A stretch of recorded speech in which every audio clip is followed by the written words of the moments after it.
Yo, it's your boy Ryan, Northwest Sports Fanatics, back at you with a new video. Today is Monday, September 19th, 2022, with your boy Ryan and the Northwest Sports Fanatics. Make sure you guys subscribe to the channel. Smash that like button either now or on your way out. Donate to your boy if you can. Cash App, $ ORION NWSF, or the YouTube Super Chat right here. It is Monday Night Football. The Vikings versus the Eagles, live play-by-play and reactions with your boy Ryan and the Northwest Sports Fanatics. So we're going to have kickoff here in about 15 minutes. The Buffalo Bills and the Tennessee Titans are going on right now as far as the early game is concerned. Lots of action. And like I said, I did a lot of prep for this particular stream. So I'll go through some of the pictures here in just 1 second. So let's go through. Let's get everything set up and prepped here. I hope everyone is having a fantastic day. Titans 7, Bills 7, end of the first quarter. Last couple years, we thought Buffalo was the better team, but the Titans have been the team that have won in the very end. But this team is a little bit different. The Buffalo Bills are the best team in football, and it feels like, they are destined for an AFC championship game, a Super Bowl, or possibly to hold a Lombardi at the very, very end. So let's go through some of the photos that I've prepped, and I've prepped everything brand new. So a lot of the older ones I still have, which I can kind of go through here. So we got the Jalen Hurts, one of my favorites. So we got that. We got a new A.J. Brown. Definitely we're going to see a lot of those two tonight. And then we got the Kirk Cousins that I've used in the past.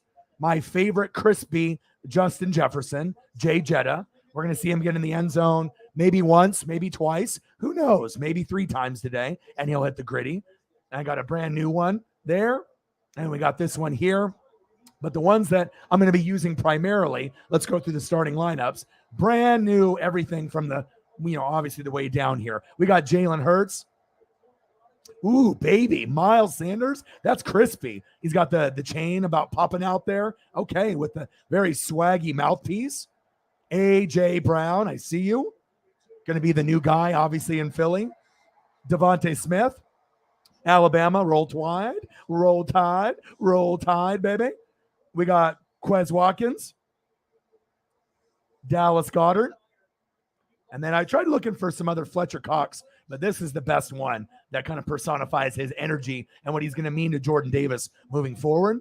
And I'm not going to forget about big play Slay, Darius Slay. And then for extra points and field goals, your boy goes the extra distance. I'm going to give you a Jake Elliott. All right. And then on the flip side, we got brand new Kirk Cousins, Dalvin Cook. Ooh, I like that one. A brand new Jay Jetta, Justin Jefferson. Oh, baby, Adam Thielen, looking crispy. KJ Osborne. He said, don't forget about me. Irv Smith, I got you at tight end. And I won't forget about the defense, okay? Danielle Hunter, let's not forget about you. Eric Kendricks, former Packer. Zadarius Smith, huge pickup.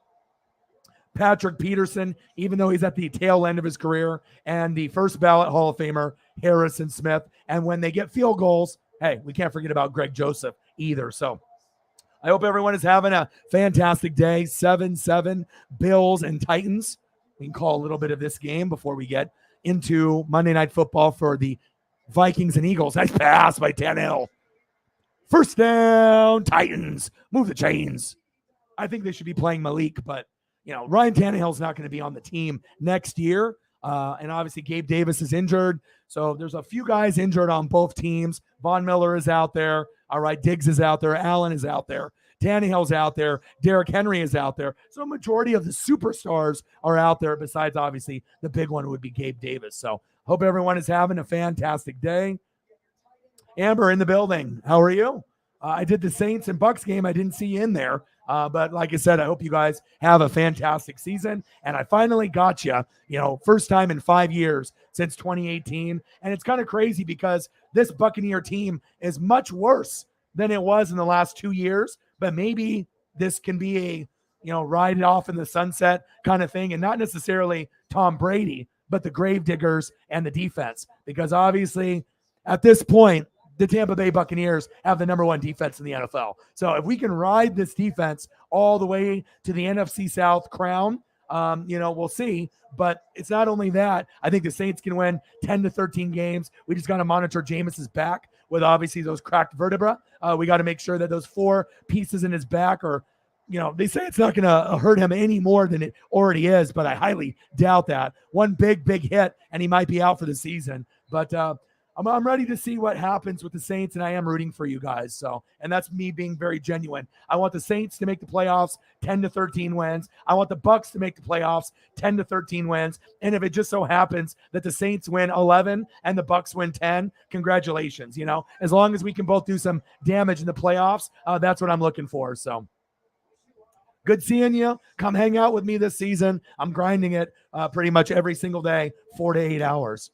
Brood saying I'm on Team Sanders tonight, boys and girls. Well, you got Sanders, I assume, in fantasy football. So we'll see what happens tonight. Should be an awesome game. And these are 2 of my favorite teams for the upcoming season. Minnesota Vikings is my sleeper team of 2022. I think they're going to win the North. And like I said, I thought they could win the North within the first 3 years. But if they can keep playing like they have been playing, and then, the coaching with Kevin O'Connell, they might be able to win the North over the Packers this year, believe it or not. So we'll see where it goes. And I got the Eagles winning the NFC East, but I do think the Giants and Washington, now with Dak's injury, they are going to slide up and Dallas will slide back, even though they did beat the Bengals with Joe Burrow and no Dak. That was surprising. That was like one of those backs against the wall. No one's giving Dallas a shot. And how the hell did they win? Defense. And sometimes when your offense stinks, and the defense steps up, sometimes it's good enough to beat a team like Joe Burrow and the Bengals. And for all those people that told me in the offseason the Bengals are going to go back to the Super Bowl,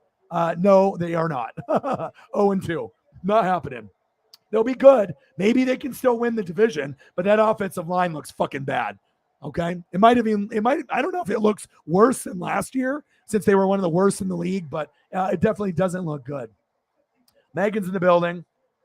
Nice. Do that. Get your dark side lightsaber. Enjoy Disneyland. Enjoy every perk from going to Australia to LA. No worries. I'll be here, obviously for the next probably 5 to 6 hours, but go do you. Get some sleep. And like I said, I'll be here tomorrow. No worries. EMC 84. I need Knox and Hurts to go off today, or I'm going 0-2 in fantasy. I don't think Knox is going to go off, even though Gabe Davis might not be playing. I doubt that you're going to get a whole lot from him. It seems like the focus of the offense was towards him last year prior to the emergence of Gabe. But since Gabe isn't playing, maybe you guys can get something there. But his production in fantasy is definitely going to be less than it was last year. But I am rooting for you. I hope you guys get in the end zone once and Knox can give you 10. I'm not sure how much you need from Hurts. If you need like 30, that might be too much. But maybe 18 to 26 might be in Hurts's wheelhouse. I assume they're going to run the ball quite a bit today. But I hope you do well today. EMC 84. Sarah's in the building, the lead mod. Got a new puppy just like me. I know you love it, and I know your overall mental health has probably gone from, maybe not as good prior to the NWSF and Holly and just everything. And then now with the NWSF family, you becoming lead mod, having great relationships in the room with a lot of people. I know it went up a couple notches, but now you got this puppy and now you're going to go through the roof. And then the next step, slowly walking, slowly maybe modifying diet, if it, something that you choose to do. And then once you start doing that, like I said, you're going to start feeling much, much better. This is day number 8 with no beer or alcohol. So I'm just going to do Snapple. I'm going to do Gatorade, Powerade. And obviously I'm still doing gummies, but my dad's got diabetes. It runs in the family. My dad's mom, my grandma died. A lot of people have died from it. So I'm just trying to be able to lose the proper weight. I've been walking about an hour to 3 hours every day with Paisley. I've lost about 15 or 20 pounds since the beginning of the year. And I still got another 15 to go. So I'm just trying to be healthy and be focused and not have any distractions. So that way I can give you guys the best possible show every single fucking day. And that is big facts. I figured that you would be in love with your puppy. That's awesome. Toby in the building. Duval in the building. Well, let's not get a little overreacted here. The Jags defense did good against a Colts offense that didn't really have any weapons. Yes, you guys shut them out. And yes, you guys are doing good. And yes, who knows who's going to win the AFC South? Is it the Colts? Is it the Titans? Is it the Jags or the Texans? I'm not sure if there's really a clear cut. Maybe we said Colts at the beginning of the year and then maybe Titans too. Or maybe we said Titans 1, Colts 2. Or maybe we said Titans and Colts tied, for maybe 10 wins. But now with the Texans and the Jags showing that maybe they're not as bad as we thought they were going to be going into the year. Maybe it could be a sleeper team like one of those, but that might be in like the next couple years. I'm not sure if you're going to get the Texans or Jags to get hot enough, to be able to win the division, but you never know. This could be a division where the winner is maybe 9-8.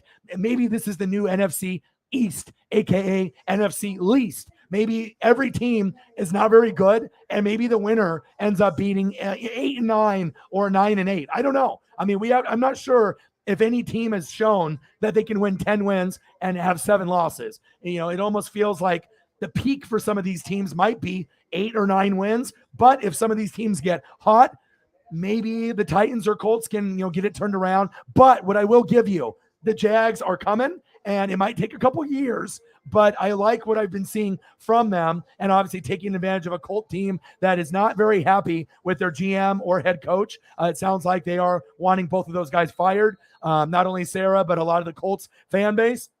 24-0 against a Jags team that has been the worst team in football the last 2 years is unexcusable, but I don't think they're going to do it this year, or they're going to wait and see how the season goes. But congratulations on your win for the Jags.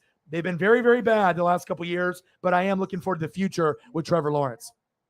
EMC 84, Najee Harris and CeeDee Lamb have been let down so far. Well, drafting in fantasy, bro, like I said, when I tell people to get my advice, when I tell people if you need help to me draft your team for you, or to give you advice, or people drop $5 or $10 a week to help me get their lineup straight, or to get their bench better, or to find secrets on the wire. There are people in fantasy that finish in the top 3 every single year, like myself. I've never finished lower in a top 3, even in $150, $200 upfront, obviously PPR league where the winner gets $1,000. You know what I mean? Maybe second place gets 500 to 800, and then third place gets like their money back in the 150 or 200. And the draft is very, very important, and you have to be able to pick correctly. If you have a shitty draft, you have no chance on winning your league, period. And just to go over, for example, like me and Sarah in the league, all right? Number 1 pick was Jonathan Taylor for Sarah. I picked Justin Jefferson, number 2 overall, over Eckler and Derrick Henry, over Cooper Kupp, and any other, wide receiver or running back, because Kevin O'Connell came, and I knew that they were going to be the surprise team of 2022. So this is my team: Justin Herbert, Nick Chubb, Saquon Barkley, Justin Jefferson. Normally it's going to be Chris Godwin, but he's injured right now. Picked up Curtis Samuel. Guess what? 23 points. Okay. Mark Andrews, Josh Jacobs at the flex, Bills D, and I got Koo. All right, for my kicker, which originally I had Harrison Butker, but he got hurt. My bench, and this is the most serious part. If you want to be good, you have to have an excellent bench to give you depth. You just can't have 9 amazing starters and a shitty bench. You need to make sure your bench is almost like another team, okay? My bench: Godwin, Adam Thielen, Chase Edmonds, Kirk Cousins, DeAndre Hopkins, Jeff Wilson Jr., Allen the Lizard Lazard. So you got to be able to have those guys. It's very, very crucial for the success, moving forward. And then, like, for example, we'll go to Sarah's team. She was ranked the number 1 team. I'm number 2. I think maybe her starters overall have better heavy hitter power, but I think my bench is better. Her team: Josh Allen, wow. Jonathan Taylor, wow. Kareem Hunt, wow. Tyreek Hill, wow. Amon-Ra St. Brown, probably the smartest pick that you made in the draft. Travis Kelce, Gabe Davis, another smart pick, even though he's injured. Tampa Bay D, 25 points last night. My team, best defense in the league. Carlson at kicker, money. And then her bench, Mike Williams, another smart pick. And a lot of times when you go for a wide receiver 2, you're never going to get someone as good as a Mike Williams, let alone a Gabe Davis, on top of a number 1 starter in Amon-Ra St. Brown with Tyreek Hill. Just to go over her points real quick. Allen's at about 10 right now. Jonathan Taylor had a bad game because they had a 0 at 7. Kareem Hunt had an off game too with a 9. But check this out. Tyreek Hill for Sarah, 42 points. Amon-Ra St. Brown with Jared Goff in the offense, 40 points. Travis Kelce, 10. Tampa Bay defense, 25. Carlson, 13. And she left Mike Williams on the bench with 25, but it's not a big deal. She's still going to win the matchup, and she's probably going to score 170 or more, maybe 180, 190, with only 8 people in the lineup. 0 points from Gabe Davis because she figured that he was going to play. And then her bench, Mike Williams, make him puke Ayuk. You got Trevor Lawrence, Tyler Higbee, Sky Moore, Russell Gage, and Naheem Hines. So even though I feel my bench is better, and she's got, maybe 10 strong pieces, including Mike Williams, those strong pieces could end up beating me in the championship. So congratulations to Sarah. And I had to mirror her in fantasy. When she ended up going Josh Allen, I had to go either Herbert or Mahomes. When she went Kelsey, I had to go Mark Andrews. And that's what the elite fantasy football players do. You have to mirror another GOAT and make sure that you get your guys at the right time. Otherwise, if I would have been like, nope, after she picked Josh Allen, I'm not going to go quarterback, that means I wouldn't have gotten Herbert or Mahomes, and I probably would have ended up with Russell Wilson, and then I would have been fucked. So that's a big thing, moving forward in fantasy football. You got to have a bench, but also you have to know how to draft, and that's big facts. All right, I got the game going here. We're about to get started, so let me flip there, and then I'll get the game going. All right, let me turn this up. Okay, so I got the game now on ABC. Now I got to go and click on the Bills and Titans because I definitely want to keep up and watch what's going on there and give you guys updates. Nothing better than watching two damn games at the same damn time. Okay, perfect. I got that game up now as well. Let's go. All right, let's see who else is in the room. How's everybody doing? Let's go. Let's get to 100 and donos. Ron's in the building. How are you? She says, let's go Vikings. Let's go. Message from a Golden Eagle. What up, Ryan? And the NWS have about time. Fly, Eagles, fly. I'll be watching Gannon. Let's go, baby. Let's go.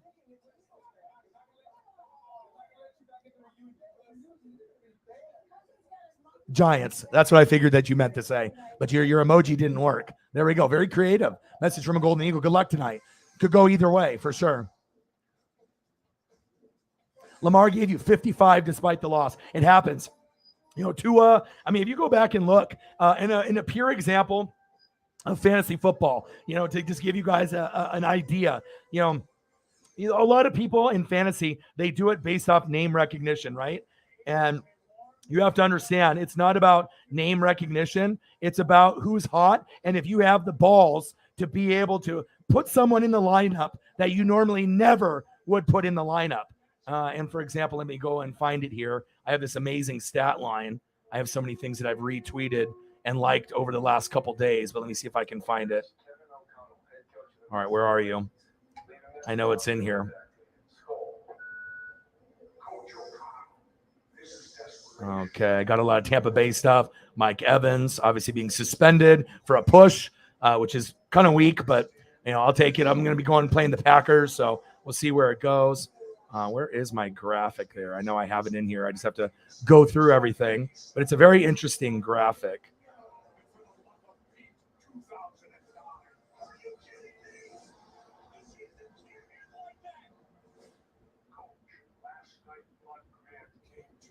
All right, where are you?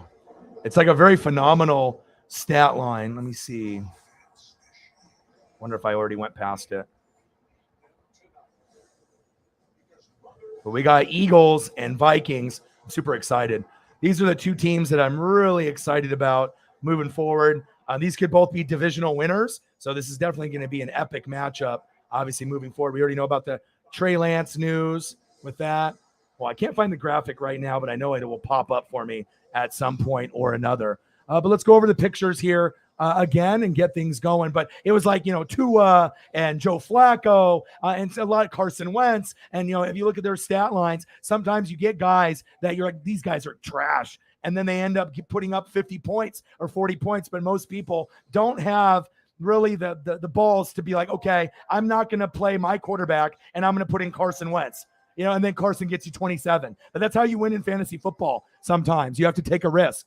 Jay Jetta, Justin Jefferson, my number one pick in fantasy overall. Now let's go over some of the starting lineups here. All right, we got Jalen Hurts, Miles Sanders, ooh, baby, A.J. Brown, Devontae Smith, Quez Watkins, Dallas Goedert, Fletcher Cox, big play Slay, Darius Slay, Jake Elliott for extra points and field goals. Your boy put in work, and these are all brand new. So this takes me time to do. This is not easy. Kirk Cousins, Dalvin Cook. Ooh, crispy. Jay Jetta, Justin Jefferson. Oh, Adam Thielen. He might get in the end zone tonight. KJ Osborne. Irv Smith, the tight end. And I won't forget about defense. Danielle Hunter. Eric Kendricks. Zadarius Smith. Patrick Peterson. Harrison Smith, the first ballot Hall of Famer, and Greg Joseph. And I still got some of my favorites that I'm also going to sprinkle in. Let's go up to the top. Jalen Hurts, A.J. Brown, Kirk Cousins, the most crispy Jay Jetta photo of all time. When he scores a touchdown, you know I'm going to hit you with the gritty, and another gritty, and another gritty, another Jay Jetta, and here we are. Let's go.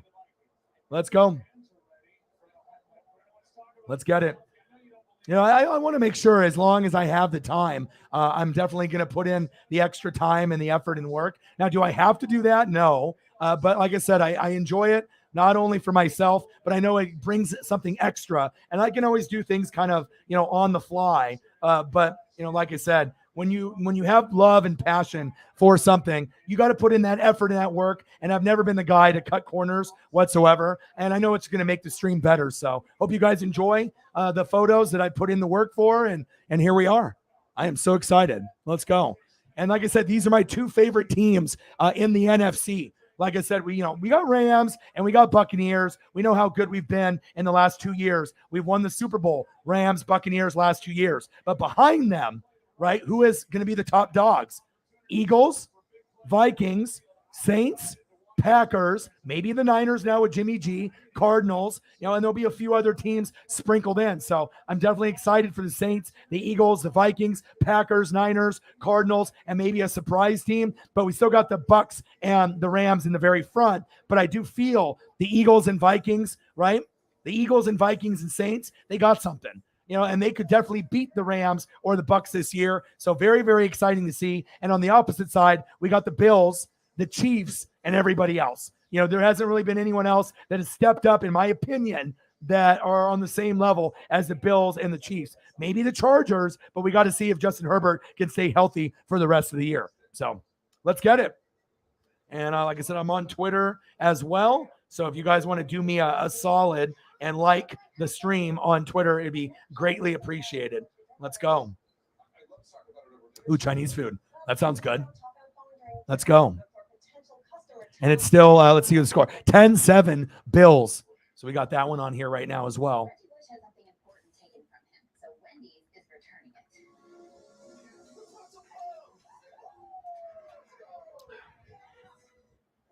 All right. Time for my Mango Madness Snapple, baby. Oh, look who it is. It's a goat. Look who it is. It's my boy, Mike. How are you? Said, I heard our commissioner going for 9 conference games, Saban pushing for years. How many do you guys currently have on the slate? Because when you guys play Alabama Technical Institute of whatever, and you guys end up winning 90-3, that's not good for college football. I want you guys to steamroll everyone, but, no one is really watching that game unless you're a hardcore Alabama fan. But other than that, I don't know how many people are very interested in Alabama beating Alabama Technical Institute of Technology, who doesn't even have a football team, But how many of you guys currently play now? Keep me updated. Give me some info. And it's 10-7 Bills. I'm very excited to see if the Titans can keep up with Buffalo. But, we'll have to kind of wait and see. But Bills are the best team in football. I mean, it's pretty clear. But the Chiefs, I feel, the way they played in the first 2 weeks, offensive line, Clyde Edwards-Helaire has been a joy to watch. Defense has been better than expected.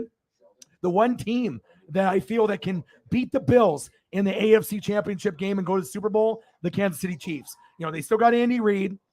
You still got Eric Bieniemy. You got Patrick Mahomes, and you got Travis Kelce. Now, the offensive line is still a work in progress, as well as the defense. But I really do feel with, the veteran leadership and then the OC and the head coach still being there, if there is a kryptonite, it's always been the Chiefs for the Bills. So if for whatever reason the Bills don't win the AFC Championship game or the Super Bowl, it might end up being because of the Chiefs And then we'll see if it ends up being maybe the Buccaneers and the Bills, Buccaneers and the Chiefs in a rematch. The Rams, I'm not sure if they're going to go back again, but we'll have to wait and see. 8. Yeah, you got to play one more at least, right? For sure. Oh, I'm sorry to hear that. I said, fuck it. I called in. I'm going to watch football and chill at. Okay. Let's go. I'm ready. Like I said, the preparation takes time because you got to get HD 4K photos. You got to make sure it fits, and you got to make sure it looks crispy. And I want to make sure that, everyone knows, I'm not going to just do the same thing. I'm going to make things interesting. I'm going to make things different. I'm going to put in the work, and I think it shows. It's going to be fun. And like I said, I got a lot of other stuff on the back burner, but I always want to make sure I'm going the extra mile as long as I have time to prep. And most people don't prep as long as me for a show, but I know it's going to pay off in the long run, and that's big facts. Plus, for me, I like being able to look at something new. A new crispy photo is always nice to look at, so, and that's big facts. And I'm even throwing up defensive players and the kickers as well, so that way I'm prepared. Any big play, boom, I already got it, instead of having to take time to look it up, so.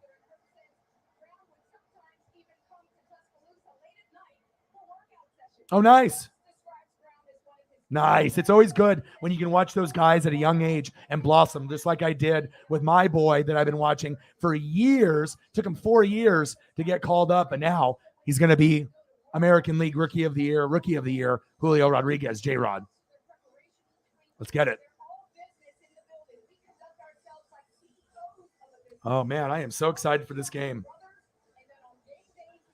Let's go.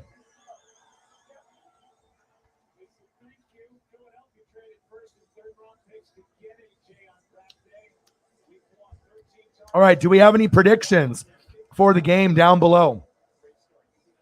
What are you guys thinking for predictions?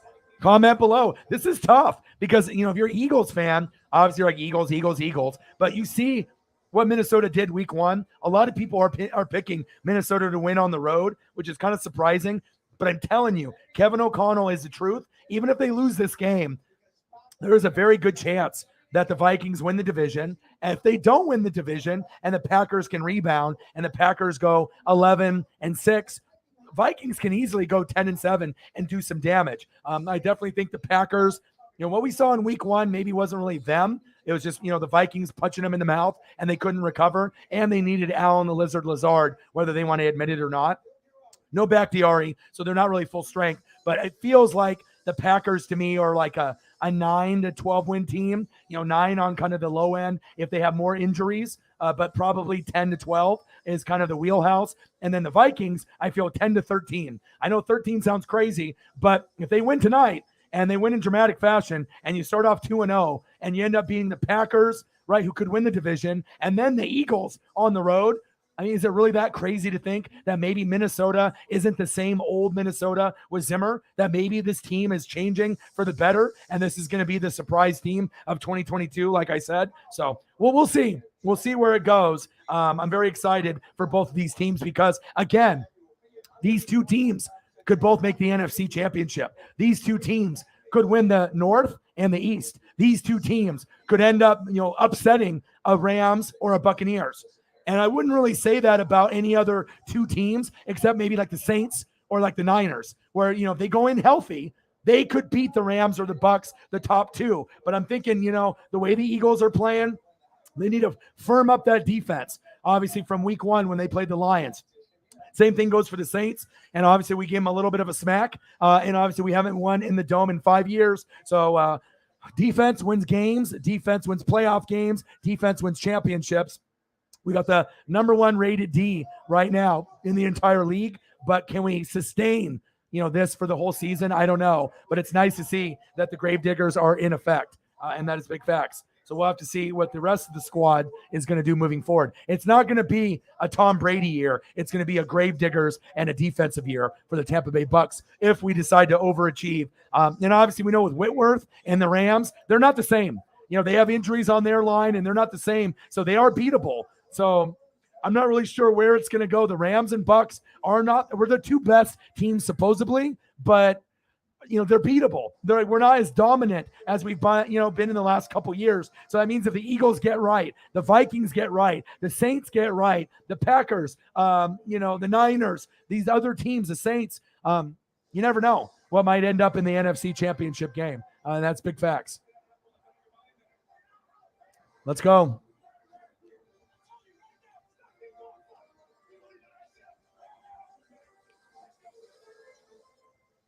Yes. He did hold a few times where they did not call it, but I did see him out there. And yet you're very true. You're very right, Bucky. But when Bakhtiari, it's sad because he's one of the best in the world, but he just can't stay on the field the last 3 years. It just seems like there's always something going on with him. And when he's out there and he's healthy, it takes your guys' team to a whole nother level. It's like with me and Ryan Jensen or Tristan Wirfs. And another big shout out to Tristan Wirfs. You didn't hear Cam Jordan's name once in the dome, and that was awesome to be able to see. So shout out to my boy Tristan Wirfs. Offensive linemen fucking matter. O-line, D-line, defense, and coaching. I haven't got a Super Bowl winner wrong in 21 years based off that method. O-line, D-line, defense, coaching. The battle in the trenches. All right, baby. Monday Night Football. Let's get it. And if you noticed, I had Johnny do my thumbnail. So I got this really beautiful thumbnail. He created it. One for me, one for Grossi. They look kind of similar. And like I said, we're ready for this game. Let's get it. Just making sure everything is good on the socials. 10-7 Bills with about 2 minutes left in the second quarter. Let's go.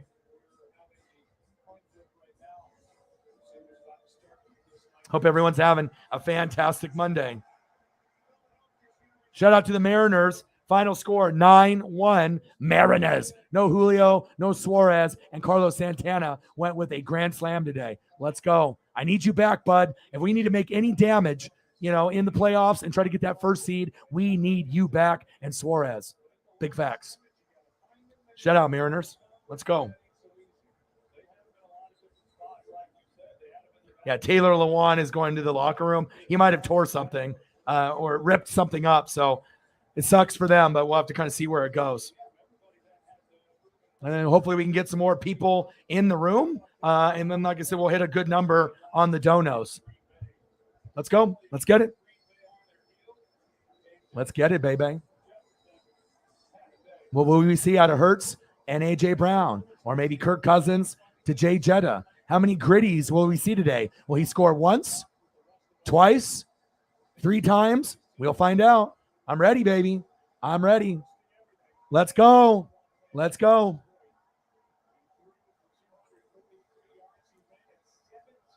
Ron in the building. How are you? What's good? Oh, yeah. Buffalo is the best team in football. Not even close. But I do think the Chiefs, I could say if there's another team that's close in the NFL, to me, as I'm not biased, and I watch every single team in the NFL very, very closely, and I treat each one as they were my own. I definitely think the Bills and the Chiefs are the 2 best teams in football right now. And then the Buccaneers, you definitely got to give them a little bit of love. And obviously it's defensive driven. But I think those are the 3 best teams in football right now. Bills, Chiefs, Buccaneers. Eagles, after the boom, big hit. All right, let's see what we get here. What are we going to get? What are we going to get? Oh, baby, the matchup. The matchup is spicy. All right, Jalen. They're going to definitely have to pound the rock to establish the run, have them suck up so they can go over the top with play action and bootlegs. Lots of A.J. Brown, Devontae Smith, Quez Watkins, and Dallas Goedert tonight. All right, let's go, baby. First down and 10. Shotgun set. Hurts. Nice pass. Good defense. Harrison Smith with the tackle. First ballot Hall of Famer. Devontae Smith trying to get going early and often. Still hasn't, I don't know if he's necessarily a top 5, number 2 receiver yet. If he's not, he's very, very close. Maybe after this year, he'll be considered a top 5, number 2. Hurts. Nice. First down, Eagles. Move the chains. Beautiful vision from Jalen Hurts going to his check down guy, Dallas Goedert. Flushed him out of the pocket. Wow. Zadarius Smith almost ate him up. That could have been a big sack lunch. Yum, yum, yum, yum, yum, yum. First down and 10, Eagles. 10-7, Bills. Shotgun set. Hand off to Miles Sanders. Good blocking, hurdling. First down, Eagles. Move the chains.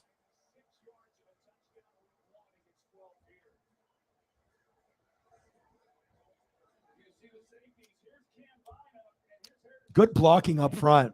Amazing blocking up front. Getting to know this, the second level by Jason Kelsey. Fantastic. Another run. Short game. Good defense there. Okay. Second down. Going to third down. Second down and 8. They need to get more yards than that.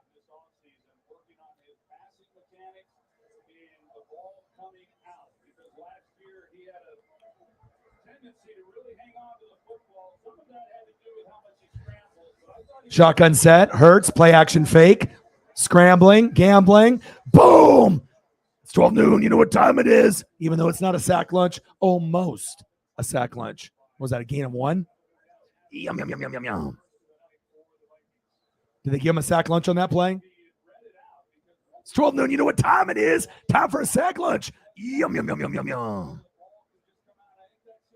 Third down and 8.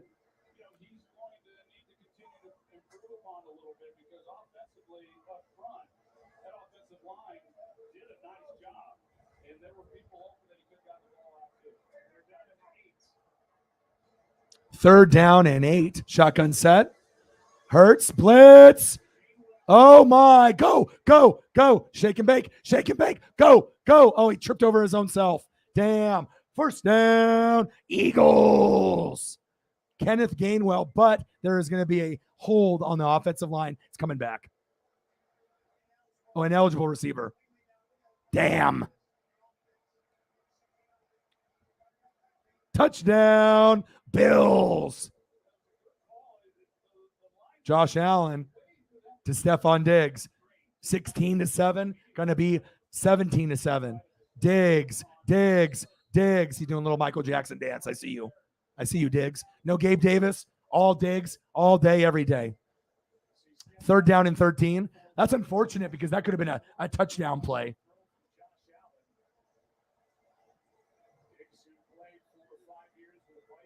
Come on, baby. Let's go. Let's go. Shotgun set. Hurts. Good protection up front.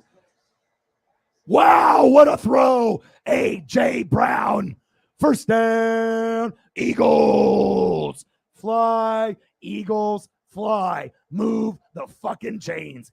First down. Philly. One-on-one.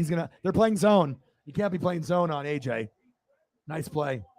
Move the chains. First down, Eagles. Play action fake. Hurts with a run. Gain of about 3 or 4.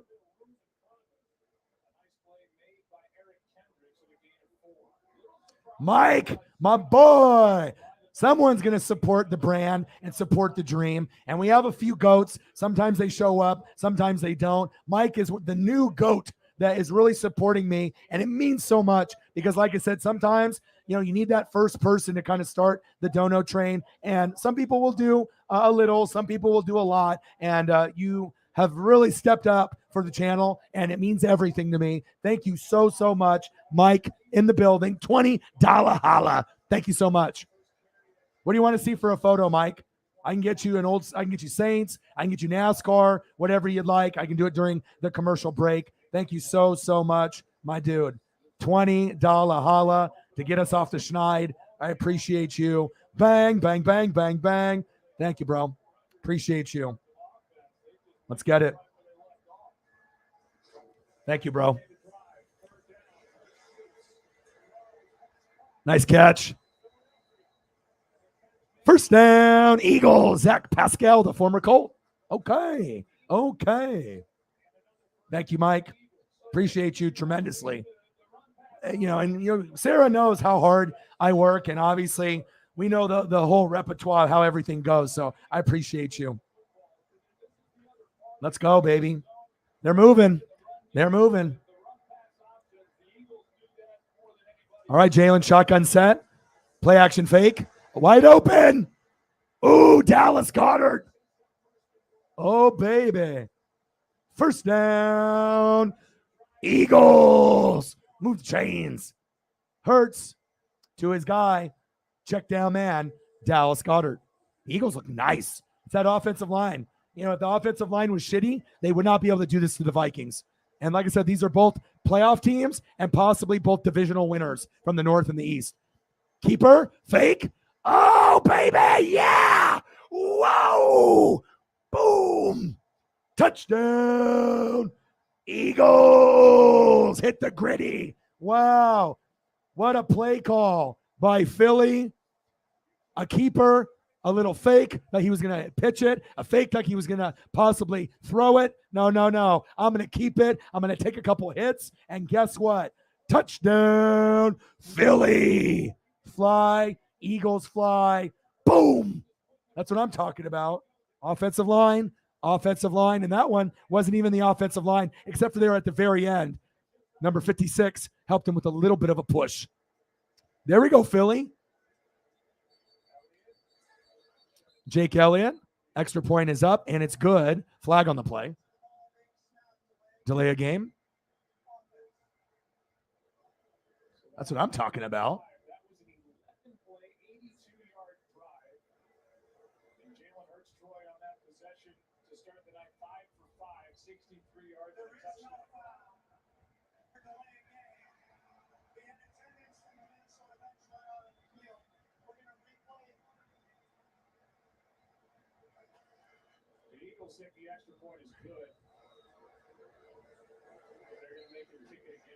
It's going to be I would assume it's going to be 7-0. So we'll find out.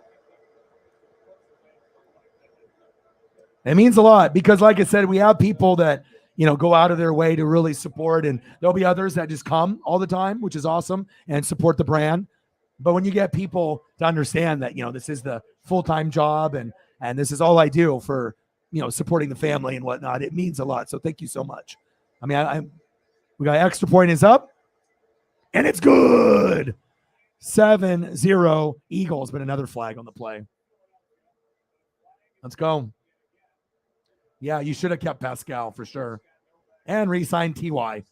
I hate to be right, you know, in certain situations, you know what I mean? And I know you were confident that the rookies were going to be good enough, but my fear was if someone got hurt, right? What was going to happen with the backups? Do they even have guys good enough to step up? And apparently they don't. So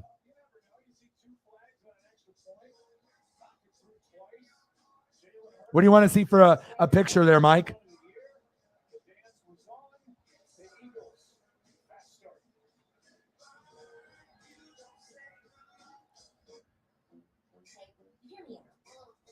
Yeah, I mean, you got USC, you got Oregon, Utah, and UW. Those are the main teams now in the Pac-12, but I'm not sure if any of the teams are good except for USC. So fly, Eagles, fly. Great job, man. Like I said, that offensive line, everyone's going to give love, right, to this, especially this, and this, right? But it's really going to come down to the O-line and what they do for you guys this season. But congratulations, man. Extra point was good. 7-0 Eagles. Let's go. 17-7 Bills. Not really surprised with that score.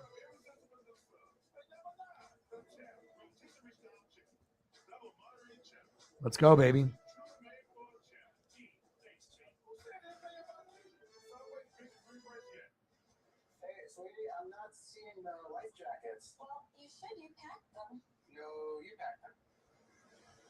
No, you packed them. You said I won't forget to pack the life jackets. I'm sorry. Oh, they're bringing the card out in Buffalo. That's not good.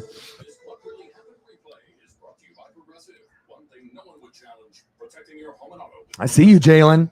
And remember all the Eagle fans that kept telling me, Birdman 951, and a lot of the other Eagle fans that are younger, they were like, he's trash, he's not good. I really honestly feel that you just needed more weapons around him. Offensive line, you shouldn't have even made the playoffs last year. You guys crawled in, and you never really started effectively running the football until November. So if you can, get the O-line healthy, effectively run the football with Miles Sanders and company, right? And the defense, obviously you got a lot of the Georgia players, Jordan Davis, Nakobe Dean.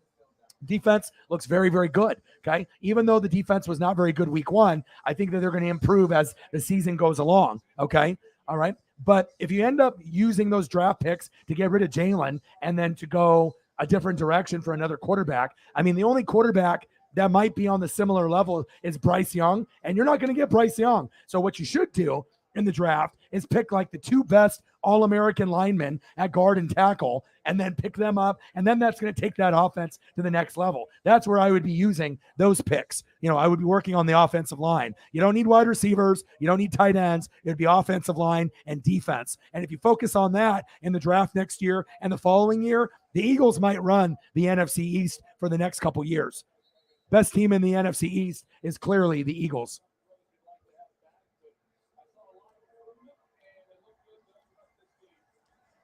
Yeah, I mean, like I said, a lot of people didn't like him last year, but I was like, you're not going to beat the Buccaneers. I mean, come on, dude. You weren't going to beat that team. You probably didn't deserve to get in, but that was like, the first year of just kind of getting acclimated. But now he's got a true number one receiver, and it's not Devontae Smith. He is a true number two, right? You got A.J. Brown. It's going to be a work in progress, but still with Dak going down, there's an opportunity now for Jalen to lead the team and to the NFC East crown, and possibly to win a playoff game this year.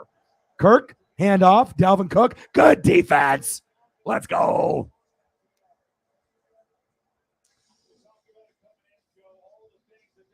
Let's go, baby. I got Justin Jefferson fantasy too. I need numbers. I need a touchdown or two.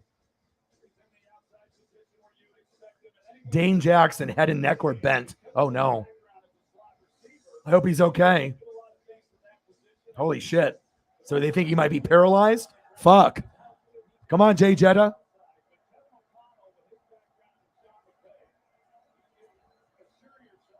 Shotgun set. Cousins. Plenty of time. Jay Jetta, baby.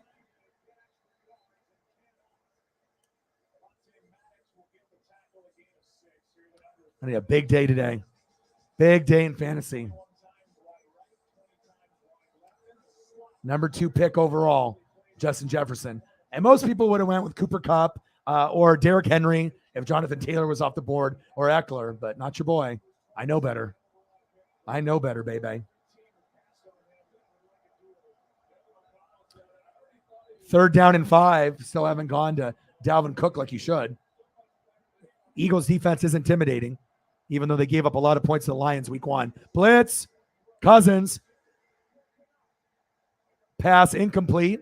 No flags. Guess who? Big play, Slay. Shh. Slay on Jay Jetta. Let's see if there's any pass interference or push off. Oh, he grabbed his arm. That should have been a penalty. He grabbed his arm. He grabbed his arm before he came up to deflect it. That was a good play, but if you're going to call it like that, right, where you grab someone's arm and then you deflect it, right, you better call it both ways. Call it both ways. Good defense at the end, but the referee missed the arm grab. And you're going to get that in the NFL a lot. I just like to be able to see plays called both ways. Like we had a couple of ticky-tacky fouls in the first half against the Saints where they called us for like late hits after the guy was already going on the way down. And it was like a shoulder-to-shoulder hit. And then they, these kind of 15-yard bullshit tic-tac penalties. And I'm like, all right, I get it. But if you're going to call that, I better get the same play in the second half. And sometimes you get it, and they call it evenly, and sometimes they don't. So I have Thielen, but on the bench. But I drafted Thielen. I have Thielen, Cousins, and Jefferson because, like I said, this is my team that I feel that is going to be big, obviously, not only in fantasy, but in the regular season as well.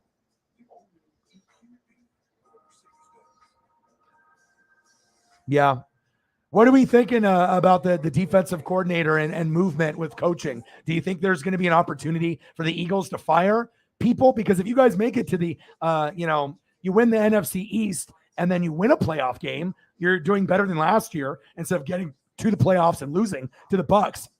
And honestly, I think that either one of these teams could be a surprise team where, not only getting the playoffs, possibly winning the division, and maybe knocking off a big boy like a Saints, a Packers, a Bucks, or a Rams, or a Niners. It definitely could happen. I'm very excited about the matchup for both of the teams moving forward. That's facts. You want to see Hurts, Tua, and Jones as Bama players. Okay, I got you. I will do that. Right. And honestly, for me, I would get rid of Sirianni before I got rid of Hurts. I think Hurts is like Dak, and a lot of people don't like Dak, but I think Dak is a solid quarterback when he has the right pieces around him. But the McCarthy and Kellen Moore, that's a disaster. So if they get Sean Payton, then you're going to be able to see the best version of Dak. But now he's hurt, so he obviously has to rebuild and recoup and obviously rehab. Yep.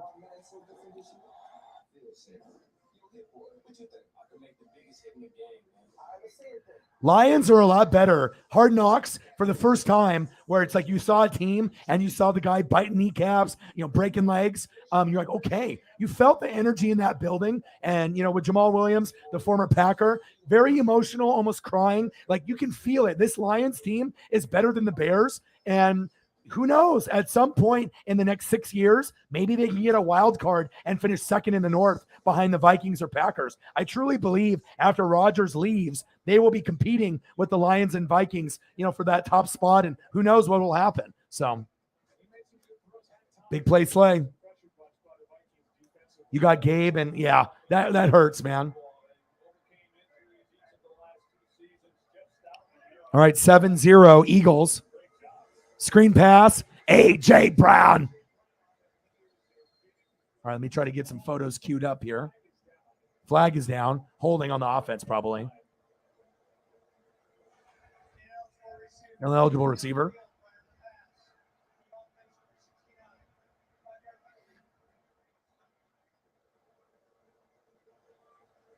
That's the second time against Landon Dickerson, and that erases the 9-yard pickup. Dickerson, by the way, is establishing himself as one of the best interior offensive linemen in the league. But flagged for that. That makes it 1st and 15. First down and 15. Come on, Landon. Alabama product. What are you doing? What are you doing? First down and 15. Shotgun set. Fumble, fumble, fumble. Oh, good thing Miles Sanders got that. My goodness. Shit. Lucky.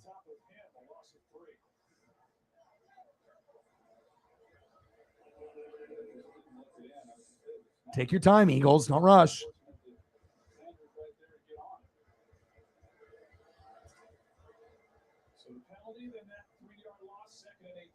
Second down and 18.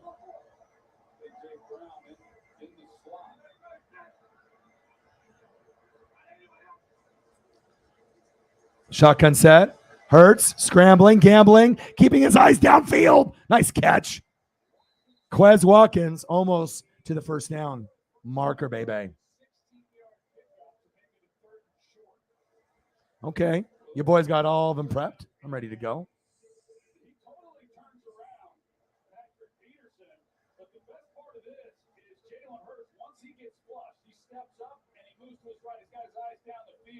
And what a great job by just sitting down right in the hole between Peterson and the safety right there. They've had a couple of those completions now where they've got defenders in the area. They're just not coming up and taking the receivers when they come into their zone.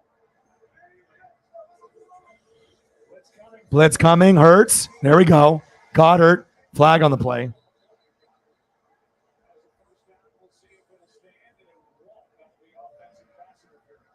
Uh-oh.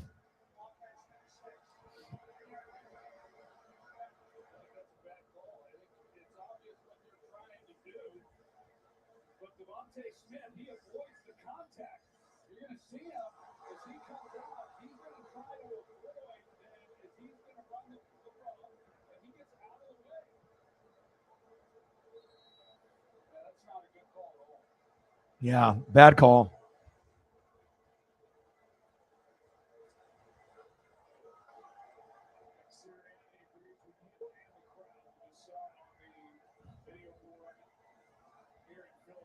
third penalty on the offense already. Third down and 12, shotgun set. Hurts. Boom! It's 12 noon. You know what time it is? Time for a sack lunch. Yum, yum, yum, yum, yum, yum, yum. Oh, my. Oh, my. Oh, my. Oh, my. That defense. Wow.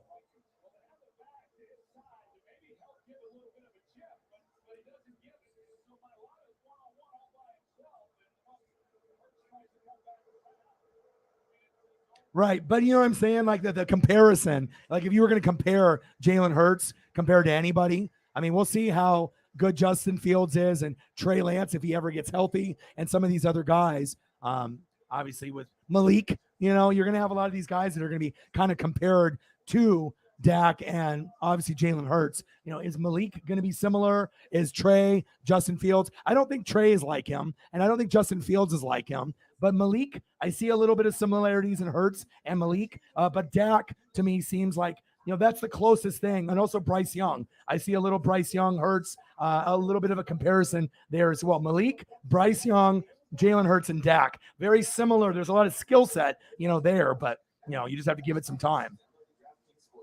Let me see here. I'm trying to pull up the photos. Mike, all right, so I got the Tua there for you, crispy. And then I got the Mac Jones. What was the third one that you wanted for the Bama for your donation? It's a crispy one. I actually saw a reverse video of showing Tua throw right-handed, and man, they flipped the video around so you could see what it looked like if Tua was a right-handed quarterback. And he does have some zip on that ball, but it all depends on Jalen Waddle and obviously Tyreek Hill. Let's see here. So I got Tua, I got Mac and Bama. What was the third one that you wanted to see? I wanted to get you a crispy one.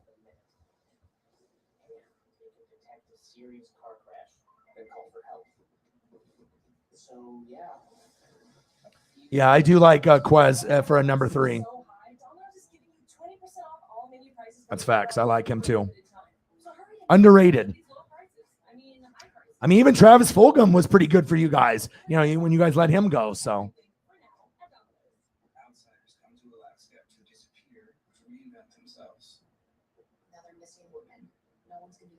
But I even said that last year. He's like a Dak 2.0. He's not there yet, but I could see, you know, once you get your true number 1 receiver and you have a good draft like you guys have had, you know, you're going to be able to see his leadership and everything get better and better and better. Oh, Hurts and Mac Jones. Okay.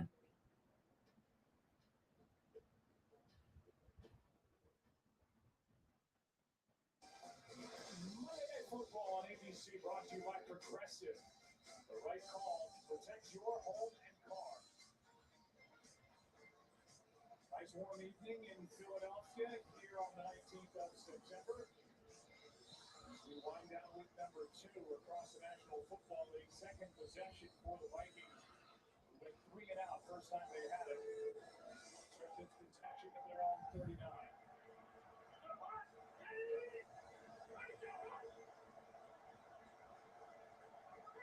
All right, Cousins. Finally, Dalvin Cook gets the ball. 7-0 Eagles. You got to get him the ball.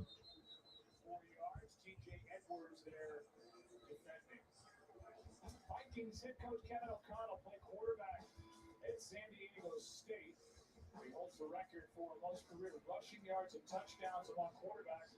Third round pick by the Patriots in a way. All right, I got you. And he's bounced around the NFL in different coaching positions. All right, for his $20 Ladona, boom, a crispy Tua, crispy Mac, crispy Jalen. There you go. I appreciate you.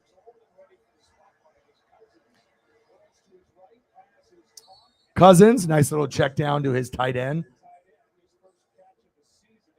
Irv Smith.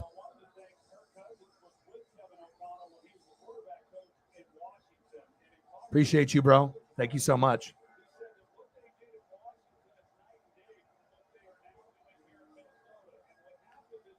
Oh, for sure. I think even when you guys had Travis Fulgham, anyone that watches every Eagle game, Eagle fans, myself, and a lot of other people, very solid.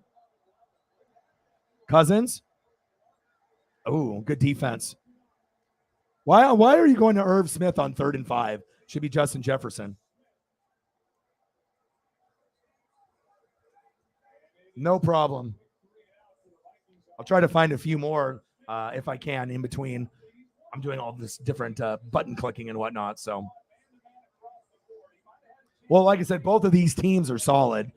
And like I said, both of these teams could win the North or the East. Obviously, North for Vikings or Packers. Lions are coming, but they're not there yet. Bears are ass. And then obviously Dak is injured. Washington is kind of going to be on and off, depending on who they play. And the Giants are going to be on and off as well. So it's almost like the Eagles, as long as they don't have any serious injuries, they should be able to walk away with the division. For the Packers and Vikings, it's going to be a heavyweight bout, all the way to the end. So.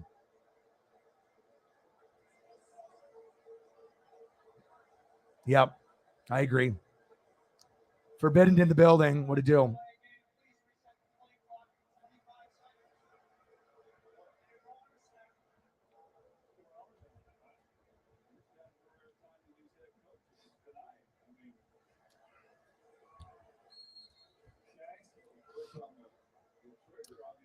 Good defense by the Eagles, much better than playing the Lions.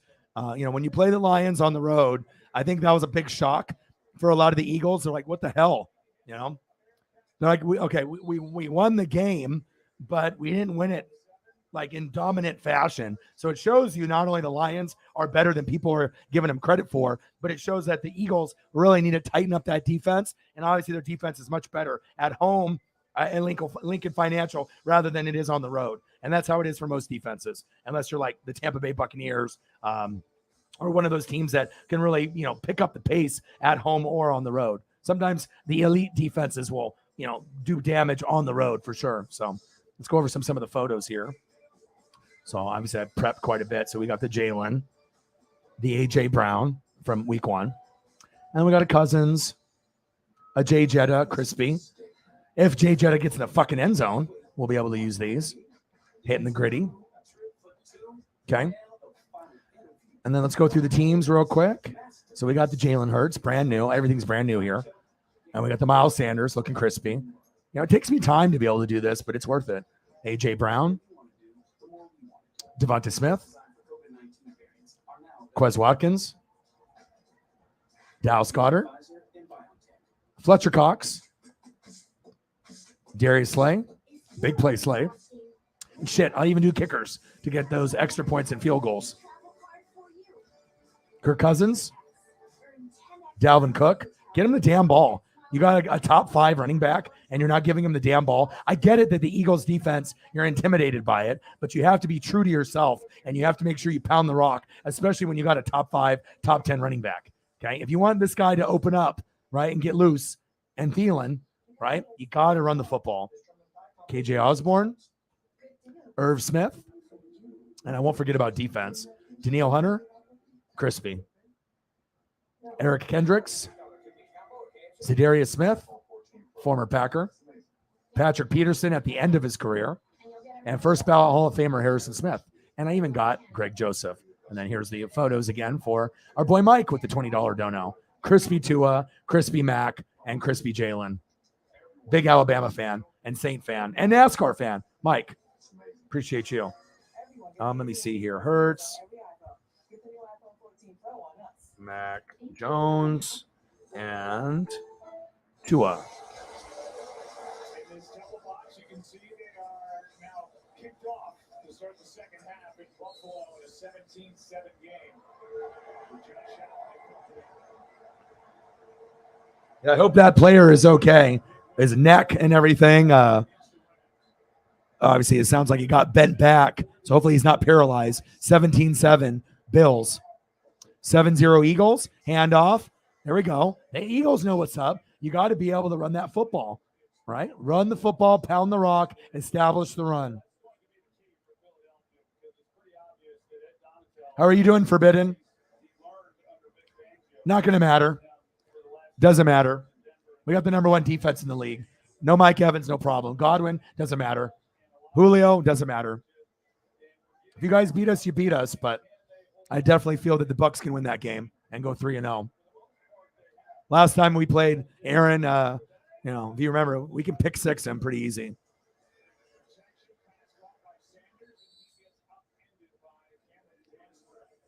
I know Grossi's happy about it, but like I said, you know, I've already gone through the ups and the downs, our whole offensive line being depleted, no Gronk. You know, it's just another piece of adversity, you know, to go through. And even Mike Evans got suspended for a game for pushing. That's pussy shit. Well, what about Lattimore? You know, Fournette, you know. I mean, these guys have been fighting, 3 times in the last 5 years? They don't like each other, so. But it's fine. I'm not worried about it, even if Mike Evans isn't playing. It's going to be a battle no matter what. Shotgun set. Hurts, 3rd and 5. Wide open.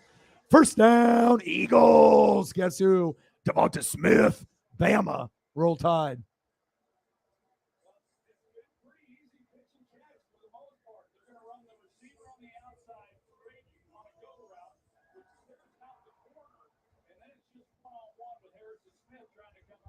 The Heisman winner.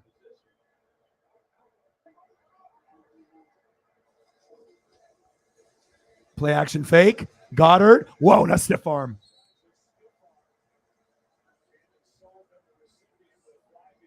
Flag down.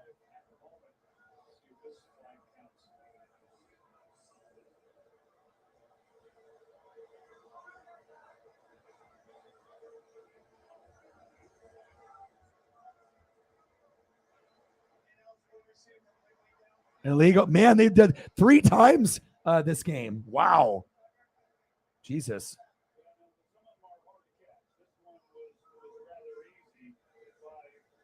Mike, I got another one for you.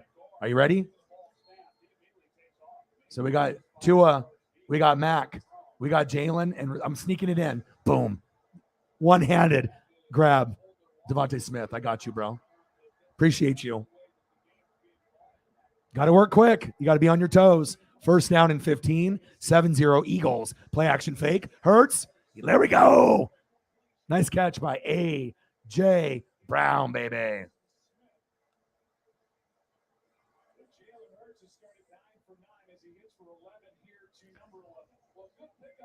The offensive line is doing a good job. Running backs picking up the blitz. If Miles Sanders wasn't good enough to pick up the blitz, he wouldn't be playing.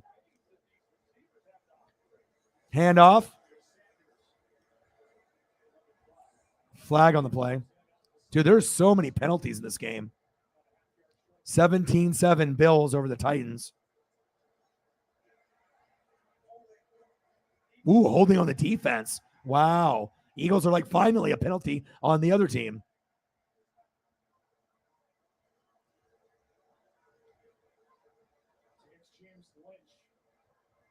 Nobody gives a shit about that, though. Only Packer fans are going to dig into something like that. You know, just immature bullshit. You know what I mean? Aaron Rodgers is not likable. Okay, you just have to come to the grips with that every other fan base doesn't like Aaron Rodgers. Okay, Aaron Rodgers might be the most naturally gifted player, but he's also the most overrated player in the postseason and NFL history. Okay, he's not a likable guy. I mean, we understand that he got the Super Bowl ring. All right. And, you know, Brady gets frustrated. And if Aaron Rodgers, you know, does that same thing, who cares? If Brady does it, who cares? It's like a story in the media that nobody gives a shit about except for Packer fans. No one else gives a shit about Brady slamming shit down on the ground. And, you know, this isn't going to be a team that Brady leads to the Super Bowl. It's going to be the defense. You know what I mean? People like to bring shit up that doesn't fucking matter. That shit don't matter. You know, and Brady might not be liked by a lot of other fan bases, but he's respected. It's not like Belichick with all the cheating. You know, there's a difference between Rodgers and Brady. Rodgers is not even in the same category as Brady. You got one ring with Rodgers. You got one with Drew Brees. You got one with Russell Wilson. That's where you are. You know, you're not up there with Joe Montana, Peyton Manning, Tom Brady. You're not in the same category. Just saying. But no one gives a shit about that. And of course, Packer fans like yourself, you guys are the only ones that care about that type of shit. Nobody cares. Nobody cares that Brady throws down a fucking tablet. I mean, if you guys want to use that as a storyline going into the game in Tampa, okay. I don't know. That's just how I feel. Oh, Eagles. No question. Giants have no chance.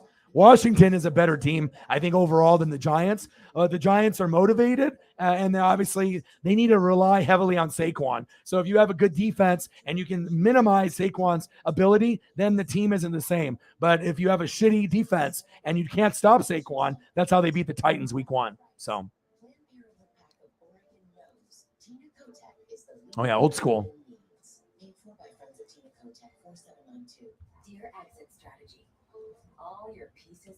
And I'm not saying, this Aaron Rodgers stuff just because we're playing them week 3, but I'm just talking about ask other fans if they like Aaron Rodgers. And it's not because he lied about the COVID test. Maybe that has something to do with it.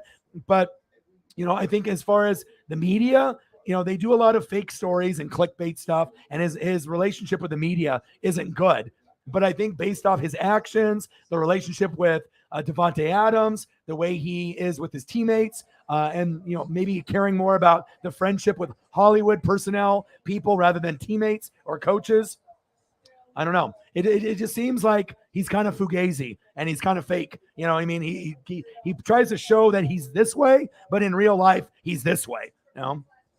But I can't take away the talent level. Aaron Rodgers has got probably some of the most natural talent. I mean, I watched him at Cal in college, but as far as other fan bases, other than the Packers, not many people are really Aaron Rodgers people. People don't really give a shit about Aaron Rodgers. You know what I'm saying? People don't think he's going to win another ring. You got one, and that's all you're going to get. There's not going to be another ring for Aaron Rodgers, period. 2nd down and 8. Hurts. Going long, going deep, wide open, touchdown, boom, Eagles, Quez, Watkins, bang, let's go, baby. You already know what it is. Jalen Hurts, bang, Quez Watkins, touchdown, Eagles.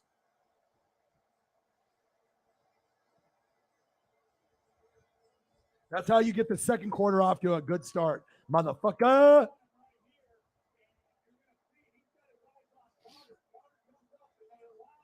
And that's what you need. Your third option or fourth option behind Goddard, A.J. Brown, and Devontae Smith to step up. And that's exactly his role, like D-Jax. Extra point is up, and it's good, baby. Let's go. Let's go, baby. I see you. 14-0 Eagles.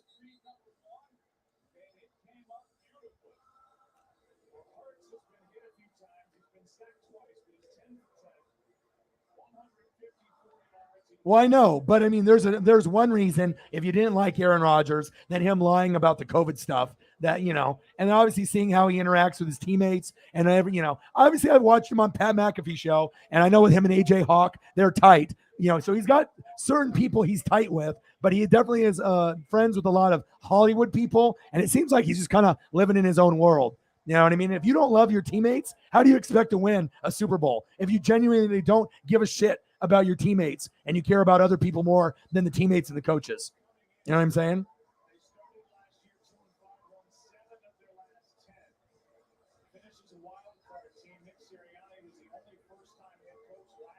Yes, he is. Sleeper.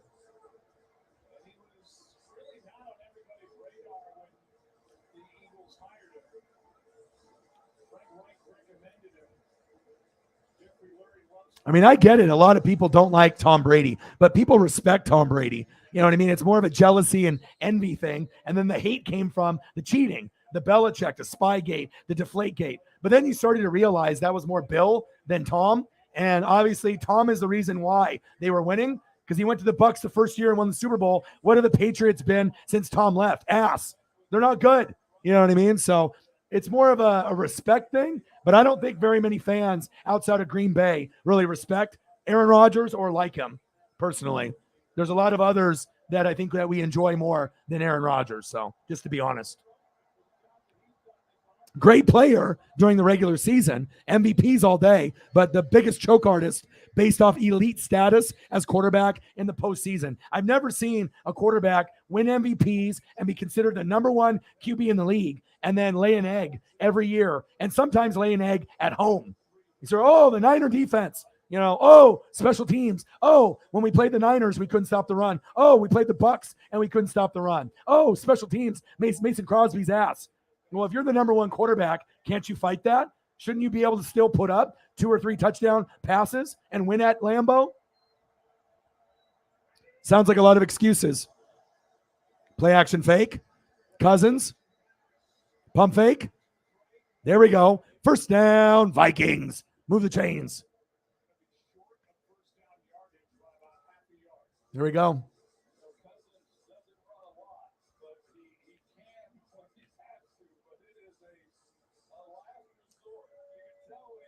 You think the Cowboys aren't gonna finish last because they fucking beat the Bengals without Dak.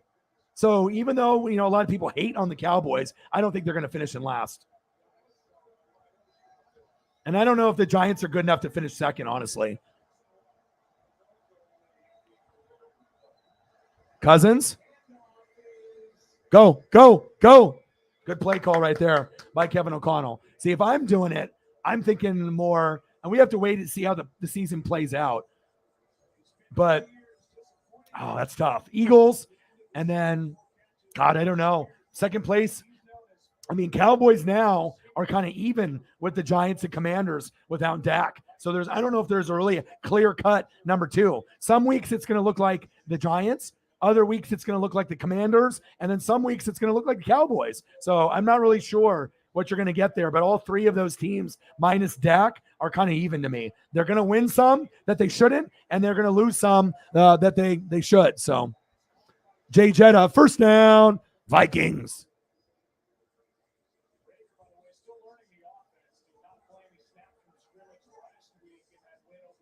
Yep.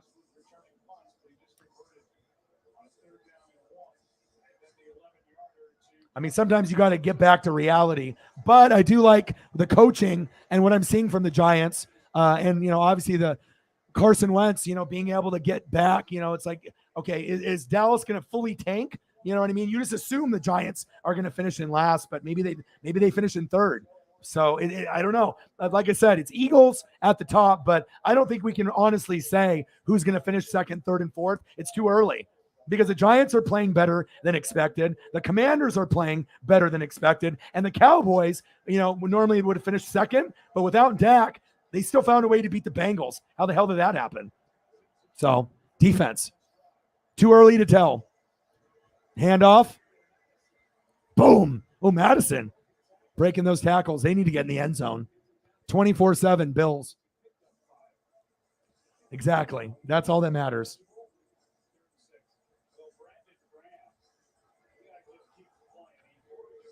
Yeah, Giants have the potential to finish in second. They do. Because Washington will be up and down with Wentz's play, and they always have guys get injured like Chase Young and, rest of the guys on the defense. But I do like their wide receiving core. Wentz and obviously the wide receiving core, they're pretty good, if you actually watch the Washington games. So it's too early to tell. I kind of like Washington's team more than the Giants, actually. You know what I mean? If I'm looking at overall depth. But I'm not really big on Carson, but we'll see. First down, Vikings. KJ. Kirk to KJ.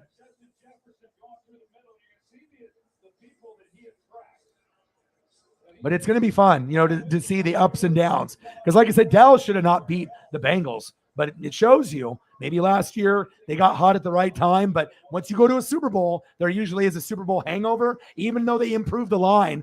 Did they? You're 0-2. The line almost looks worse than it was last year.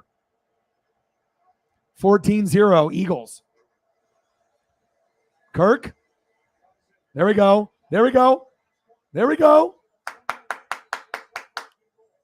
Yes, sir.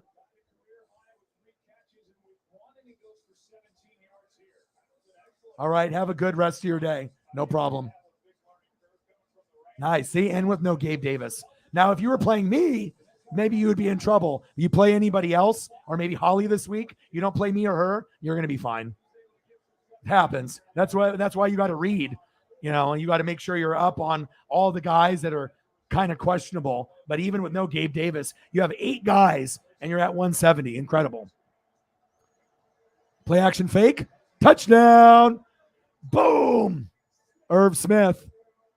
I want that to be Jefferson. We'll take it, though. Kirk Cousins. Irv Smith. Touchdown. Vikings. School. This is a great play right here. All the attention is towards Jefferson, and no one's guarding Irv Smith. Thank you very much. First catch earlier in the game, and he's like, guess what? You don't want to guard me? Kevin O'Connell, he knows how to exploit the weaknesses based off your defense, and that was a great example. Kevin O'Connell, boom, boom, boom, extra point is up, and it's good. Greg Joseph, I see you, baby. There we go. Stop the bleeding.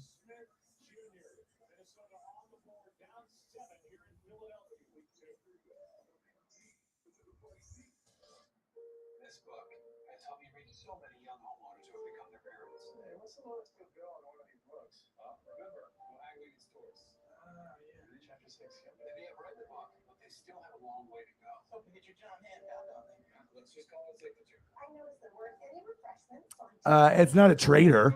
No one wanted him. You guys had him. You kicked him to the curb. Colts had him, kicked him to the curb. But a lot of times you have to understand the Redskins, the Commanders, the Washington football team. They were the ones that were talking shit about Wentz back in the day, just like the Cowboy fans. Remember? Wentz is trash. Wentz is trash. Wentz is trash. Right? And then boom, 4, 5, 6 years later, now Wentz is there. Same thing happened with Donovan McNabb. Wentz is trash. McNabb is trash. McNabb is trash. McNabb is trash. And then 4, 5, 6, 7, 8 years later, he ended up on the Redskins. So, but Wentz is playing good this year. You know what I mean? He had 4 touchdown passes, 2 picks week 1, 3 touchdown passes, 1 pick. So for a guy to have 7 touchdowns, and 3 picks for a Carson Wentz, even though they didn't win week 2, 2 easy opponents. You could have easily been 2-0, but that's the Redskins being Redskins, doing Redskins-ish or Commanders-ish, beating one team that maybe you shouldn't have beat week 1 and then losing to a team like the Lions where you should have beat. But he's put up 27 points in fantasy the first 2 weeks. You actually think anyone on planet Earth thought that was going to happen? Hell no. So.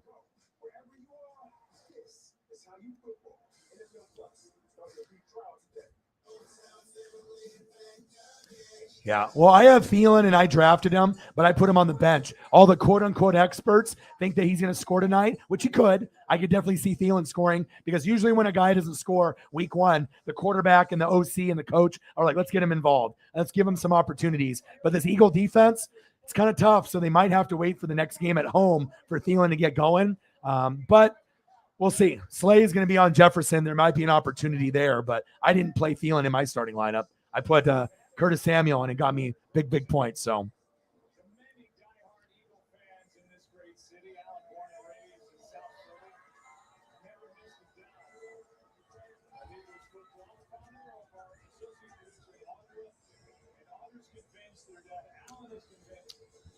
(24-7) Bills. I kept telling Titans they're not winning this game. The Bills are favored in every game this year, right? And so it gets to a point, right, with the Titans, if they go 0-3, and then the rest of the division is in shambles with the Colts losing 24-0, Jags and Texans. Like, there's not really a good team in the AFC South. It might be one of the worst divisions in football this year, just to be honest, right? So if Tannehill, you're not going to want to put Malik necessarily against the Bills, but it's going to come sooner than later where Malik will probably start within the next 3 weeks. And they should have started him from week 1, honestly. I know it's, you're going to go Trubisky, you want to go Mariota, and you want to go, with Tannehill. But why not start Kenny Pickett and Malik and go for Desmond Ridder? You're not going to be winning a lot of games anyways. Might as well give those guys some experience. So, and they just lost Taylor Lewan possibly for the year. So we'll see. Hurts with the keeper. Good D right there. 14-7, much better game than the other Bill game. I already knew that was going to be a blowout. So, yeah. The Bills, they've gone through the history. There's a lot of bandwagon fans that have hopped on the last couple of years. That's fine. But I wouldn't count the Chiefs out, or the Rams or the Bucks. Obviously, Rams and Bucks have won the last 2 Super Bowls. Yeah, we have issues on our offensive lines. But when it comes to playoff time, we'll turn it up. And the Chiefs, they seem like they're the only team that can keep up with the Bills in the AFC. 14-7, Eagles. 2nd down and 10. Hurts. Good tackle there.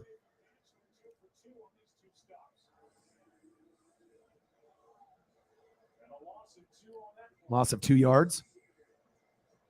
Doing a nice job of recognizing it, coming up and making a play. See the protection.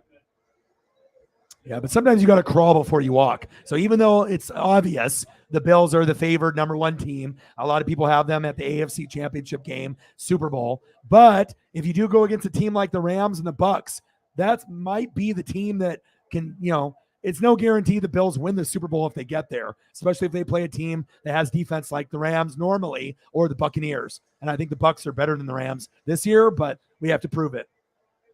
Jalen, flag on the play. Because, honestly, out of, all the defenses, I think my defense is better than the Rams this year. And if it ends up being Bucks, Bills, we might be the only team that could hang. You know what I mean? Honestly. Because if the Bills play the Rams, they might get ugly. But if the Bills play the Bucks, or the Chiefs play the Bucks, who knows?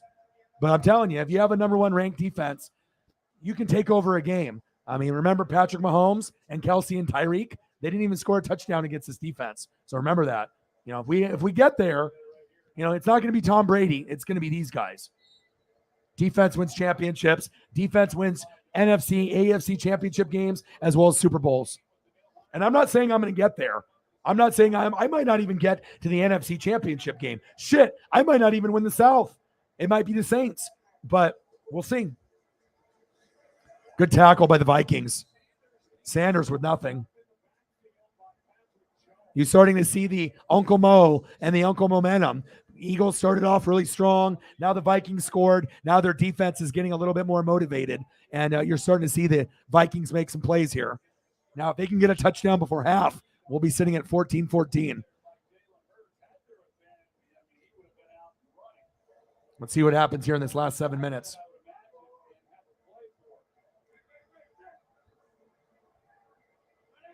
Yeah, Eagles aren't going to make the Super Bowl. Nice try, though. You got to understand, when you go to a good team, right, it takes time to build. And first you got to make an NFC East championship. Then you got to go to the playoffs, and the goal is to win a game. And then if you can do that, great. But if then you got to try to win and go to the NFC championship game. Baby steps. You know what I'm saying? And could the Eagles make the NFC championship game? Yes, they could. Same thing with the Vikings. It'd be a sleeper team. But also you got to remember, they have the Packers. You still have the Saints, the 49ers, and the Rams and the Bucks. So, I mean, there's a lot of wiggle room, but it might not be year 1 where they make it all the way. Realistically, give it 5 years. And within the first 3 years, NFC championship game should be the goal. This year's goal should be to win the NFC East, win that, and then win a playoff game. Then next year should be NFC championship game and win a couple playoff games. That should be the natural progression. Now, if you can skip and leapfrog and go all the way to the NFC, East, and win that, and then win the couple games and get to the NFC championship game, great. But they might not be able to do it year 1. Jalen Hurts is not Tom Brady. So remember that. Lenny D in the building. What up, dude? How are you?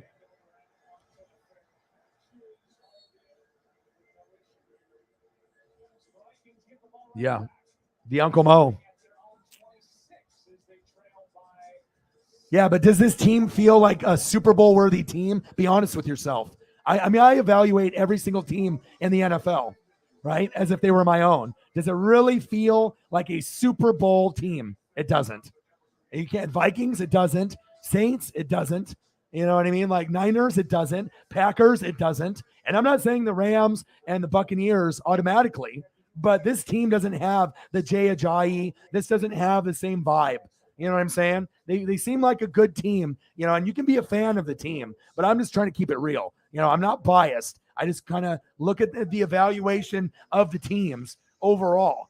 And obviously, to me, the Rams and the Bucks still are the 2 best teams in the NFC, but you got these other teams that are getting closer: Saints, Eagles, Vikings, Packers, Niners, and I wouldn't even put the Cardinals in that mix because they might be the last team that makes the playoffs, but they will lose in the first round. So, when you look at these other teams, can they get there in a couple years? Yeah, and they could overachieve this year, but when you look at the team, Bills, Super Bowl team, Chiefs, Super Bowl team. Anybody else? No. Maybe Chargers, if Herbert stays healthy the whole year, that's a Super Bowl possible worthy team. But on the NFC side, Rams and Bucks, that's it right now. I mean, you know what I'm saying? I don't know if you can really feel like all the way, like the Eagles, going on the road and playing the Rams or Bucks. I don't know, man. You know what I mean? You can be a fan, but you don't want to be a biased fan. And you know what I mean? You know what I'm saying? Most fans are biased from their teams, but it doesn't feel like a Super Bowl team to me. In the next couple years, could it be a Super Bowl worthy team? Eagles, Saints? Yeah, for sure. I like how the Eagles and the Saints are building the roster, right? But does it really feel that you can trust Jalen and Jameis all year, especially against really good defenses? Especially when you gave up so many points to the Lions week 1. Does that really feel like a Super Bowl team? Like a Bills or a Chiefs? No, it doesn't. You know what I'm saying? Good to hear. I haven't seen you in a while. I mean, besides the WWE and different pay-per-views. Right. And you're an Eagles fan, long time. So ENB's the Eagles fan. I'm just trying to give you guys perspective so you guys don't get too overly excited. I mean, I'm going to tell you when my team is good, and once Brady leaves, I'm going to be mediocre. I'll probably be 8-9, 9-8, and I'll be second place behind the Saints. And unless I get a decent quarterback, I'm going to, disappear from the Super Bowl consideration ever again. You know what I mean? But until I get, somebody else, that can maybe take over. 14-7, Eagles. But this Eagles team is nowhere near that championship caliber. When you have like guys like LeGarrette Blount and Jay Ajayi and the defense and, the offensive line with Kelsey in his prime, like you just felt it, when they got on that run that, okay, this could be a Super Bowl worthy team. You feel it. And you have to go back and look at that Super Bowl team. You have to compare it. Is that team good enough to beat this team? Can this team beat the Super Bowl team? No. Could this team beat Donovan McNabb when they went to 4 NFC championship games? No. So that's how you have to gauge it. When your team is really, really good, compare it to back when you were really, really good. NFC championship with Donovan McNabb and Andy Reid, or when you had Slick Nick Foles, you have to have depth, right? And do you have the proper depth at this point? You probably have to have a couple more drafts, a couple more free agents, and then you'll be there. I mean, teams can overachieve, but I don't feel it this year. You got to be able to win the NFC East first and then try to win a playoff game before we're talking Super Bowl. That's just being honest. Big defense there by the Eagles on third down. Said before winning the Super Bowl, right? But this team doesn't have the depth or the players. You don't have a LeGarrette Blount. You don't have a 4 horsemen. And if they end up stopping Miles Sanders, you're fucked. You know what I'm saying? Like, you guys don't have the same personnel. Like when you had the 4 horsemen, right, and you had those running backs, especially with like a LeGarrette Blount, who was kind of like a Marshawn Lynch, and then you sprinkle Jay Ajayi at the very end, that cherry on top, it doesn't have that same vibe. You're young, and you have a lot of talent, and you guys can get to an NFC championship game in the next 5 years. But to say, we're going to go to Super Bowl, it's a little premature.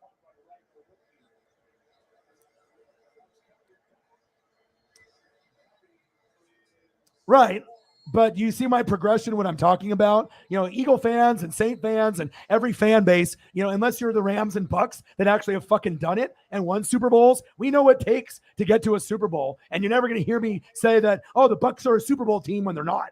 Or the Bucks are an NFC championship caliber team if they're not. I have no bias. You know what I mean? I have no bias whatsoever. I look at every team, as if it was my own. And I like the direction of the Saints and the Eagles. But again, you got to build and build and build. And then when you feel it in your bones, you know what I mean?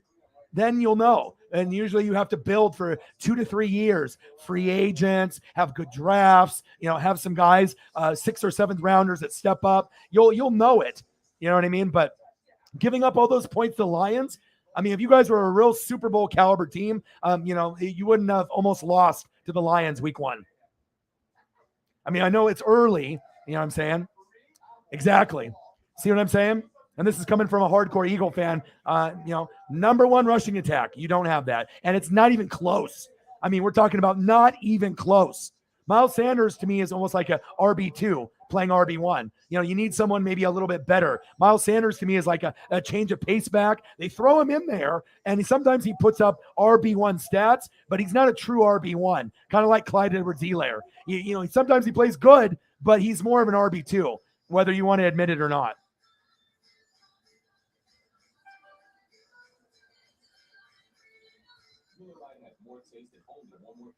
Dusty Rhodes. And I know it's open, but you have to understand when playoff football comes around, you know what I mean? Even though that the Rams got ripped up and they didn't look good against the Falcons either, they have offensive line issues and they have that Super Bowl hangover, right? But even with my team, with all the problems on the offensive line, what you're starting to see is that my second, third, and fourth stringers are better than people expected. And even with no Gronk or Julio or Godwin or Evans, like Brady can do enough with Perryman and Scotty Miller and these other guys that are like average, but he can still get them in the end zone. And on top of that, I still got one of the best right tackles in the league with Tristan Wirfs. But the main reason why the Bucs are probably the best team in the NFC is this: they have the number one rated D. Lots of talent. Got the best linebackers in the game: Devin White, Levante David. Nice guys up front. We can run the 3-4 or the 4-3. Secondary makes plays. And for guys like Jamel Dean and Mike Edwards, everyone thinks they're not good, or Carlton Davis or Sean Murphy Bunting. They're good. Okay. They're very underrated. On top of, we know Devin White is the best player, and we know Levante David is the OG, right? But also you got Shaq Barrett, right? You don't have Ndamukong Suh or JPP, but we still got Joe Tryon, Shoinika, Akeem Hicks. So defense is really what's going to get you there. Nice play by Smith. Go, go, go. First down, Eagles. Move the chains. And you'll see when we get further along, playoff football is different.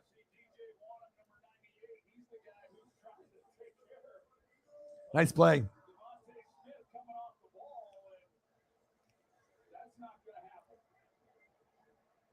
I mean, I usually spend about 4 to 6 hours every day reading, going to all the team websites, depth charts, beat writers. No one else puts in that kind of effort. You know what I mean? Hurts. And I feel like I'm a very good evaluator of high school, college, and NFL. I mean, that's why I'm able to come up with all the predictions. I mean, I'm not going to be right 100% of the time, but go check the receipts on how many predictions that I've been correct on or very, very close. You know what I mean? I'm not going to be able to predict scores all the time, but I mean, how the hell am I able to predict 21 Super Bowl winners in a row? How the hell am I able to predict NHL Stanley Cup without watching NHL? With obviously the Avalanche beating the Lightning in 6.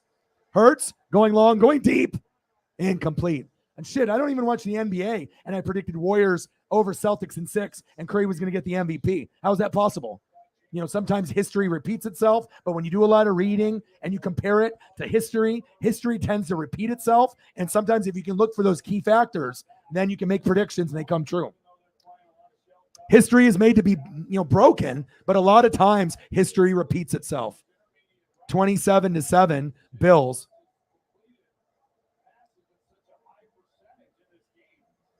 But I'll tell you what, I do love the Eagles and the Saints. I like both of those teams a lot. And the Vikings.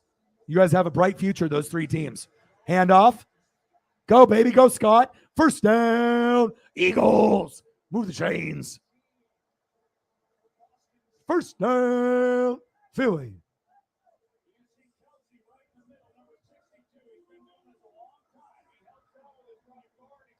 How are you, bro? Mr. Williams, my boy.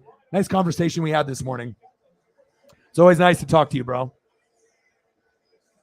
It's good for the mental health, just to make sure we check in on each other, making sure that you're okay mentally, physically, work is okay. If, assholes at work, we can talk about it. Make sure you're playing video games, watching TV, watching movies, making sure everything is okay, because obviously the GOATs matter to me. If the GOATs are in good shape, I'm in good shape. When the GOATs are not in good shape or I don't hear from them, it worries me a little bit,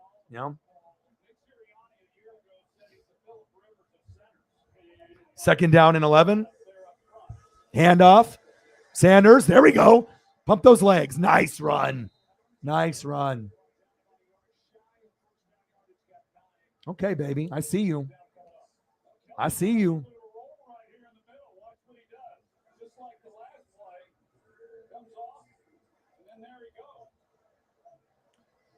And like I said, with Miles Sanders, it's not necessarily, I don't think he's a true RB1. It's just that he gets hurt a lot.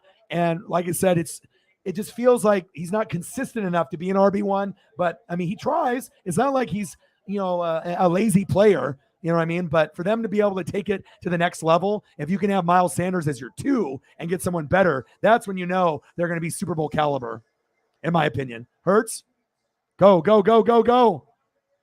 Nice, Jalen. Nice, Jalen. Nice, Jalen. Touchdown. Hurts. Wow, look at this. He said, fuck you. I'm going to use my own legs.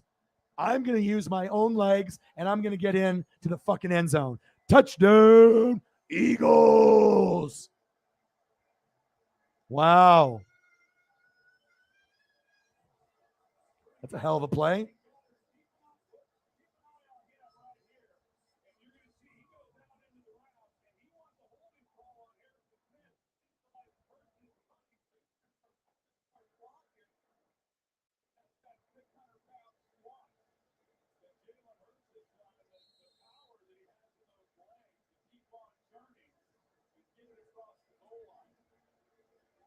Hurt season, baby.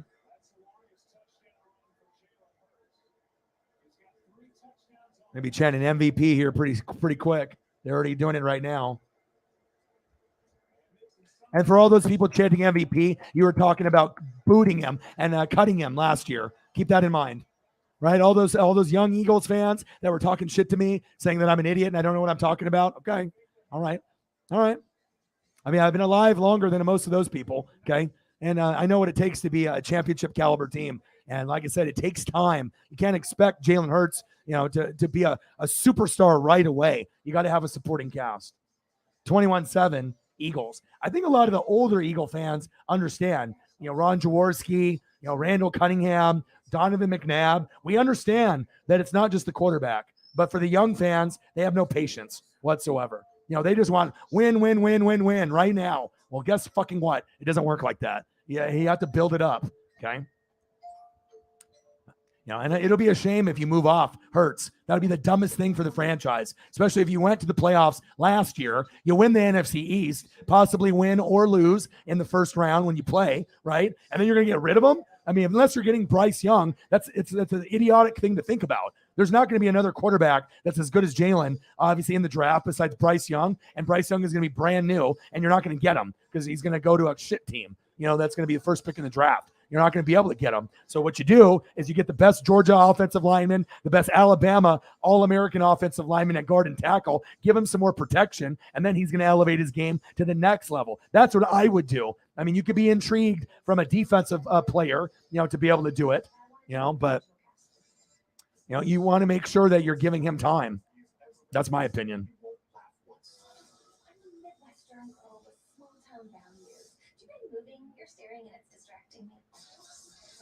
A big key to that drive. Hello. One of the best centers in the league, even though he's older. Travis Kelce's brother, Jason. Let's go. You already know what it is.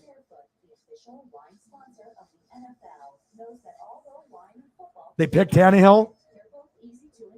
Nice. Extra point is up. 34-7. Well, Jameson Mays is not going to be happy.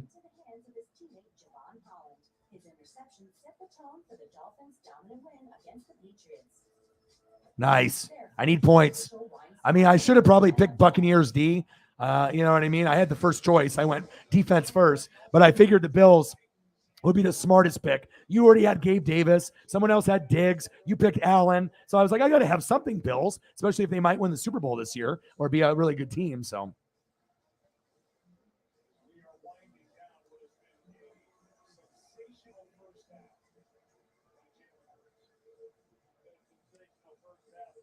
But you get these people, that love to turn their back on somebody, or they're young and they just don't know better. Like, what the fuck did you expect? Jalen Hurts is going to come out there and immediately he's going to be Patrick Mahomes? Give me a fucking break, dude. You know what I mean? But I don't know. I just think people's expectations, you can be passionate, but you can't be a fucking idiot. You know what I mean? It takes time to build a fucking championship roster. And if you don't have every piece, you can't expect, NFC championship game, Super Bowl, like, especially when you got the Rams and the Bucks still in the division in the NFC. Yeah, but a big reason why he's better is because of A.J. Brown and the rest of the defense. You know what I mean? It's like he got better himself, right? But getting a number one receiver, obviously in a nice solid running game, and not having Devontae Smith as the number one and having Quez step up as 3, Goddard, you know what I'm saying? Like, you know what I'm saying? You needed this. A.J. Brown, you know? It's 12 noon. You know what time it is? Time for a sack lunch. Yum, yum, yum, yum, yum, yum. Montez Sweat with the sack lunch, but it might be a late hit. We'll see what happens here with the call. But A.J. Brown is the biggest influential piece in the roster. So that way, Devontae Smith doesn't have the cornerback 1 on him anymore and doesn't struggle. Now he can, let loose, and there's less pressure on him winning the Heisman because that was a lot of pressure on him from Bama. And then Goddard can just be the third down guy. You just have to let shit fall into place.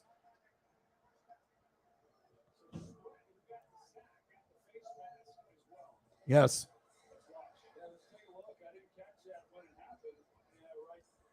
Yeah, there you go. Well, no Gabe Davis, Brute Saint. And Dawson Knox is kind of irrelevant now. So, congratulations, bro. Are you going to win your matchup or are you still losing? You're playing Holly, right? Are you? Let me look at the fantasy real quick. Yeah, Diggs is awesome. Cousins, screen pass. Of course, Dalvin Cook drops it, idiot. And maybe that's why they don't give it to Dalvin Cook as often, because motherfucker can't catch. Come on, Dalvin. O'Connell's trying to help you out to get your stats up.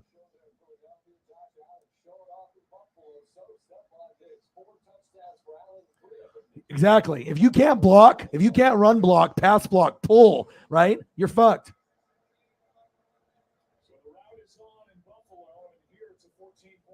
All right, I'm at 146, projected for 159. But Jefferson only has 5 points for me. I need to get that up. Sarah's at 175 and 0 with Gabe Davis. That's amazing. And you're going to get more.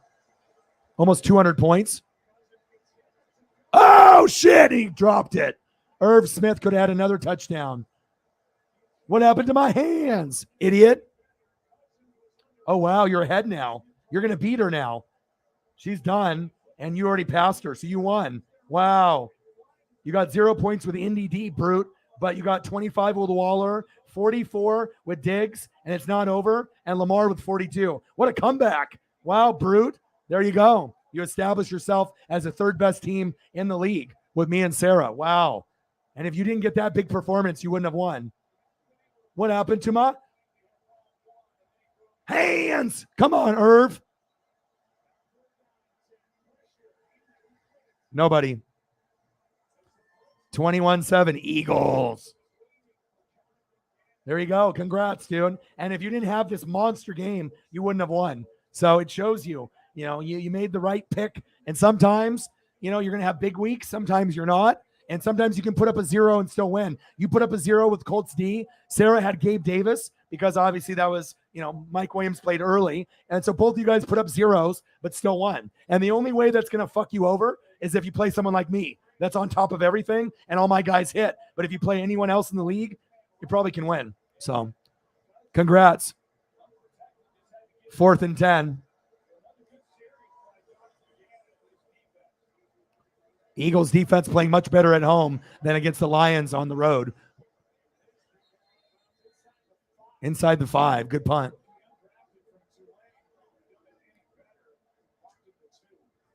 They need to get Justin Jefferson going. And I know that's going to be a main factor in the second half. Brute. Wow, what a comeback.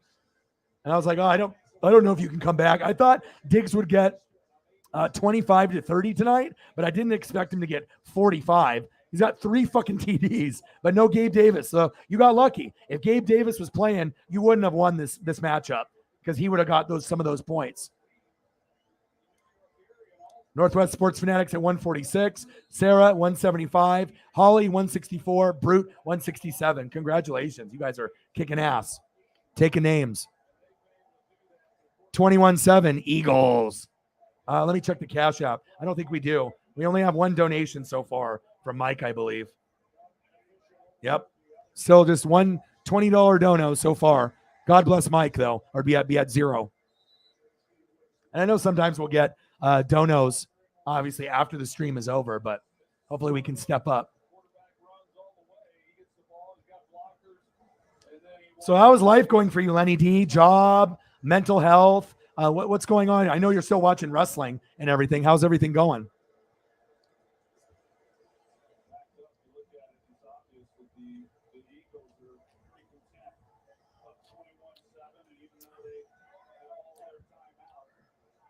Second down and 1. Hurts. Hands off. First down, Eagles. I mean, you might as well just, let the clock bleed, go into halftime, 21-7. 34-7 against the Titans.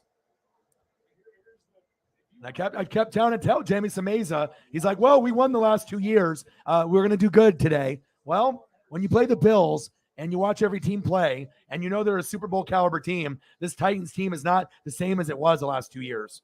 That's facts. I mean, I'm not going to be right all the time, but the Titans had 0% chance winning this game today. 0.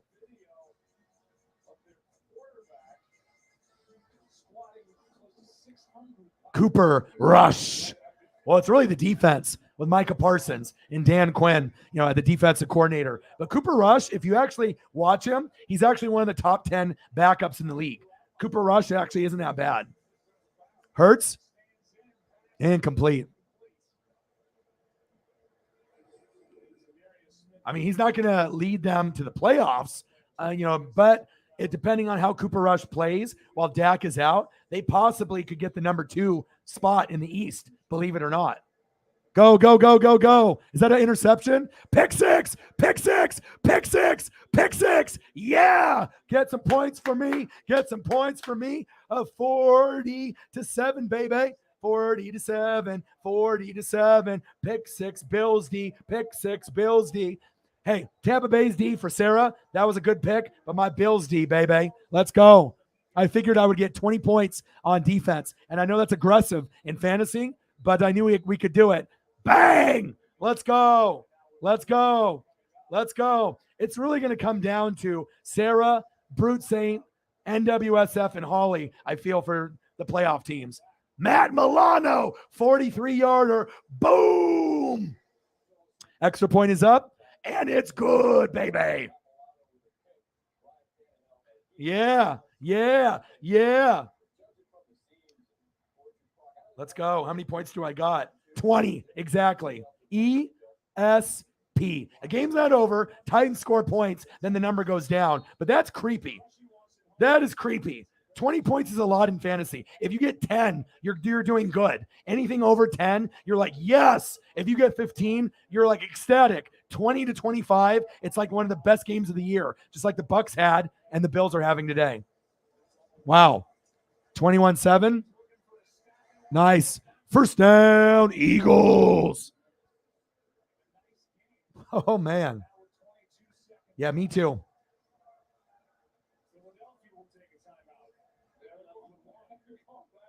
Yeah, you hate it? What are you doing for work right now? Are you doing UPS, FedEx, or are you doing something different? Nice catch by Devontae Smith.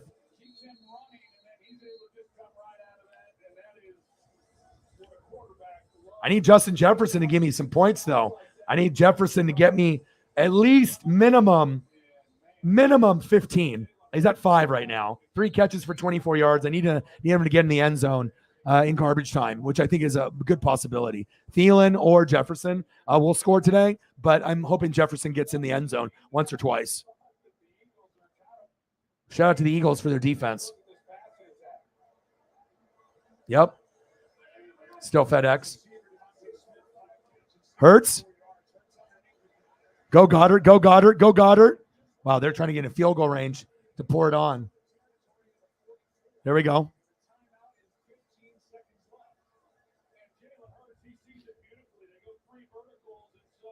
Astros clinch the AL West.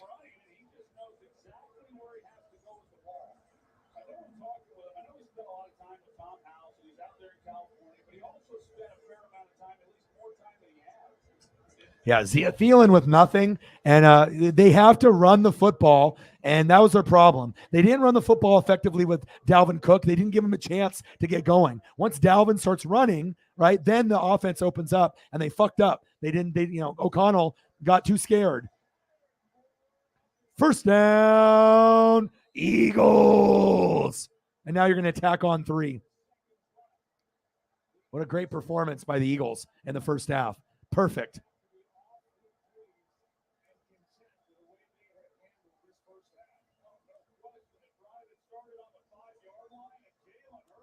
Good. I told you he should have started from week 1.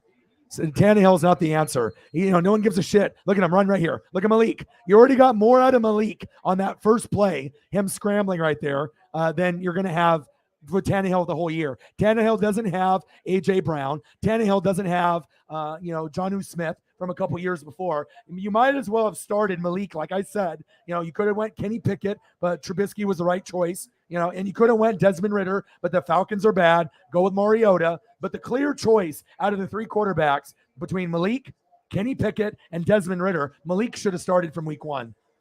Extra point is up, and it's good. Field goal is up, and it's good. 24-7. Let's go.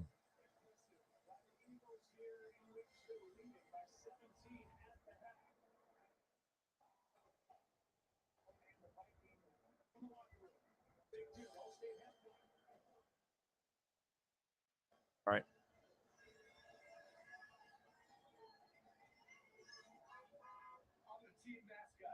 I'm going to go to the other game. And as soon as the other game comes on, if someone will remind me, I got it on the computer, but it's got a little bit of I think a delay. So maybe 30 seconds. So just let me know when we're back from halftime on the main game, and I'll switch it back.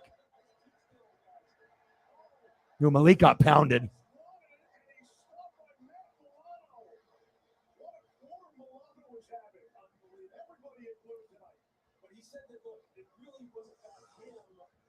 Yeah, but he has experience. Same thing with Mariota. So, to throw it into, because the Steelers think that they can make the playoffs, and then TJ Watt got hurt. You know what I mean? But they thought going in that they could be surprisingly good and win 10 games. So that's why they thought, well, Trubisky has a good win-to-loss ratio, and he's got experience. Pickett's brand new. He'll eventually learn from Trubisky. Same thing with Ridder. Ridder and Pickett could have started from week 1, but they just want to go with the experienced guy, Mariota, Tannehill, and obviously Trubisky. But Malik is the guy that I think is the most talented out of the 3. I think Kenny's got some potential. Ridder's got potential. But the best one out of the 3, to me, is going to be Malik. But they're going to need O-line, and they're going to need to, beef up the rest of the roster.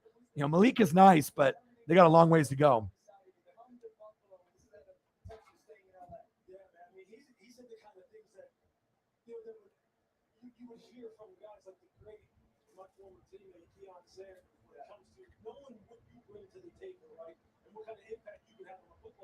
He said, I wanted to know if I'm the Super Bowl whisperer, meaning where I go, I affect change to that degree in a positive way.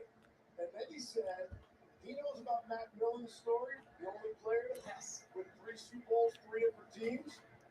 Tom was pretty quick to point out, hey, but Millen didn't play in that last. Well, apparently you're an expert then, Zachary, and I'm not. I'm an idiot, and I don't know anything. Apparently I don't know anything about football, Zach.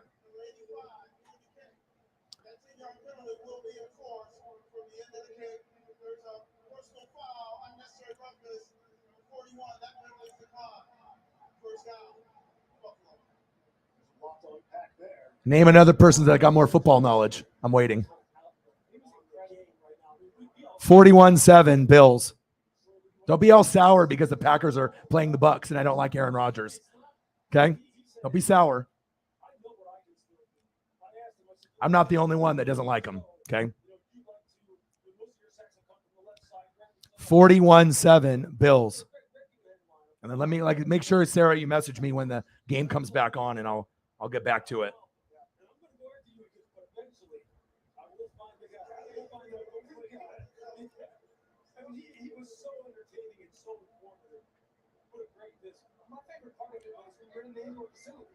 Not in the playoffs. I mean, once you get to know the guy, I think he's a great regular season quarterback, but I don't think he has a whole lot of love for the teammates or the coaches. He seems really self-centered. Seems like he cares about himself. No relationship with Devontae Adams. Cares more about his Hollywood friends than the people that are in the building.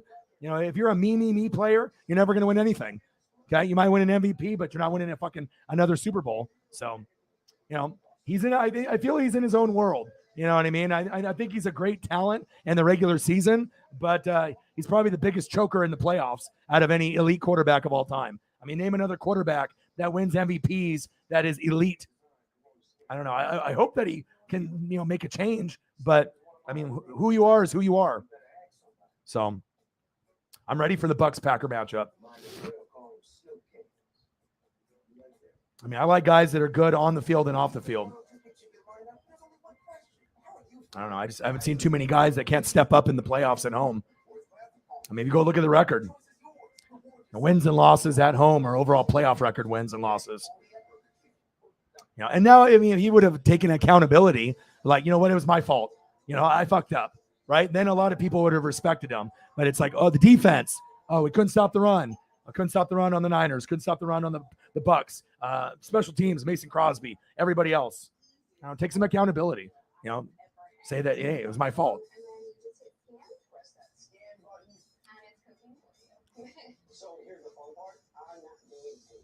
Yeah, I'll turn that on right now as well.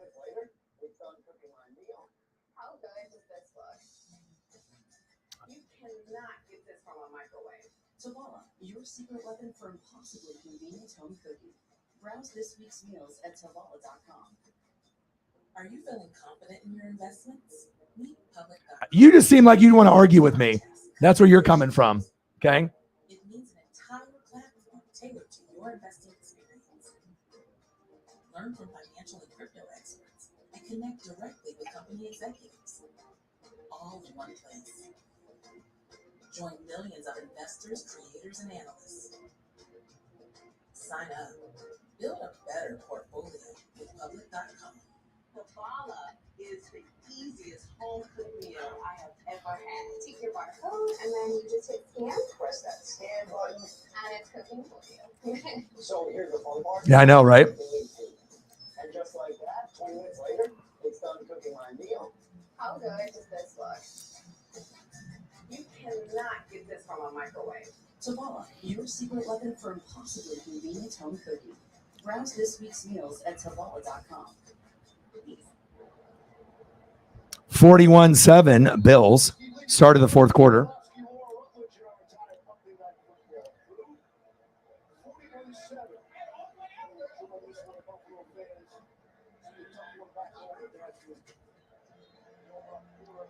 Ooh, nice drop. 41-7 Bills. Wow.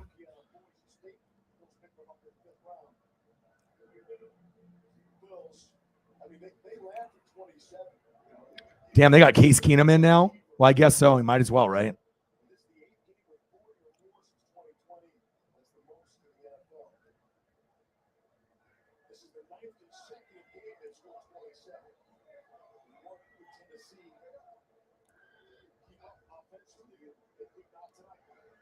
Keenum? Oh, pass incomplete.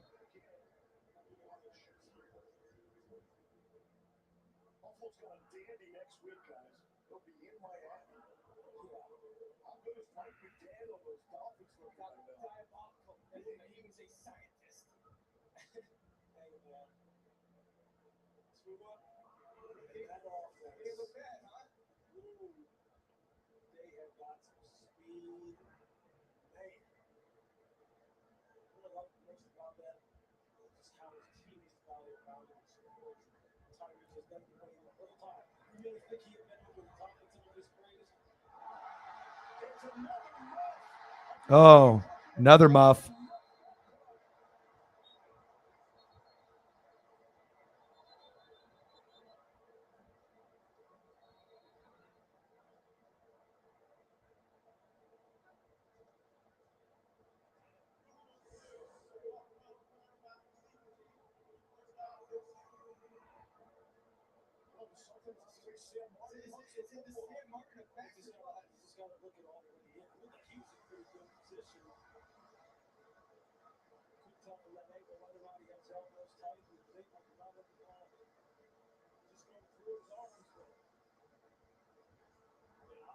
Mike Vrabel will say, well, Kyle Phillips, that's it. We got to put somebody else back here. It's just one of those nights, man. It's one of those nights. Back to the drawing board for the Titans. They go home against the Raiders. But they got Raiders, Colts, Commanders, bye. We should be counting out these Tennessee Titans. He's not bad. I'm excited to see Malik, though. I mean, this is not a really ideal situation, 41-7, but at least you get to see a little bit and evaluating him. I think 49ers are going to be good. I think they're going to make the playoffs with Jimmy G. Because like I said, Jimmy G is good enough to be a good guy, to not necessarily be an MVP, but someone that's not going to turn the ball over a lot. I mean, of course, you can play, an elite team like the Rams in the playoffs. Sometimes you're not going to be able to overcome that, but I think they have a lot of discipline. They, George Kittle's kind of banged up as well, but it wouldn't surprise me. I mean, the Niners and the Cardinals, maybe they can get to 10-7. Are they going to be able to beat anyone this year? I don't know about that, but I think that the Niners, you never can count them out. Every time we count the Niners out, they always find themselves in the NFC Championship game or in the playoffs somehow, some way with John Lynch and Kyle Shanahan. It's all about coaching with them. Yeah. But Lance is gone for the year, and I think Jimmy will be fine. Jimmy's probably mad that they decided to draft a guy over him. And then, because they thought Jimmy can only get you to the Super Bowl or an NFC Championship game, but he's not good enough to win it in their eyes. That's why they went for Trey, which they probably should have went for Justin Fields, honestly. But that's their choice. So.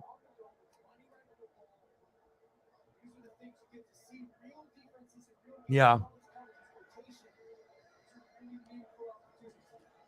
I like it a lot. Like I said, Carson Wentz, he had 4 touchdowns and 2 picks week 1. And then obviously, stole the show. And then today, or, obviously yesterday, he had 3 touchdowns and 1 pick. So he's got 7 touchdowns and 3 picks. I thought that, they should have, when you lose to the Lions, after winning week 1, you could have started off the first time 2-0 in many, many years, right? So you could have ended up, feeding off that momentum. What I see, though, is that the skill position players with Curtis Samuel, Dotson, and then on top of that with Scary Terry McLaurin and the running game, the offense is pretty good. The defense still needs to be firmed up. Chase Young injured, not fully healthy with the defense, but I do think Carson Wentz is having a great year so far, and I think he will continue to have a great year. And honestly, if he can keep it up, they are going to be the biggest threat, to take over the Eagles for the East. I don't know if they can get to 10 wins, but they look a little bit better than the Cowboys or the Giants. Even though the Giants started off strong against weak opponents,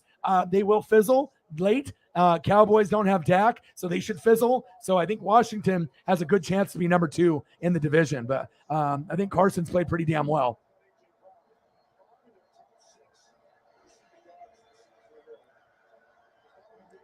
Yeah, I've watched the games, and I thought he played pretty well. Still made a couple mistakes, but to be, at that position, to be able to hit that number, obviously 4 touchdowns, and then, to go with the 2 picks and then go to 3 touchdowns and 1. Did anyone really think that Wentz was going to be like that? Honestly, no. And it's surprising in a good way, so I'm happy for him. Yeah, I agree. Wentz is playing, but offense, right, but that's also the defense's fault. Right, and they got down early. And then they have Amon-Ra St. Brown, who might be like a top 10 receiver now. Mr. Graham, bang! Sup, Ryan? You good? I am good. How are you? $50 dono, my boy. Bang, bang, bang, bang, bang. Let's go. Let's go, baby. Appreciate you. Let's get it. Bang, bang! My boy, Mr. Graham. We were sitting at 20. Now we're at 70. We're much better now. How are you doing? What's good? What do you want me to throw up for pictures? I mean, I got all kinds of photos that I can throw up. Let me know. You got a favorite player, favorite wrestler, favorite whatever. Let me know, and I can throw some photos up. Thank you so much for your generosity. Mr. Graham, I appreciate you. Oh, he will play 70% of the snaps. Thank you so much. A big fitty for the Space Kitty, baby. Thank you so much. What do you want to see, Mr. Graham? What do you want to see for a photo?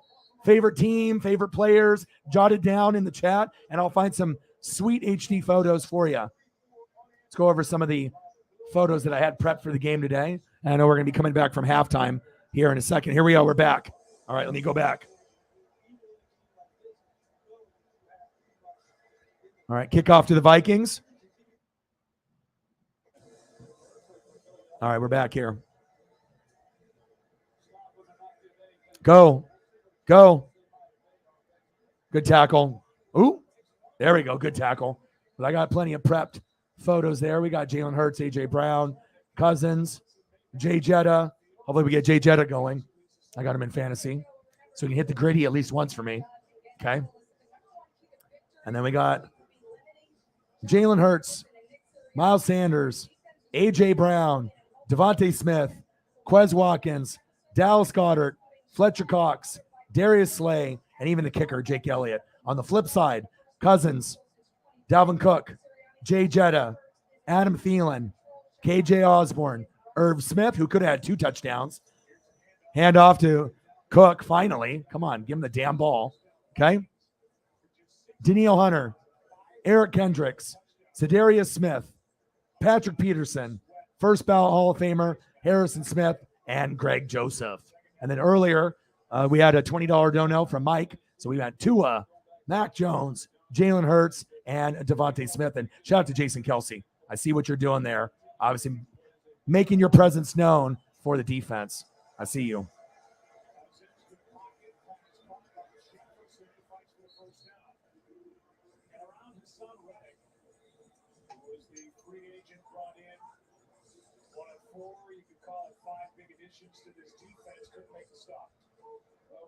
Oh, nice. Nice. Good to hear. You got anybody that you want me to pull up for your favorite team, favorite players? Cousins, play action fake. Get rid of it. There we go. Osborne, boom. First down. Vikings, goal. KJ Osborne, baby. My boy drafted him on Ross St. Brown in the 3rd. And now, well, of course, you already knew that was going to be a big player this year. You already knew that was going to be a big player this year based off targets. Guy gets like 12 targets every game. And if you saw him at the end of last year, that's what he was doing. So Sarah has Amon-Ra St. Brown. I was going to draft him, but Sarah got him right before me. So, and you got to have good number 2s like Gabe Davis and Mike Williams, especially, if you want to win at fantasy. So, Mr. Graham, let me get you some Saints photos. Let's do it. But I am good. I did the game in the morning. I'm going to do, obviously, a lot of the Saints games when I can. So,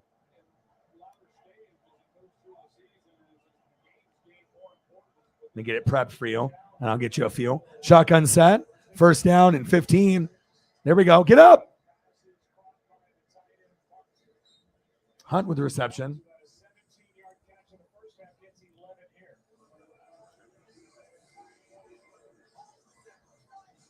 I'll get you some beautiful photos, bro.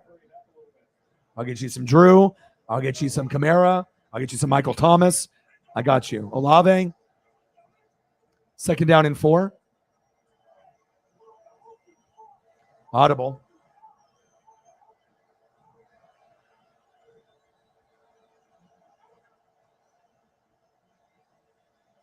Handoff. Go, go, go. There we go. First down. Vikings. That's what I'm talking about. Finally. You got to establish the run like it said in the first half.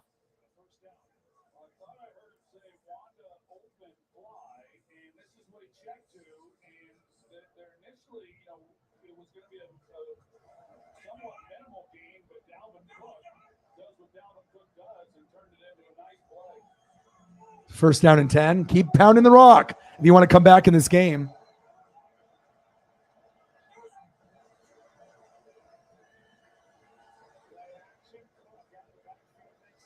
Go, Dalvin. There we go. First down. Vikings.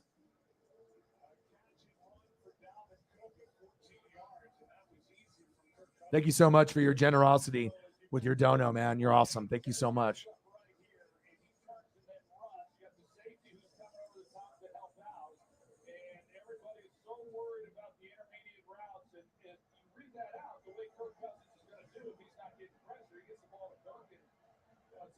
Shotgun set, first down and 10. Cousins There we go. Jay Jetta. There we go, baby. First down. Vikings. Jay Jetta about to get in the end zone. Let's go.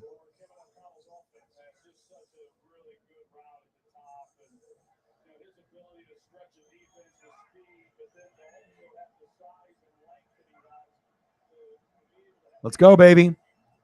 Let's go.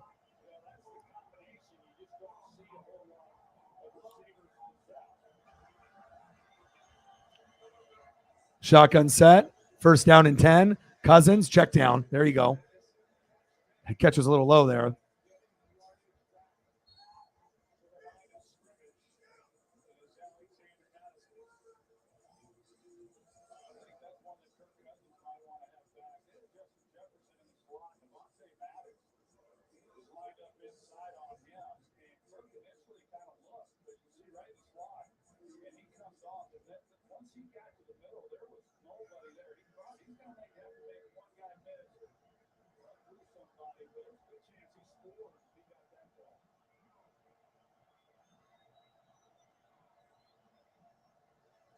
Cousins, second down and 10.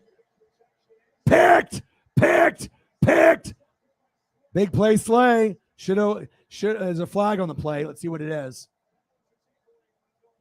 Big takeaway. Let's see if that's on the Eagles. I think it is. Or is it on Minnesota? Let's check. Gives the ball to James Harden. Holding on the offense. Wow. Forced it to Justin Jefferson. Big play by Big Play Slay.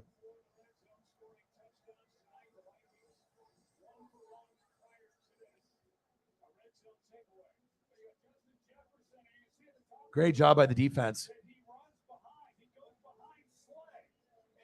All right, let me get you some photos here.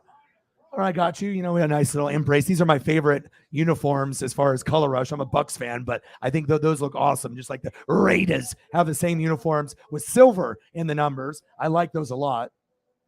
Nice little breeze and AK-41. And we got another Alvin Kamara. And my favorite Alvin Kamara photo. My favorite running back in the league, even though I'm a Bucks fan. And I'll give you a little Drew Brees love. The best short quarterback of all time. Even better than Russell Wilson. I see you, Drew Brees. I'll give you Mike Thomas from Ohio State. And I'll give you that there. And I'm not done. I take care of you. You take care of me. I take care of you. Our internet isn't ideal. My dad made the brilliant move to get us T-Mobile home internet. Oh, but everybody's online during the day. My favorite player on the defense. I'll post that here in a second for you guys. Come on, kids. This sucks. Well, if you just switch, maybe you don't have to be vampires. Whoa, okay. Oh, sorry. I wasn't thinking of the really use the V word. It's kind of insensitive. We prefer day adjacent. I'll go vampire. It takes a fight to be a full-time. Love DeMario Davis, a.k.a. The Glue. He holds everything together. Complete shifts. Good days. Bad ones. But you'll never quit. Love me some Cam. Tristan Wirfs controlled him, but he's a first ballot Hall of Famer. He's amazing, and thank God the Jets and the Browns. They had him early in his career. God bless the Saints for rescuing him from that mediocrity to dumpster fire of the Browns and the Jets, so that way you can actually get him to play on the Saints. And he's still the most underrated linebacker in the league, hands down. I'm a Bucks fan, and it used to be him and Levante David, but since we won the Super Bowl, he started to give a little bit more credit and love. So. Yeah, he definitely threw it right at him. I don't know what he was looking at, Kirk Cousins.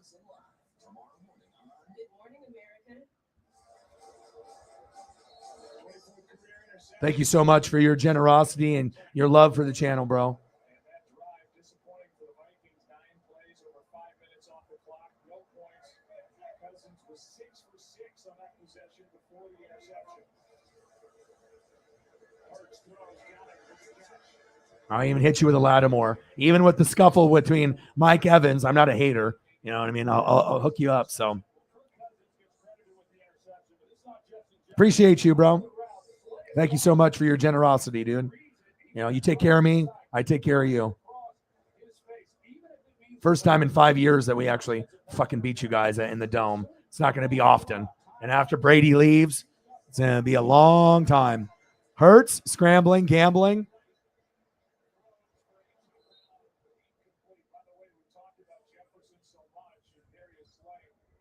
Jefferson, 0 catches on 2 targets against Slay, and now the interception for Darius.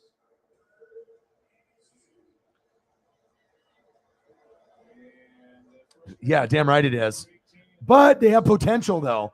They have potential. Them and the Jags and the Lions. I root for them every year. The only team that's a dumpster fire that I don't give a shit about is the Browns. With obviously, we already know with Watson and him being a sexual predator. Fuck that franchise. And the Texans, they're a dumpster fire. But I mean, you know, I kind of feel sorry for them. Like the Jets and the Jags and the Lions, the Texans, I kind of feel sorry for them. The only one I don't give a shit about is the Browns. You know what I mean? But I really root for the Lions every year and the Jags and the Jets. I just hate seeing teams at the bottom that can't climb out of the hole. So appreciate you. You're the man.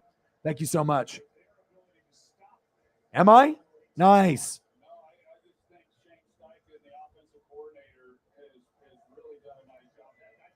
41-7 Bills. Nice to see Malik out there. Mr. Graham always holding it down during football season for me. Big dono, $50 from him, 20 from Mike. Thank you so much. 24/7 Eagles. What's going on in your life, Mr. Graham? Job, you know what I mean? Anything exciting? Have you bought any new jerseys? What's been going on in your life since the last time I've seen you or talked to you? Anything new? Anything exciting? Any camping trips? Yeah.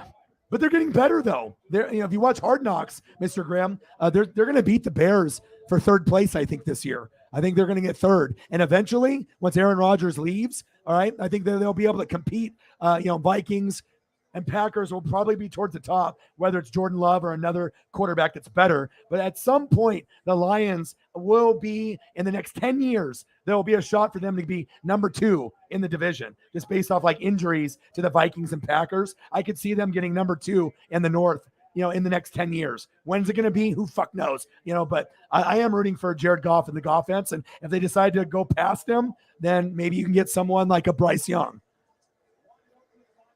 Devontae Smith with the grab on first down and 10. Zach in the building. How are you? Hurts. Devontae Smith.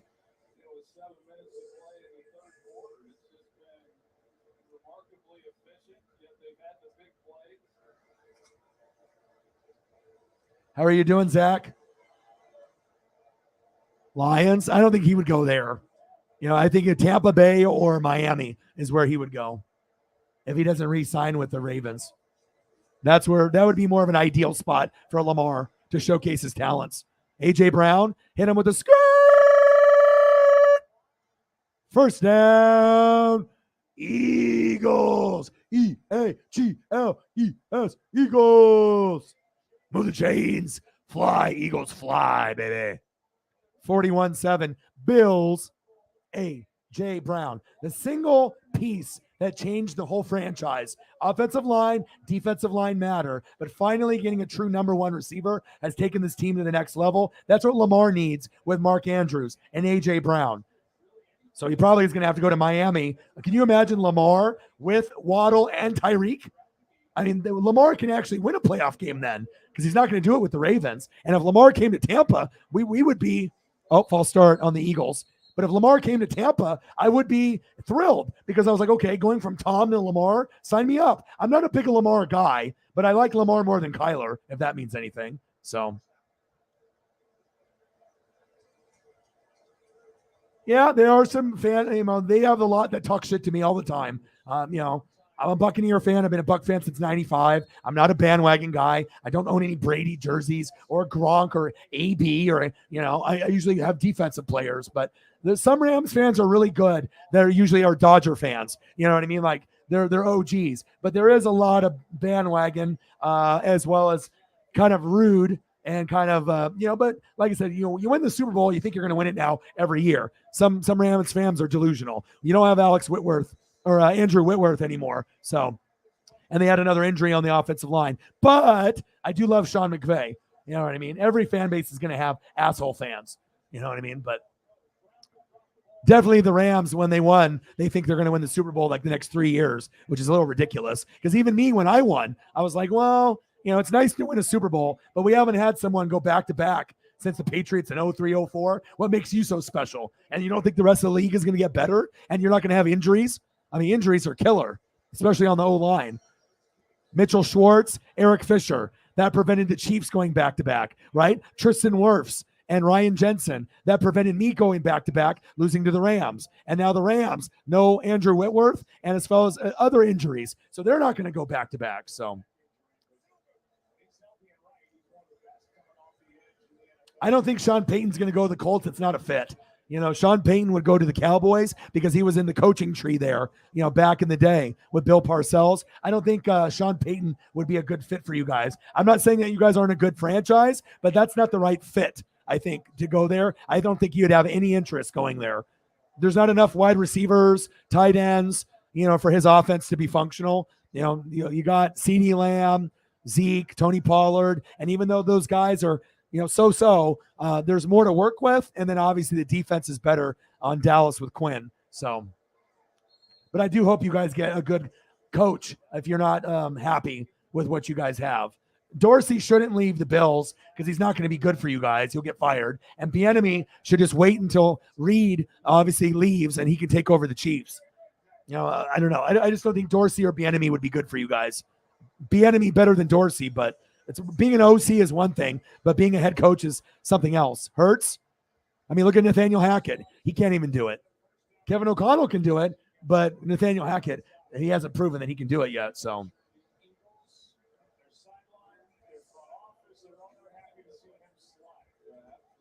they don't care. They don't. Their parade was very small. And like I said, it's a Dodger town. It's Lakers and Dodgers. They don't give a shit about the Chargers or the Rams. That is true. Very big facts. They don't give a crap. They have more fans outside of LA that root for the Rams than actually Rams fans and Charger fans in LA. They are Dodger people and they are Laker people. They don't give them two fucks. Blocked. Pick it up. Go. Go. Oh, baby. Wow. That'll get them back in the game. Jay Jetta, touchdown incoming. Wow.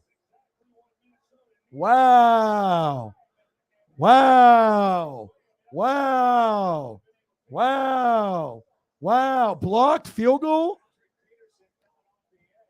Boom. Patrick Peterson.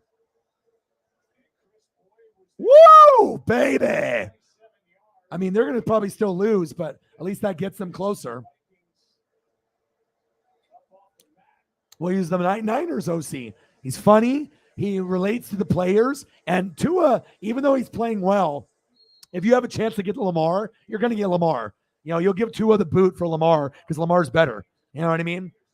Tua can't stay healthy. Tua's got skills, but it's just a matter of time before he gets hurt again. He's like kind of like Marcus Mariota. When you're on the field and when you're healthy, you can play good most of the time, but then there's going to be a time when you play a really tough D and Tua's going to throw 4 picks, and then everyone's going to forget about that 6 touchdown, game that he had obviously a couple days ago. Cook, good defense. JT in the building. How are you?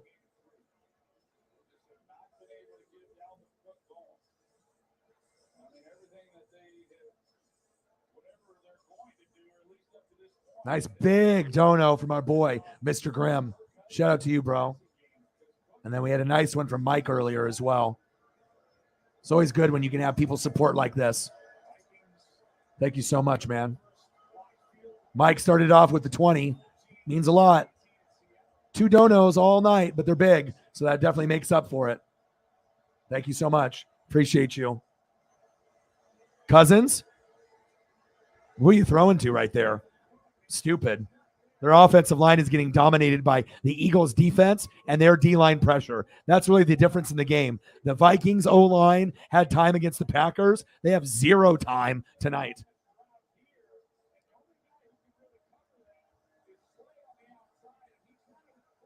Come on, Cousins. You're going to have to react like Brady. You don't have time. This Eagles defense has got the Uncle Mo. If you want to get touchdowns and get guys open, you got to be able to run the football effectively. You can't. And if you want to hit the gritty, you're going to have to, figure out a different type of play call scheme. Jet sweeps. You're going to have to kind of be a little bit more creative, Kevin O'Connell. Fight that crowd. 3rd down and 7. Cousins. Picked. Wow. Big hit by Irv Smith. Eagles defense balling out. Maddox with the pick. Cousins. Bad game. Why are you throwing, to Irv Smith when you have Thielen and Jefferson? You know what I'm saying? And you were throwing to Thielen here, or you were maybe throwing to Jefferson and you overthrew him. Who are you throwing to there? Was that to Jefferson or was that to Thielen? Either way, it was horrible. And then you get a blocked field goal and you don't even get 3, idiot. But that's what happens. When you play a good team that struggled on the road against the Lions, when you come home, you usually can take care of business. So shout out to the Eagles defense. We know Minnesota isn't this bad, and the Eagles maybe aren't this good, but it shows you when you're at home and you have an awesome crowd, it makes all the difference. When you're in Minnesota, you're going to ball out. Minnesota this, Minnesota that, gritty here, gritty there, gritty everywhere, okay? Right? Doing this, doing that. But when you're on the road, if your offensive line isn't going to show up or step up, none of this is happening. I mean, Thielen is irrelevant. I still have him in fantasy on my bench, but they're going to have to get him involved. And maybe they tried to force it, but both of Cousins' picks have been forced, like dramatically forced. Like, okay, I get it. He hasn't been involved, but you have to pick and choose, your moments. Okay. You got to pick and choose. And I know you want to go to KJ Osborne and Irv Smith. Irv Smith had a touchdown and then he was wide open and dropped another one. That's why you play tight end, bud. And you want to go to Jay Jetta, but you can't force it. And that's how Cousins has 2 picks right now. Brittany in the building. How are you? I missed you. How are you feeling? How's your son? And how is your vibe on the Pats? I don't know if you thought that you were going to win that game against the Steelers, but I'll tell you what, the single reason why you won, no TJ Watt. No TJ Watt equal the victory for your boys. So I don't think they're going to be a playoff team this year, but I imagine you were happy getting that dub against the Steelers. How are you? We've missed you. Okay,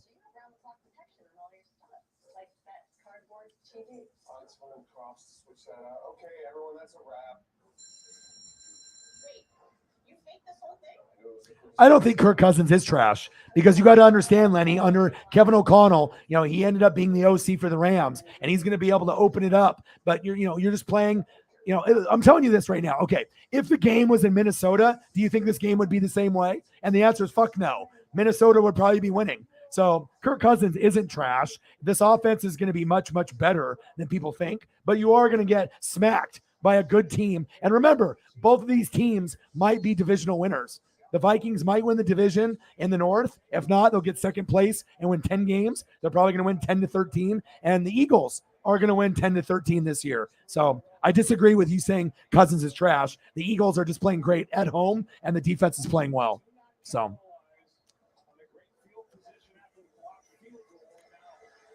Kirk Cousins is usually like the 11th best quarterback in the league. He's going to have games where he plays really well, and he's going to have games where he plays bad. But really, it's not his fault. It's the offensive line. The offensive line isn't giving him time to pass. The offensive line isn't giving him time to go through the proper runs, to be able to run with Cook and to open up, obviously for the defense to cheat and then, suck up 9 in the box, 8 in the box, and then he can go to Jefferson and Thielen, but he doesn't have that time. So I disagree. I don't think Cousins is bad. He's playing bad tonight. But again, the Eagles look like shit week 1. You want me to say the Eagles defense is trash? Because there's no way in hell that you guys should have had the Lions put up 30 plus in week 1.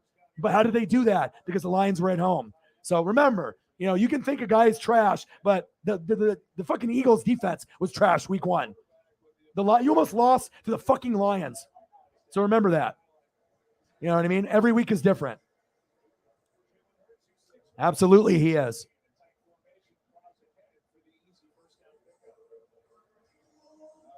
Well, the obviously the head coach, it makes a big difference. And when you got Waddle and Tyreek and a good defense, Miami's been doing pretty well, obviously in the last few years in drafting. So But Tua is almost destined to get hurt at some point. It's a matter of time.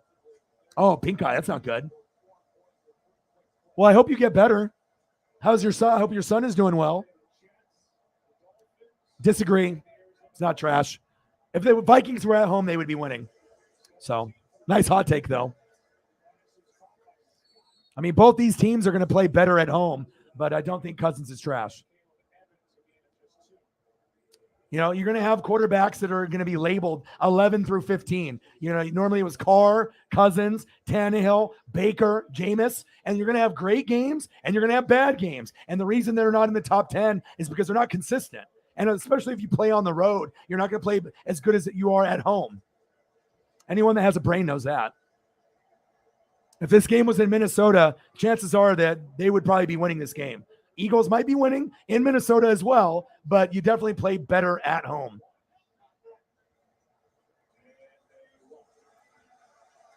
I'm not a fucking dummy, okay? End of the third quarter, 24-7, Eagles. Right.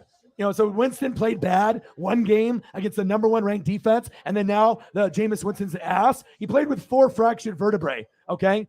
You know, how many people could play with 4 fractured vertebrae and still try? You know, most people would cry about it and be on the bench. So you have to understand, just because 1 week you look good or 1 week you look bad, that doesn't define a career or a season.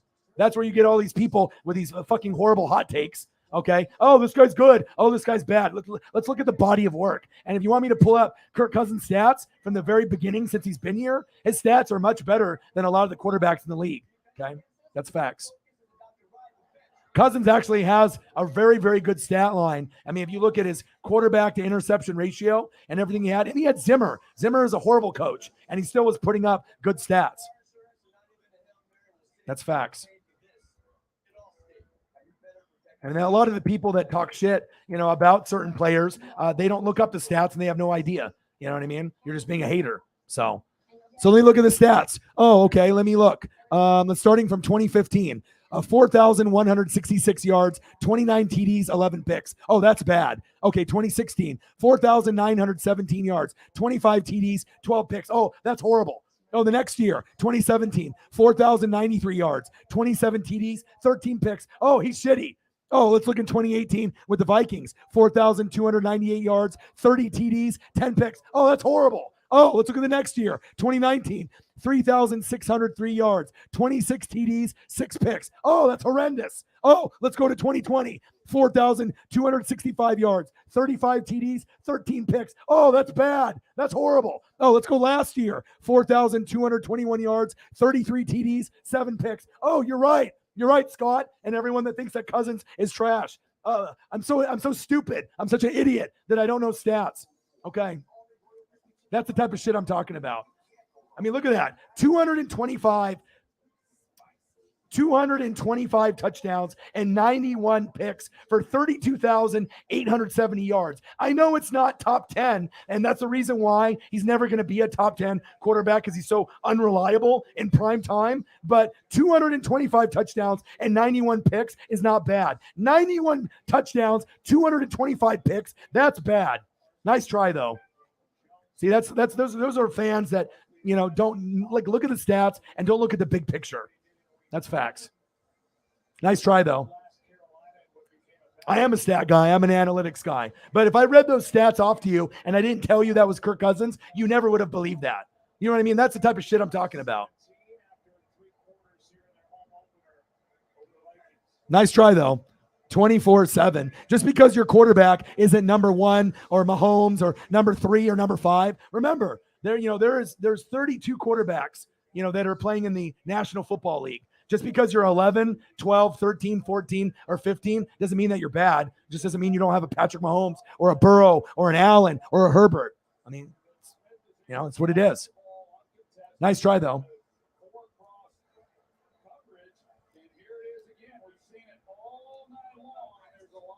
Yeah. Hurts. Nice catch. Flag on the play. What up, Kip? What's good?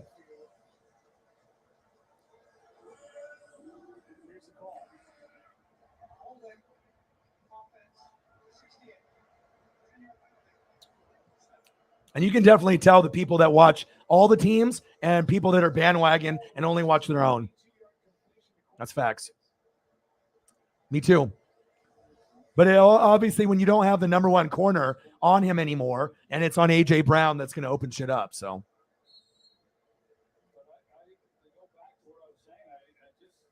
Kip has missed you, Lenny. But like I said, Kip has been busy, and then I know you're working a lot. Maybe we can get together, the three of us, for wrestling, because I'm usually doing wrestling like WWE stuff. So maybe when Kip can have some free time, and maybe when you have free time, Lenny, then we can all be in the room again, not only for Eagles, but maybe for WWE. A.J. Brown.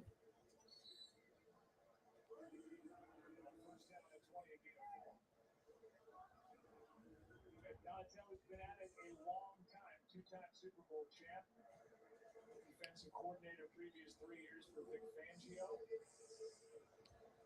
Let him know. Let him know. 4 to 8 hours every day. No one else is putting in that kind of hustle and work. That's facts.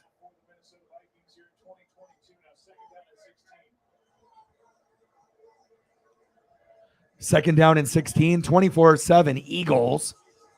Nice play call.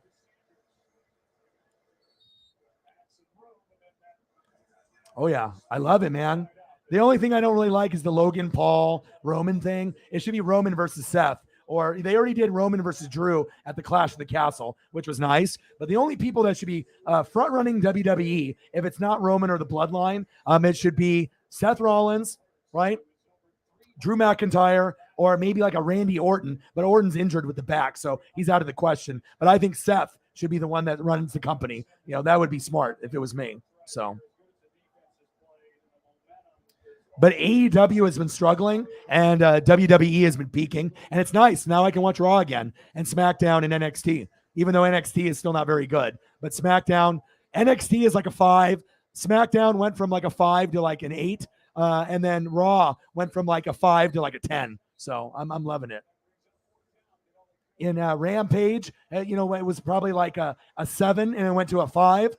Even though I'm a big AEW guy. And then I think Dynamite went from like an 8 or a 9 to like a 7. So they definitely need to step up, but they need to have their best pieces available. Facts. God bless Triple H. He's like, I'm going to get with Stephanie, and one day I'm going to run the company. And it happened. Oh, wow. 12-hour graveyard? Wow. Grinder.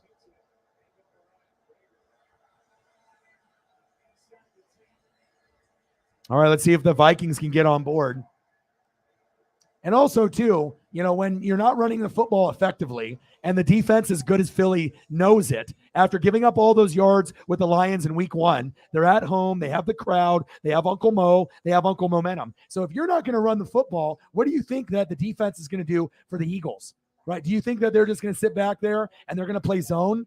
Or they're just going to go back there and, just let you dink and doink with Jefferson all day? No, they're going to come after you, and they are going to throw 8 or 9 in the box. They know you're not going to hand it off, and there's no time, right? Right? There's no time. We already know where the defense is at, and they're making the plays. You got to be able to have that balanced offense. If you don't, this is what happens. You get big plays from the Eagles, and, you get quarterbacks that force the throws. It's like crazy. Like Thielen is non-existent. You know what I mean? He's too good of a receiver. He's still one of the top 5 duos, at least going into this year, you thought, but they have to be able to get into a rhythm and have a balanced offense. For guys like Thielen, Osborne, Irv Smith, and even Justin Jefferson, it's an off game because they can't get into a rhythm, and it's not necessarily Kirk Cousins' fault. Who's really at fault? It's that O-line, but you have to give praise to the defense. The defense is controlling the tempo. Obviously the battle in the trenches. You're getting good looks for obviously Jake Elliott as well, but it's defense. Offensive line, defense, coaching. And every single category is being dominated by the home team, and it's very clear. Yes, they did.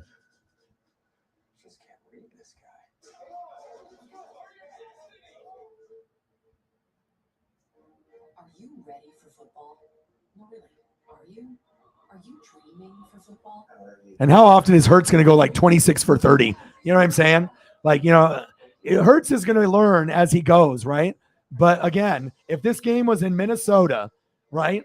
If the game was in Minnesota, do we really think that the same outcome happens? Honestly, it could, right? But what the Eagles showed in week 1 when they were on the road in Detroit, they almost lost. You know what I mean? So it's kind of funny when you see these people, with their opinions that they have no knowledge of stats or anything in general. They're just doing it based on what ESPN tells them. Yeah, nice try.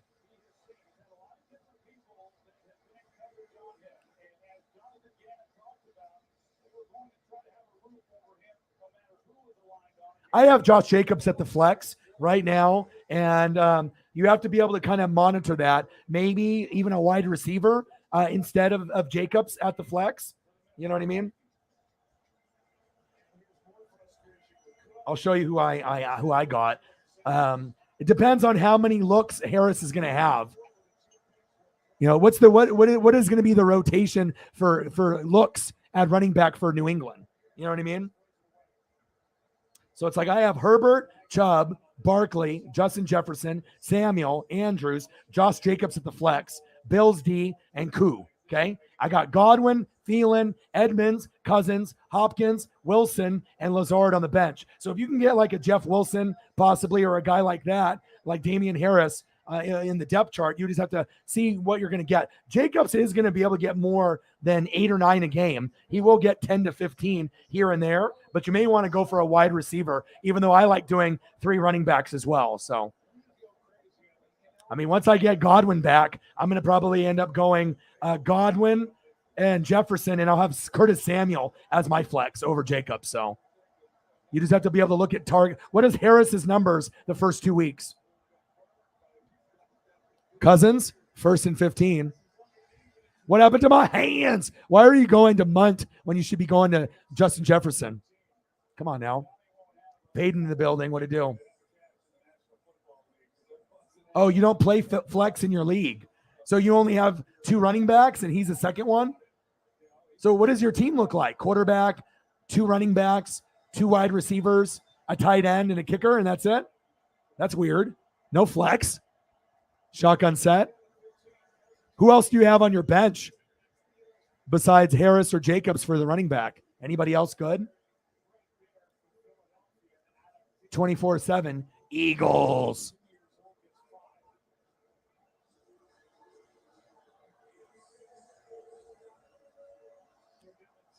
I picked Justin Jefferson number 2 overall, and there's going to be games where he doesn't play well, but even with this shitty performance from the Vikings, he almost got me, what is he at right now, 10? And most guys can't even get to 10. He's at 9.3, and there's a chance still to have a decent night. Ooh, almost picked. Adam Thielen with a grab, finally. I can use the graphic. One of the first catches of the year for Thielen, and it almost picked off. Yeah, Jay Jetta. Well, it's because the Eagles. And they haven't been able to establish the run. Nice little toe drag swag by Thielen. 3 targets, 2 receptions, 18 yards. Oh, almost picked again. And obviously Cousins is getting confused because he thinks they're playing man, but they're playing zone. So they're, you know what I mean? So they come off in a look that looks like it's going to be a zone, but there's always a safety over the top, right? Right there, they're playing man, and Slay obviously jumped on that football, right? And obviously he doesn't have a whole lot of zip on his football either. And obviously if you have one guy that can play man, it is Slay. Very underrated, just like Fletcher Cox.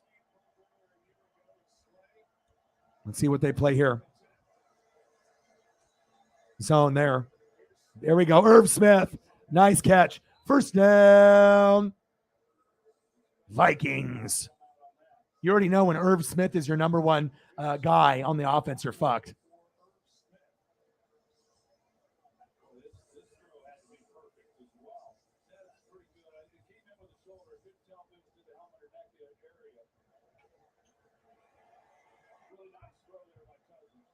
Cousins finally trying to get into a rhythm. Who are you throwing to? Cousins. Are you paying attention to the defense you're playing? Cousins looks like a high school quarterback today. And that's what happens when you have a defense that's motivated, that knows what you're going to do. They game planned for this and thought maybe that they won't run the football. Maybe that they'll just try to throw it And the Eagles were very, very prepared. So shout out to Sirianni and company.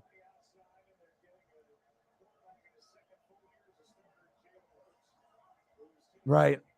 Yeah, Najee. Yeah, their offensive line isn't very good. Another drop. Jesus Christ. Is anyone trying to catch the damn football? Dude, I've seen more drops in this game than any game all season so far. Everyone's dropping except for Jay Jetta. It's just crazy. Drop the football. Drop the football. I mean, he hasn't really tried to drop the football. This is embarrassing. But the Eagles are legit. Like I said, these are two teams that could be forces as the season goes on. Cousins. Irv, there we go. There we go. First down, Vikings.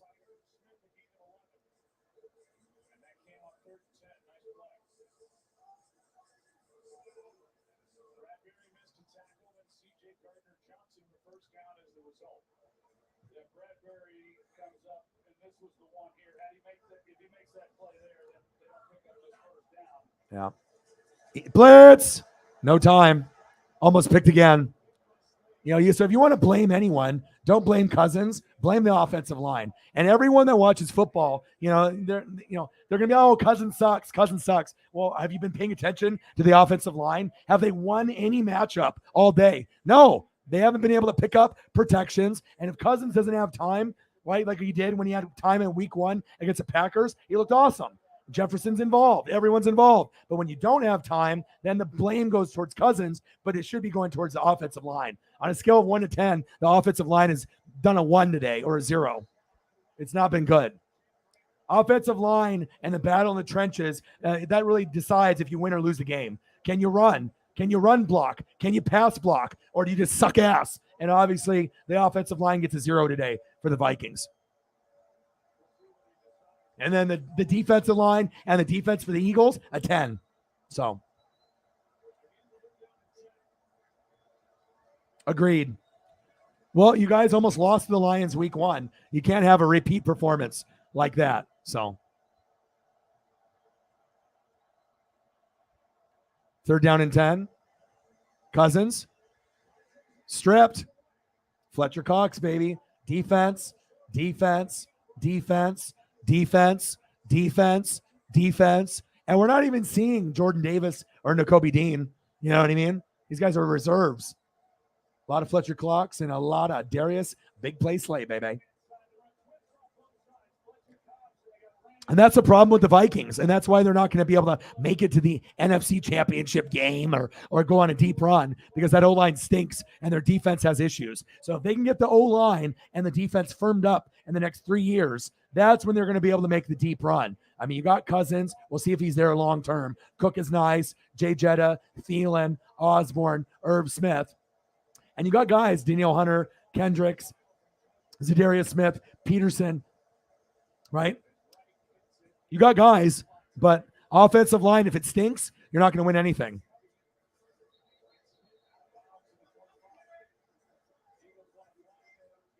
Oh, absolutely. And him mentoring Jordan Davis, how awesome is that?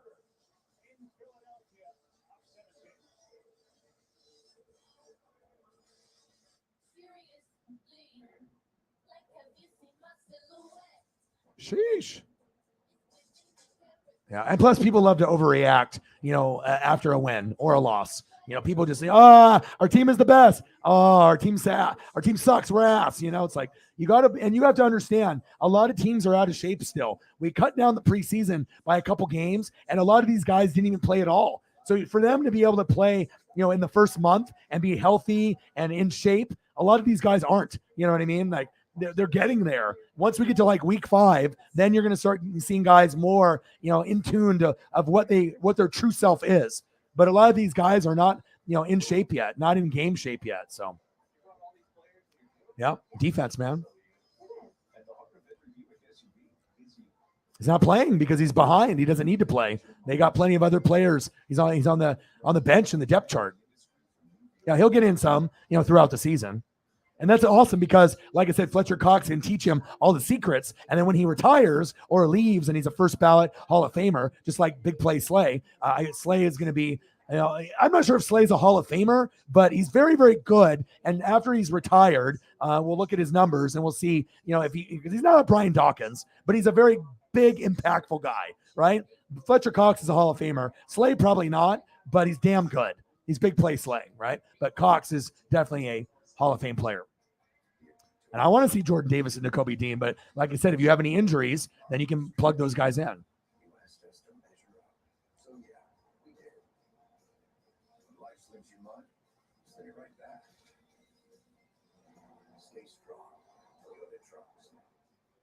I mean, when you got a guy, right, that's bigger than Fletcher Cox, hey, you're going to play him at some point or another, Give it some time.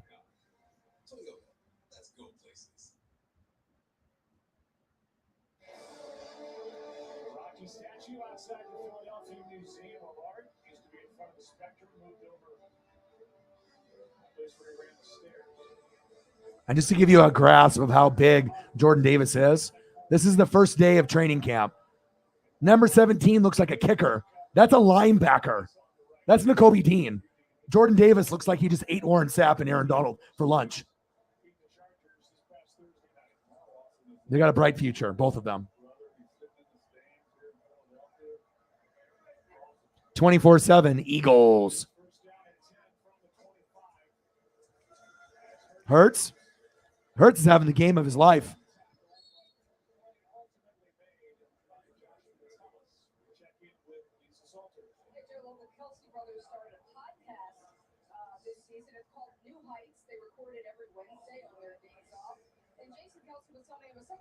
Well, it was on the road. I have Jay Jetta too. It's on the road, right? And obviously, if the offensive line can't win that matchup, they were able to do it against the Packers. But this Eagle team is different for defense, and they're at home. You got to keep that in mind.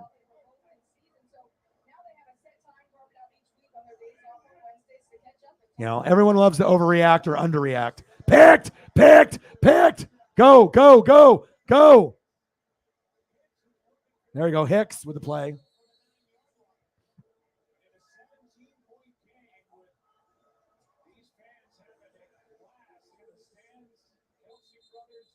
Of course. It's always nice to have a new puppy. I'm happy for you. Yeah. I mean, he's talented enough where you could play him right next to Fletcher Cox. But, I mean, you look at the depth that they have on the team. That's why we know the Eagles are going to be good long-term for a long time, because they addressed certain positions in need for the future.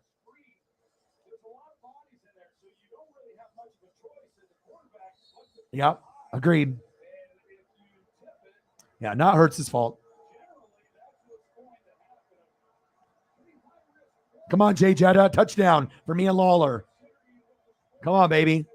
You're close enough. No excuses.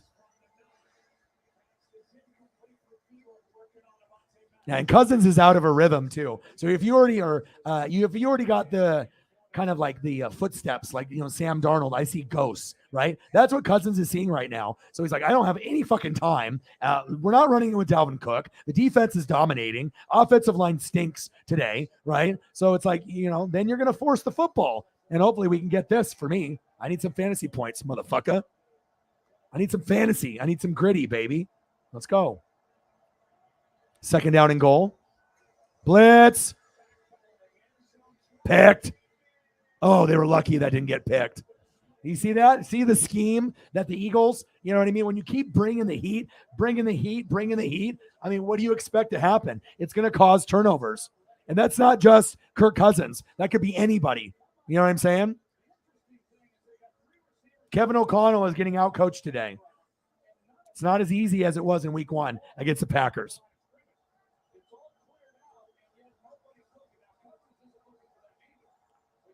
Well, but also he doesn't have time. He's running backwards, throwing it like a floater, like you're playing 500. The offensive line gets a 0 today for the Vikings, and the defensive line and the defense for the Eagles gets a 10. Picked.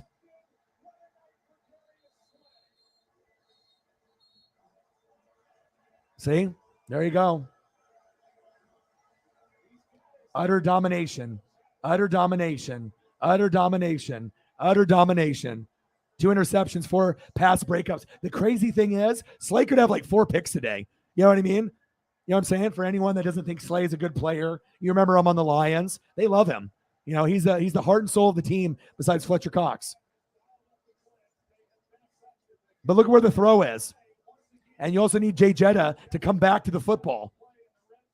They're just not on the same page today. And Slay is just playing like Deion Sanders, and it shows. Even when they get the interception, still can't convert. You know, Uncle Momentum is a real thing. You know what I mean? Like, I keep telling people this, it can last a play. It can last a quarter. It can last a half. Sometimes Uncle Mo will last a couple games. That's why do you think Peter Schrager from Good Morning Football watches the show? Because he's not smart enough to come up with nicknames and, you know, catchy things. He just has to be fugazi and fake and unoriginal. He's supposed to be a stat guy, but guess what? I probably know more than him in football. You know what I mean? I know he reads and I know he watches film, but I don't copy other articles. I don't copy other YouTubers or other people on Twitch or other people on social media or the sports media. I don't look at an article and then act like it's mine. You know, I don't watch someone else and try to steal their material. You know, you have to be original, and that's what obviously Peter Schrager is not. And that's why Good Morning Football's ratings went down the shitter. No Kay Adams, no Nate. Why am I watching? Am I watching because of you or the new girl or McCourty? Fuck no. You watch it for Kyle, and that's it. And I don't even watch the show anymore. So will I watch it at some point? Yes, I will. Okay, but I'll watch probably maybe Colin. You know, even though Joy's not there, so that's not good anymore. So you don't have Joy Taylor anymore. So every show that I liked is no longer good. Good Morning Football, trash. You know, Colin Coward, The Herd, not good. You don't have Joy Taylor there anymore, right? And then I can watch Pat McAfee show, and that's it. Besides just doing my own show. So, oh, I do. I remember when you guys were so bad at safety and corner. Yes, I do. I'm so glad you was Yeah.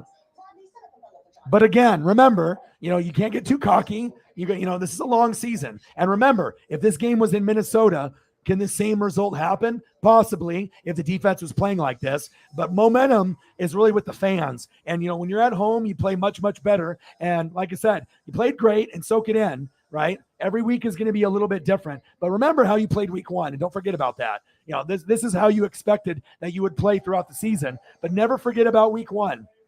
And almost losing to the Lions. And we know Amon-Ra St. Brown is a stud. And Jared Goff in the offense, hard knocks. So every week is going to be different. Don't get too high. Don't get too low, right? But I said before the season started, the Eagles were going to win the division. And it obviously clearly shows that they could be the team, not only for this season, the Eagles are the team of the future in the NFC East. I don't see the Cowboys, Washington, or Giants keeping up with the talent level and the coaching. And even with Sirianni, he might not be the guy. He might be the bridge guy where at some point you fire him and you get someone like a Sean Payton that's better to get you that Super Bowl win. Like Sirianni is okay, but you know, if there was a choice between Hurts or Sirianni, see you later, Sirianni, if that happens. But it shouldn't, because you guys should go to the playoffs and you might be able to do some damage. But also remember, the Vikings aren't this bad. You know, every team is going to have their moments. So what I really judge is like, you're supposed to win at home. How many games can you win on the road? That's really what tells me how good a football team is. You're supposed to win at home. You're supposed to dominate at home. You're not supposed to win on the road. But if you do, that's really what makes a good football team. Having balance as well. But shout out to the Eagles. You guys kicked ass today.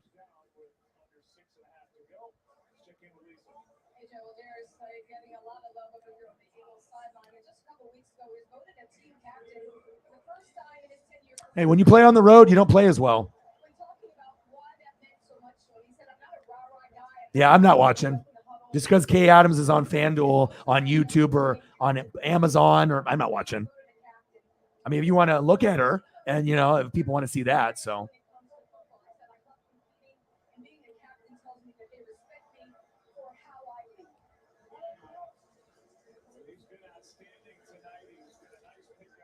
Crazy, right? And that's why football is wild. You know, sometimes you have an easy schedule, Giants, or maybe you're just a really good fucking football team, Eagles, Bucks. And I'm fucked up. My offensive line is trash, supposedly. No Gronk, but we're still finding ways to win. And you know what's the same thing that the Eagles and the Bucks have in common? Defense. Except your defense didn't really show up in week 1, but it definitely showed up today.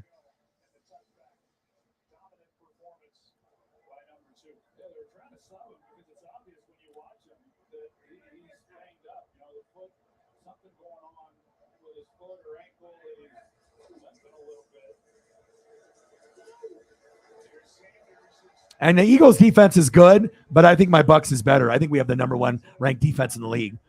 But Eagles is very, very good. I mean, if they can keep playing like this throughout the year and not like week 1, play like more like week 2, you guys definitely are in the, top 10 defensive status. I mean, if you guys can keep it up, who knows? Maybe you can even creep up to top 5 defense, But like I said, I want to see how you guys play on the road when the conditions aren't in your favor.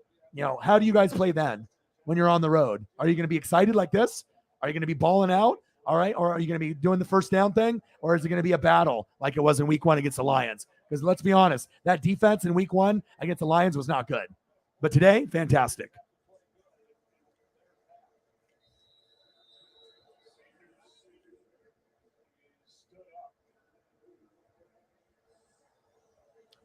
Yeah, but when your offensive line isn't protecting you, that's what happens. He hasn't been able to run. He hasn't been able to throw. He's been under pressure. You guys have been blitzing heavy. I mean, anybody, even Peyton Manning or Montana or Brady, if they're getting the pressure that the Eagles are presenting to Kirk, nobody, even Hall of Famers, aren't going to be able to do anything in that situation. You know what I mean? Like maybe you have a little bit more zip on your football, but if there's someone in your face and you have 1 second to throw instead of 3.5, it makes a big difference.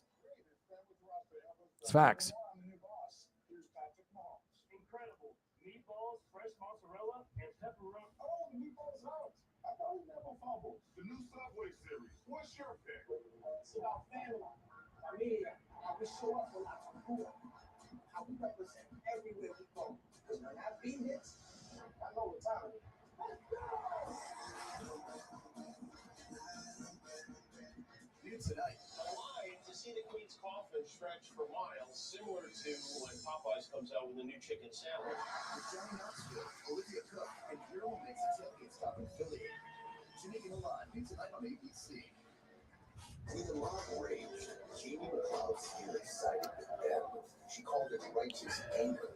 McLeod scared even praised Kate Brown's disaster.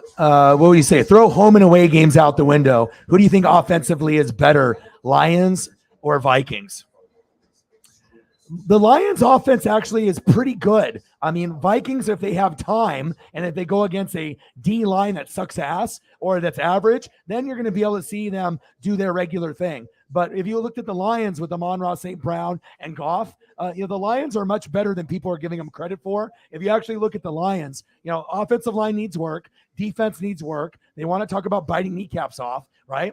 You know what I'm saying? But Amon-Ra St. Brown looks like a top 10 receiver in the league. He's getting over 10, 12, targets a game, coming up with 8 or 9 grabs a game. So, you got to have a balanced offense. But like I said, every week is going to be a little bit different. And it also depends if you're playing at home and if you're playing on the road. You know what I'm saying? So the Lions are much improved, but they're probably going to finish in 3rd over the Bears. The Vikings still have a chance to win the division. I mean, like I said, everyone has a bad game. Remember what the Eagles were saying after week 1, a lot of the fans, right? What the fuck happened to the defense? Our defense sucks. How did we almost lose the Lions? It's not like you guys blew them out. You guys almost lost. So remember that. You know what I mean? Every week is going to be a little different. You can't get too high. You can't get too low. And sometimes you just get dominated. You know what I mean? Sometimes you just have a bad game. And sometimes you don't scheme properly. And maybe the offensive line, can't pull up the protections. And obviously you got a great game plan with a lot of blitzing today.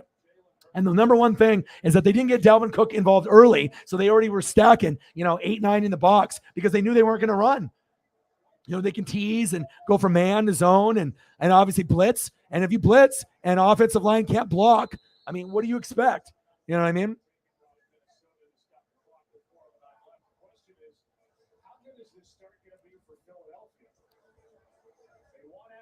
What to do, Eagles? How are you?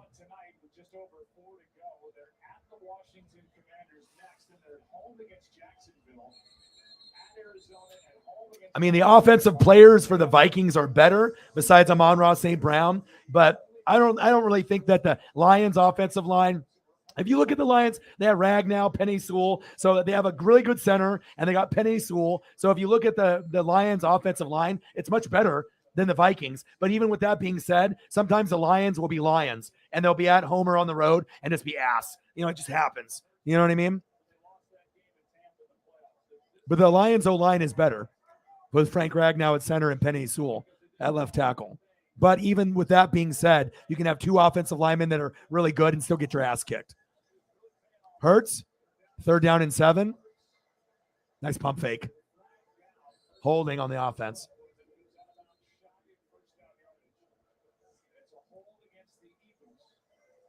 Yep. But this is what you were supposed to do at home, right?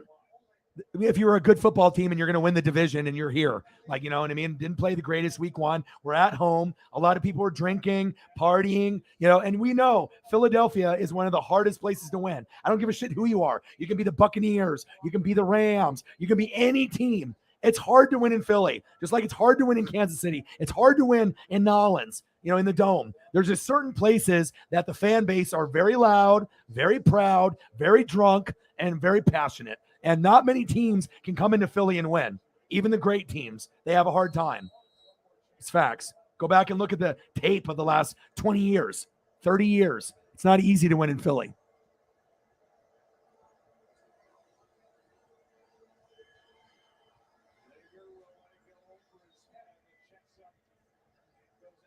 But utter domination. And like I said, O-line, D-line, defense, and coaching. That's what helps you win. It's not the quarterback, the running back, the wide receiver, and the tight end. It's O-line, D-line, defense, coaching. And if you have that, you know, mentality and you understand, okay, did we win the O-line battle? No, we didn't. Did we win the D-line battle? No, we didn't. Did we get a bunch of sack lunches or pressure, you know, tip passes? No, we didn't. Is our O-line doing anything? No, they're not. You know what I mean? So O-line, D-line, defense, coaching. And they definitely got their ass kicked today, the Vikings.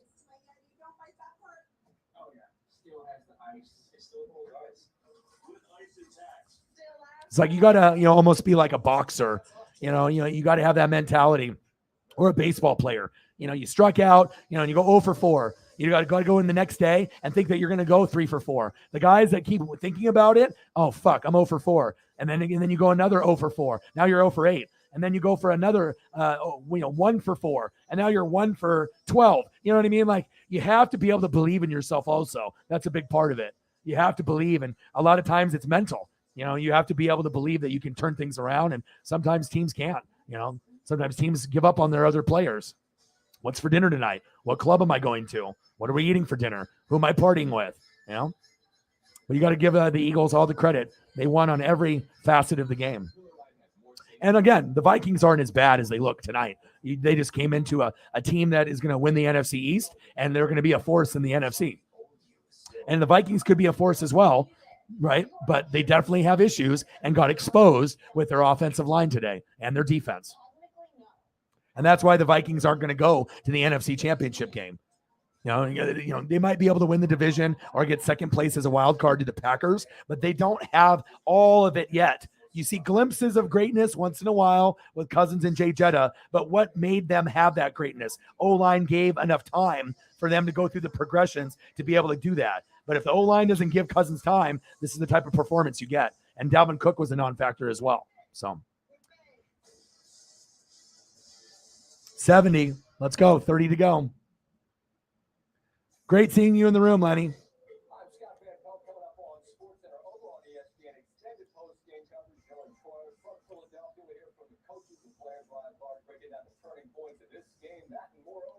Yeah, that's not going to happen.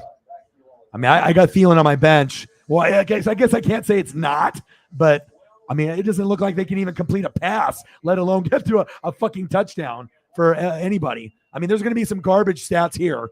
So we'll see who gets the garbage stats as long as they don't go 3 and out. But now they're not, really blitzing. So now Rager gets a catch and they boo. Of course, the Eagles fans boo.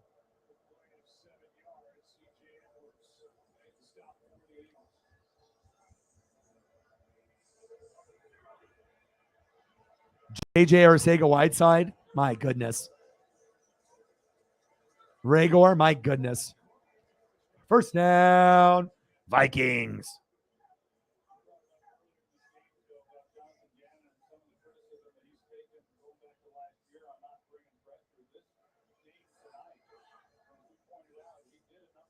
Cousins. Wow, how is that not picked? There you go. You got a Thielen catch. That's how locked and loaded the Eagles are. Every throw that even gets caught is almost a pick. Look at it. He already jumped the route. I mean, it's just the awareness of the Eagles players. He jumped the route even before Cousins threw it. That's just good defense by the Eagles in their secondary. I mean, all they can do is check downs to fucking Irv Smith. It's depressing if you're a Vikings fan. All the garbage stats. Yeah, true. I'm rooting for you guys, though, Brute. I mean, I'm the only Buccaneer fan on planet Earth that's saying that, but it's honest and true. I'm not a hater, man. I'm a fan of greatness wherever it's at. Jefferson. All right, how many points do I have with Jefferson? Even on a bad night, Jefferson will give you 10. You know what I mean? We want, 15, 20, 30, 40 points. But when you play a game like this, that's the type of shit that happens, What does Jetta have for me? 10.8. So if I get lucky, maybe I can get to 15 or 17. Cousins. First down, Vikings. Now this will be like a garbage touchdown that they're just going to give me a freebie. They're like, oh, the game's over. We're going to take our foot off the pedal. And it looks like someone's going to get a garbage touchdown. Cook, Jetta, Thielen, Osborne, or Irv. Someone's getting a garbage touchdown or garbage stats for that matter. So, I mean, I already knew that Jefferson's numbers were going to be lower today. I knew it. I knew there was a good chance where there was no gritty today. Shout out to the Eagles, like I said. But remember, week 1. So, I mean, there's still improvements to make. But what I will tell you is the Eagles look like one of the best teams in the NFC. Rams, Buccaneers, Eagles, even though the Saints lost, right? We'll see what the Packers do and the Vikings and the Niners and the Cardinals. Those are kind of works in progress. But to me, as I'm looking at all the teams in the NFC, Rams, Bucks, Eagles, Saints have the most potential because they have the most well-rounded teams. O-line, D-line, defense, coaching, running backs, wide receivers, quarterbacks. They are the most complete. Rams, Bucks, and that's not in any order. Rams, Bucks, Eagles, and Saints. Even though the Saints lost, you can see they have a good chunk, but it will rely on Jameis's health to see if they can keep up with the Eagles, the Bucks, as well as the Rams. You need 5 points. A Corona and palm trees. A Corona. Yeah, I got Herbert, Chubb, Barkley, Jefferson, Curtis Samuel, because your boy's smart, right? Mark Andrews, Josh Jacobs, Bills D, and Koo when I had Butker, so I had to make a change. And I have Godwin, Thielen, Edmonds, Cousins, Hopkins, Wilson, and Lazard. So, I mean, I haven't really, and then I've just recently picked up Lazard and Wilson, and I picked up Curtis Samuel. You always want to improve your team week to week, but I'm hoping DeAndre Hopkins can give me 10 to 15, on a weekly basis so I can put him at the flex, or Godwin, and he's been hurt all year, so that way I don't have to play Jacobs. So I can just have Herbert, Chubb, Barkley, Jefferson, Curtis Samuel, Mark Andrews, Bills D, Koo, and then I can have Godwin, at the flex, or DeAndre Hopkins. And if that happens and I can get 10 to 15 points without a DeAndre Hopkins or Godwin, I'm in business. So, but I'm still averaging 150 or more, obviously the first 2 weeks. So obviously most people can't even get over 100 or 120. So when you're at 150 to 200, the first 2 weeks, I'm at 162. So Sarah's at 175 and she has a 0. So, because she had Gabe Davis. So she probably would have hit 200. Holly Hundo hit 164. Brute Saint hit 174. So we definitely got some heavy hitters in the league.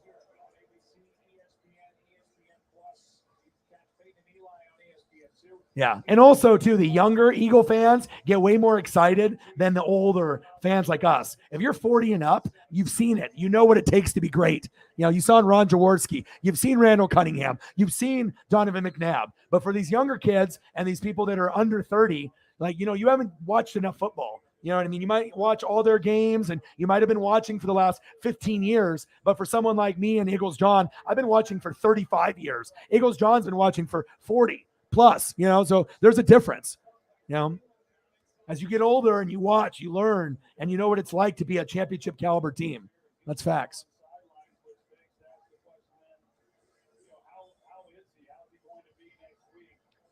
Yeah. Montgomery and a Miles Sanders. Yeah. Those guys are more like RB2s or flexes.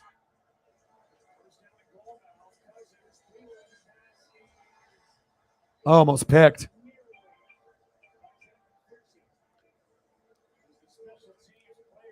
Right? But going into the matchup, Jags, I mean, you thought maybe the Colts would win or be competitive, not get blown out 24-0. And obviously, if you're looking at fantasy, you're trying to do the safe pick, the smart pick. You know, the NFL is unpredictable, right? You know what I'm saying? No one predicted 24-0 and the Jags winning, not one person. Okay. And obviously, with this, you know, you thought, okay, the Vikings might lose, but maybe they'll put up some points like they did against the Packers. So, you know, there you go. And look how fast the Eagles are also. That's a big factor. Speed, awareness, teamwork, gang tackling. They're some of the best in the world at it. You know, they really fight for each other, kind of like the Saints defense and the Bucks defense. You get certain defenses that fly around, and even their bad players step up to turn into average players because you're feeding off the emotion of big play Slay, Fletcher Cox, and in my case, Devin White and Levante David. Cousins, 3rd and goal. It's 12 noon. You know what time it is? Time for a sack lunch. Yum, yum, yum, yum, yum, yum, yum. 10. You know, this is our fourth season doing the league. But again, I had the number 2 pick, and I went Jefferson. So Sweat with the sack lunch.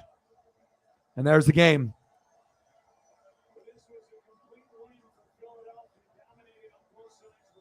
Congratulations, Philly. And remember, temper the thoughts, just like Eagles John said, you know, take the win, right? And the Vikings aren't as bad as they look.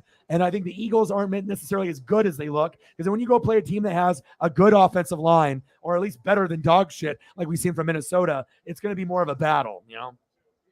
But with that being said, huge win for Philly. And a lot of my predictions are coming true, so I love that.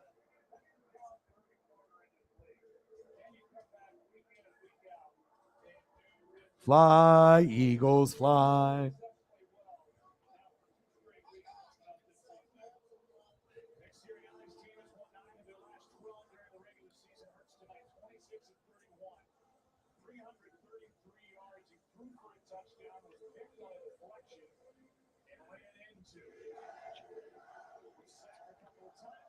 It's funny, I went to an Eagles bar, so that's the only song that I know other than the Buccaneers, you know, as far as like theme when they have their little Eagles song that they do. That's what happens when you hang around a bunch of Eagles fans for years and years and years.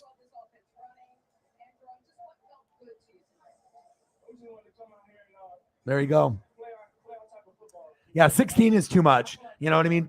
10 to 14 is perfect, depending on who you have in the league. So, yeah. Well, you're not an idiot, Brute Saint. You're smart. You know what I mean? And when you're smart and you know football and you watch other games other than the Saints, you know, that's what happens, right? Oh, the Eagles' theme song is the best theme song in football. There's a lot of teams that don't have one, but it's the best one by far. I have an Eagles nest 1 minute from my house, and it's a guy from Philly that has bars that he owns there, moved to Oregon, and they have Eagles nests in Oregon, Arizona, and I think one other location, and the main one's in Philly. And they have people that drive 2 hours just to watch the Eagles game at this bar, and they have Philly food. It's an Irish bar, and you know, they have like maybe 100 or 150 people in there, and they do giveaways after every quarter. You know, you buy a raffle ticket for $5, and then the winner after the first quarter wins a Eagles jersey. Second quarter wins a hat. Third quarter, you get a Pro Bowl. You know, Brian Dawkins. Like they're very cool and passionate there. And when I would go there with my hard hat and my Derek Brooks or my Warren Sapp, I was the only one that they would allow to get my game on their bar with sound. No one else was really allowed to get their game on besides me, which was pretty cool that they showed that kind of love towards me. So great win. Great game. Fantastic. All right, so we can definitely get into food. Oh, it looks like we got JT donated. We got our first Cash App. That's good. We got a $5 Cash App here. So let me get that going, make sure I respond. And then we can get into some food. Oh, we got a couple Cash Apps. I didn't even see those. Thank you guys so much. What do we have here? Oh my! Eagles, John. Eagles, John. Eagles, John. Give me a hug, bro. Eagles. Eagles. Your boy. Appreciate you. Eagles, John, and JT. Get the hugs.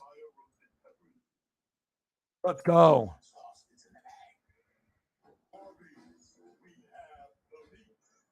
Let's go, baby. Eagles, John. Bang! All right. You know, when you get 3 donations and they're for 50, 50, and 20, that's when the fans love you. When you have less than 20 people in the room, that's a lot of love. I appreciate you very, very much. Eagles, John, my boy. I appreciate you. You are the man. Thank you so much. And we got JT with a $5 as well. Thank you so much, JT. Hugs for JT. Hugs for Eagles, John. You're the man. Appreciate you. Bang, bang, bang, bang, bang. Let's go. Your boy works hard. And there's no doubt. There's no doubt. Hey, drugs, not hugs, baby. Exactly. I'm 8 days in. No alcohol, no booze, no beer. I feel great.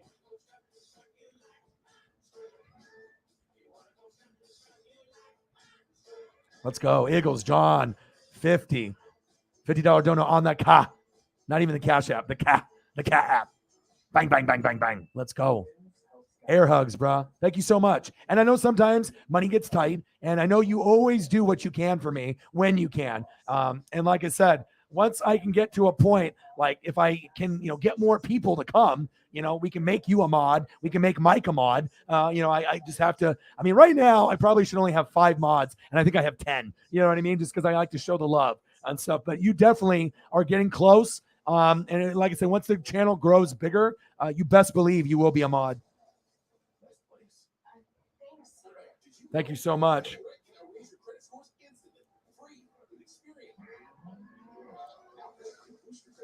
JT with a $5 as well. Thank you, JT.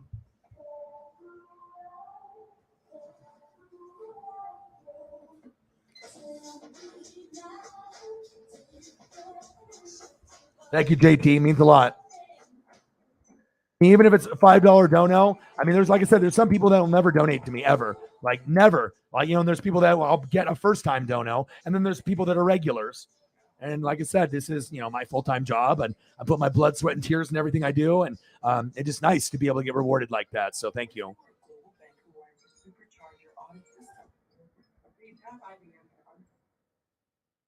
Let's go. Bang, bang, bang, bang, bang.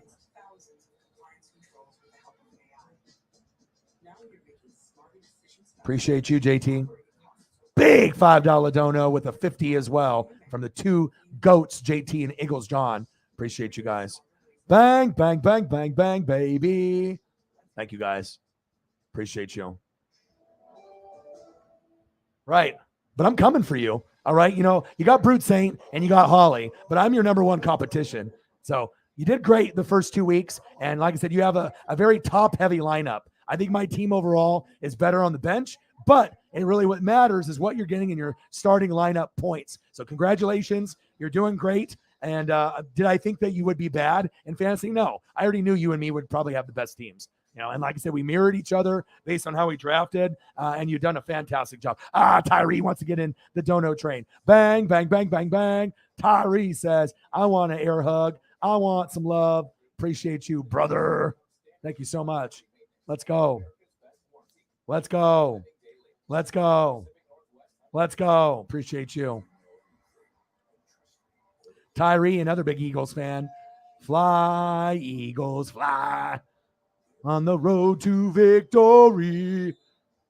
Bang, bang, bang, bang, bang. Thank you, Tyree. Appreciate you. And the man of the hour, Big Play Slay. Amazing, huh? Even against Justin Jefferson, doesn't even matter. Doesn't even matter. And like I said, I knew you guys were going to play well. So shout out to Tyree, shout out to JT, and shout out to my boy, Eagles, John, my boys. Appreciate you. Where do we want to go now? Well, we got to the $100 mark. I didn't think we were going to get there, but we did. So thank God. So now we're at 130. Let's get to 2. And what do we want to do? We want to go over food? We might as well. So we can start going down that path.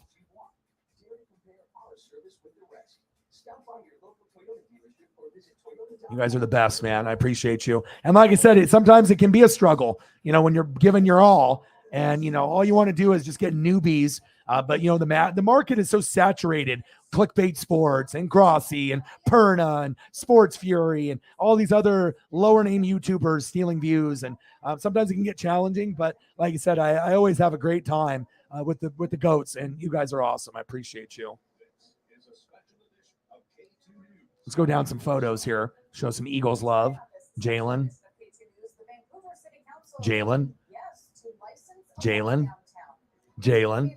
AJ Brown. Love that one.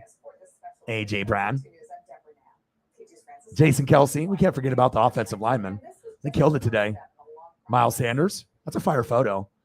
The visor with the mouthpiece and the gold chain like sticking out. That's fire. I'm keeping that one forever. Devontae Smith.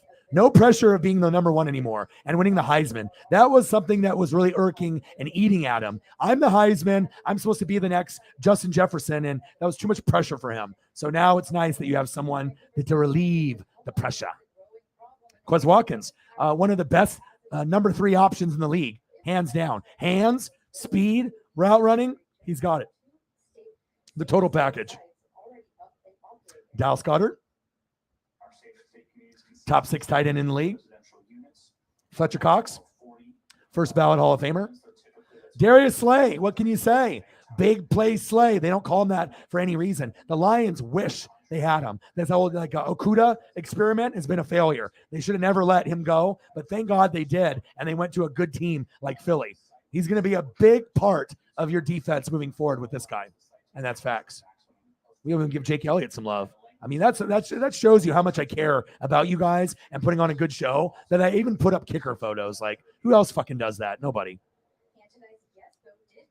Jordan Davis, we don't really get to see a whole lot out of Nakobe Dean and Jordan Davis, but we will, and that shows you how much depth they have, and that's why they're going to be very good for a very long time. They are going to own the NFC East. At the very least, second place, but I would assume that they could get first or compete for first for the next 5 years. And it might, and I know every year it's usually a different team in the NFC East. 1 year it's Washington, 1 year it's Dallas, 1 year it's Philly, then it goes back to Dallas, then it goes to Washington, and then it goes to Philly. But if you look at the overall landscape of the team, right?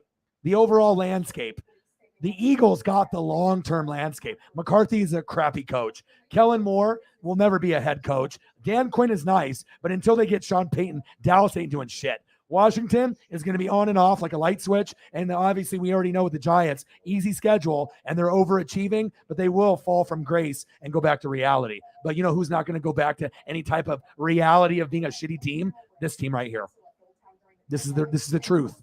And this is going to be the team for many, many years moving forward. And all those young Eagle fans that told me that Jalen Hurts doesn't got it, what are you saying now? What did I tell you last year? I told you didn't run the football until November. All right. He's young. You don't have a true number 1 receiver. Let the draft come, get a number 1 receiver, and then come see me. Now, Jalen, he's the franchise guy. I love him. Well, where were you a couple months ago when you told me that he's ass and that he's nowhere near Dak 2.0? Well, some people know football and some people clearly do not. Okay. Keep building around Jalen.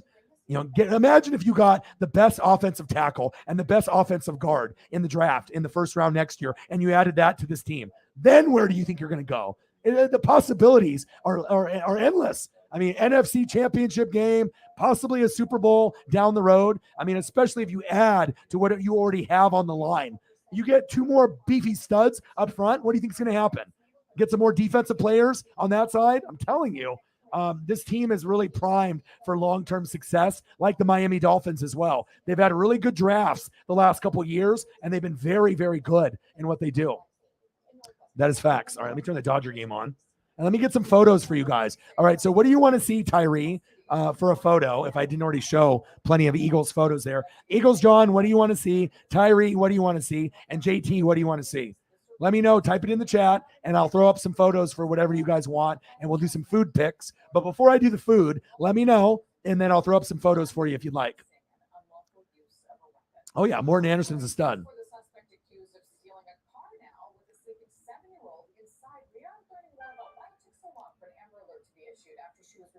O-line, D-line, or O-line tight. Right. But imagine if you got like the best guard in the country, and the best tackle. And on top of what you guys already have, then we're talking about trick plays. We're talking about maybe Miles Sanders could be RB1 at that point because he's going to have so many holes open up. RVs are going to be going through him, and then that's going to make AJ Brown better and Devontae Smith better and Goddard better and Quez better and the coaching better, and the defense better because they won't be tired, hands on the hips. You know what I mean? If you guys end up getting 2 offensive linemen, the best in the offensive, first round, you guys might have a Dallas Cowboy O-line where it was like Travis Frederick, Zach Martin, and Tyron Smith. That could be you.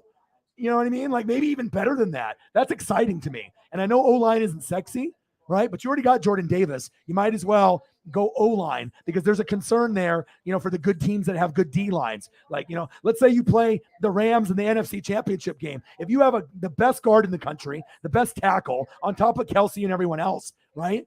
Well, then what do you think? Are you scared? Nah. You're like, fuck this. We can hang with them. Yeah, you got Aaron Donald. Who cares? You know what I mean? That's the mentality that you got to have. So, and D-line can definitely help you as well, but D-end is a need for sure. D-end and offensive line. And you got players, but it's always creating depth for after Fletcher Cox is gone, after Big Play Slay is gone, and obviously you already got the Fletcher Cox replacement in Jordan Davis, but you want to be able to squeeze him in with some playing time as well. So what do we want to do? You want to see Morton Anderson photo? What are we doing here? Eagles John. What do you want to see? What do you guys want to see in there? Type it in the chat. Eagles John. Let me know. JT, let me know. Tyree, let me know. And I gotta get the TV going here.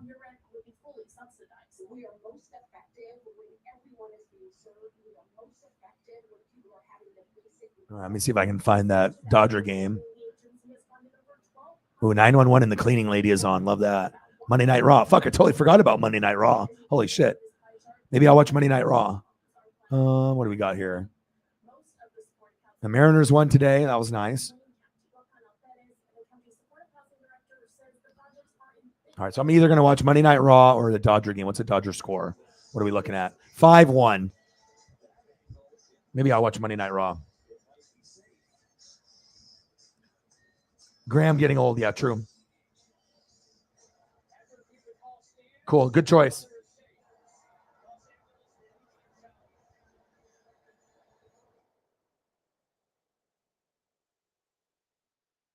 Maybe I'll watch the rest of this Dodger game and then I'll go into that Raw.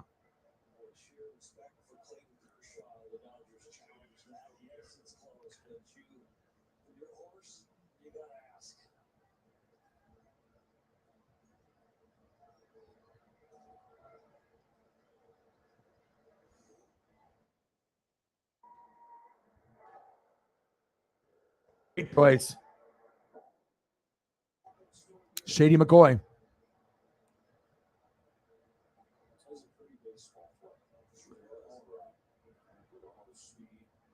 I gotta delete all these Vikings photos. Give me a sec here. It only allows me to save like 100, and then I gotta make adjustments, especially if I'm doing food and other stuff like that. Jay Jetta, you didn't give me the points, bro. You didn't get me the points. But I got enough to win, so we're good.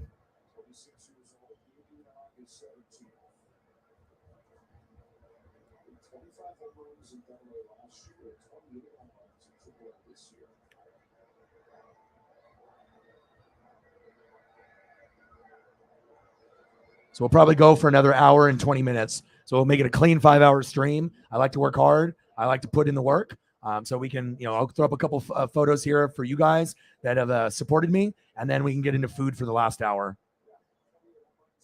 Get you a couple LaShawn McCoys. You want to see Bills and Chief LaShawn McCoy, right? You don't want to see Eagles LaShawn McCoy. Just kidding. I know you do.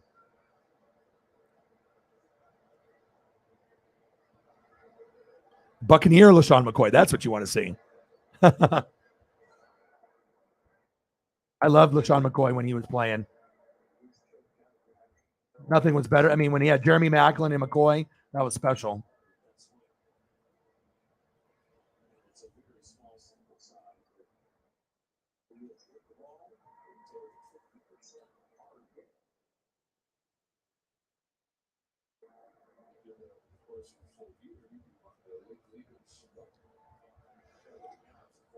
was hoping the game would be better, but I kind of knew that the Eagles were going to be had a fire lit in their ass. And at home, first game at home for the season. Every time a team is a contender, they don't lose that first game at home, especially if they went on the road week 1 and didn't play very well, but still got the dub. You know, Philly fans are on another level. They fucking drink a lot. They party a lot.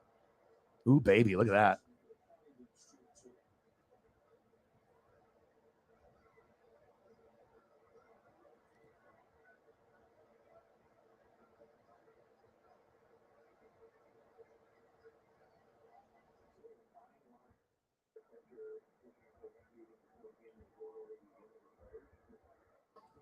I'll give you one more.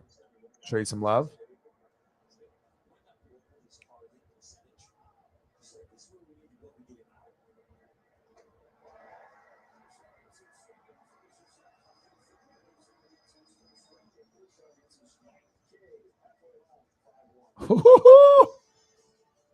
You know, I give you all the graphics, boy. Let's go. Yeah, D-Jax, Shady McCoy, and Jeremy Maclin. And then obviously Chip Kelly came in there and everyone got mad. But without Chip Kelly coming in there and fucking it all up, then you guys wouldn't have gotten the Super Bowl. You know, Carson Wentz, and then obviously having slick Nick Foles. So everything happens for a reason. So for everyone was so mad about the D-Jax thing and Shady and Maclin, you're like, oh, Chip Kelly ruined everything. Well, if Chip Kelly didn't come from Oregon, you guys would have never won the Super Bowl because the team wouldn't have gotten blown up at that point. So everything happens for a reason. Remember that.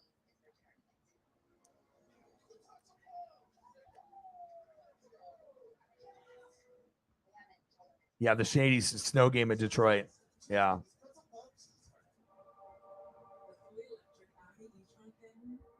I watched that game live and I was like in awe. I was like, holy shit. I mean, he's had a couple snow games. He's had one against Detroit, and then he's got that famous one where you were playing against the Colts, and then that where he was wearing the red jersey. I remember. So there's been a couple snow games that he's had.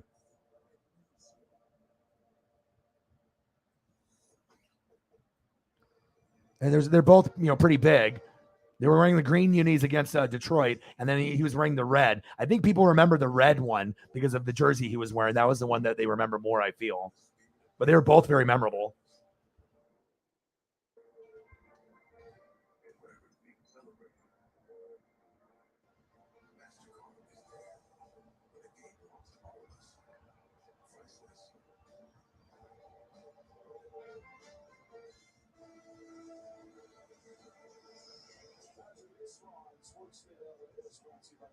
Okay, so I got you. Okay, boom, right here. Yeah, yeah, yeah. Okay, boom. Yeah, yeah, yeah, yeah, yeah, yeah. All the LaShawns, all the Shadies. Ooh, yeah. And then, oh, baby, let's go. Your boy don't fuck around, okay? Your boy does not fuck around.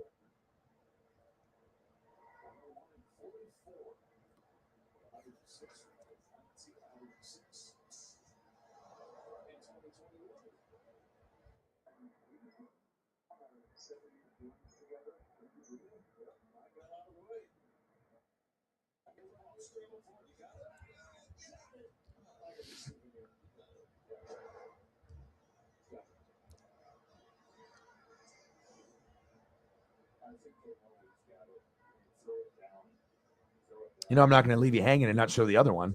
Of course I am. Let's go.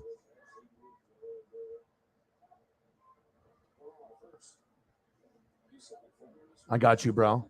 All right, what about Eagles, John? What are we doing for Eagles, John? And JT? You still in the room?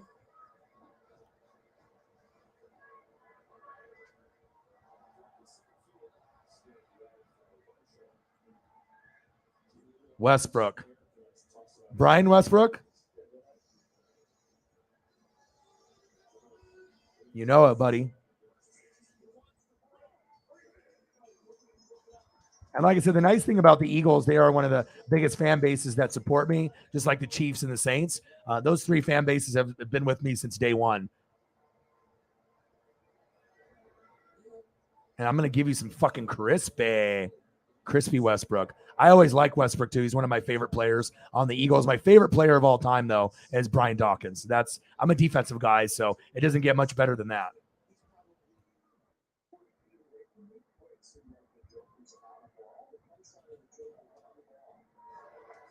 hears the joke, and I throw the ball to him.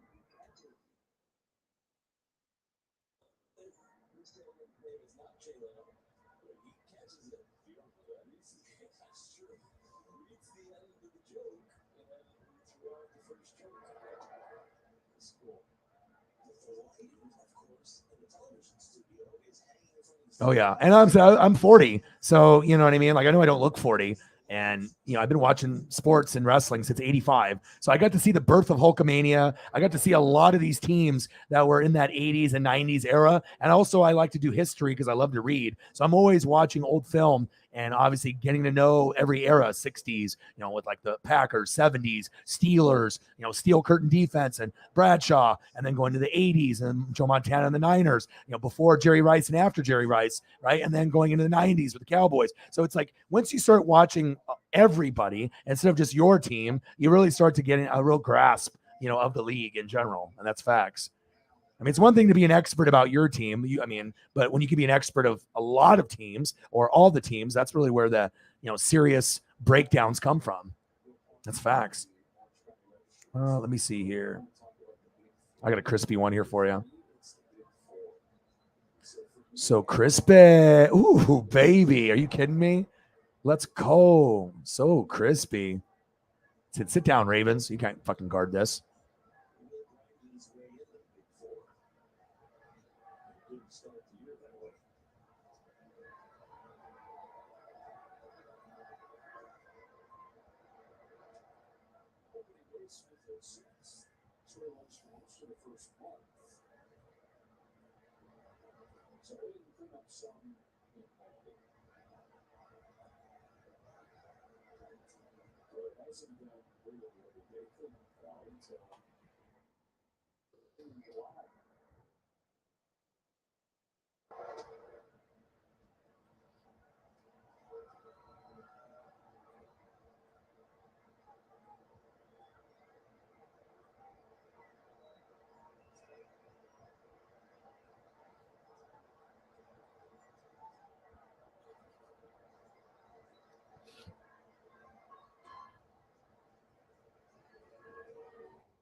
Oh, baby. Let's go.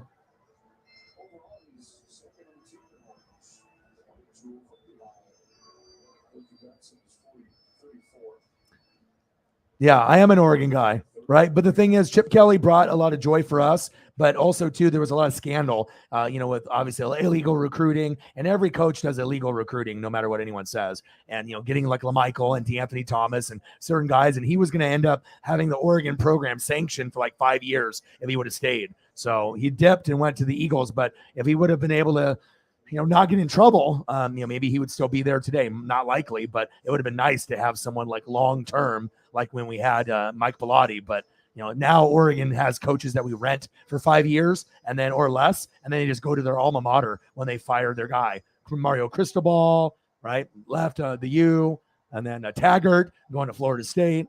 So shit happens. But remember, if you guys didn't get him and they didn't blow up the team, there is no Super Bowl. So things do happen for a reason.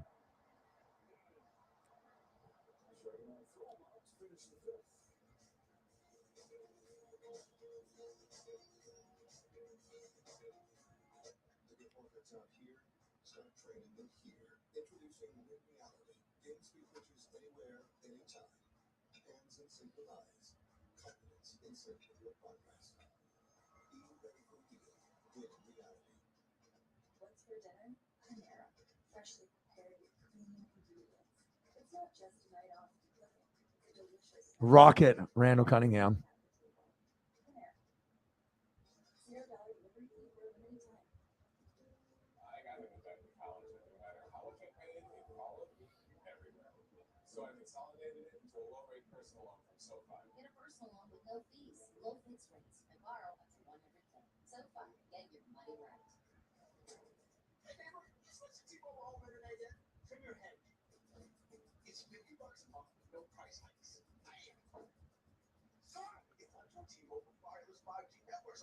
Trying to get some Eagles, John.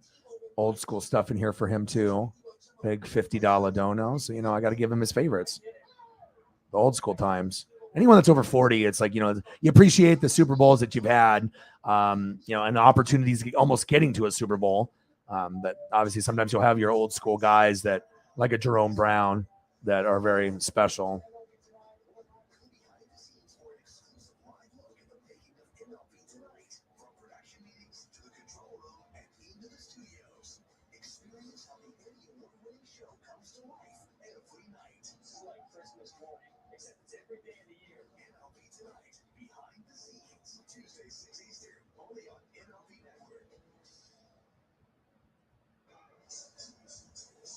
Good old Reggie White. GOAT.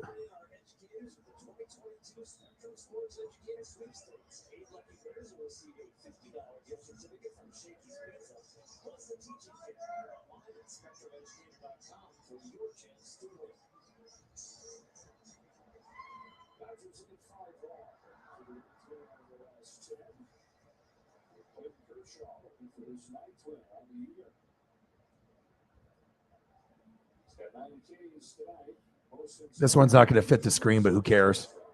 Fucking dope. Look at that. That's beautiful, man. Promo photo. Look at the greatness there.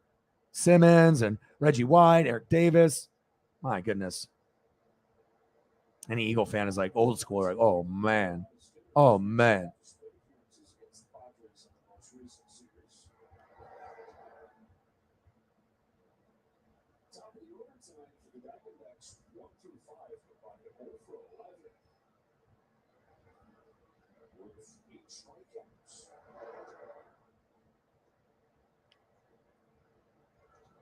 Good old Seth Joyner.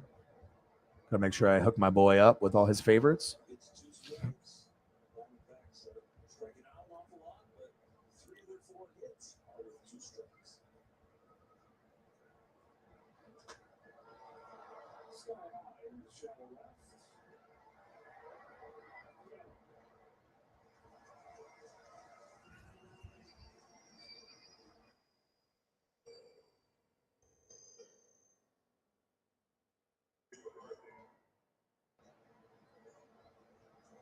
Oh, and I got a swaggy one. Swag. You ready for the swag photo? The most swaggiest Eagles photo. There's a lot of swag photos, but this one is just dripping swag. I couldn't think of a better person to have on the photo either.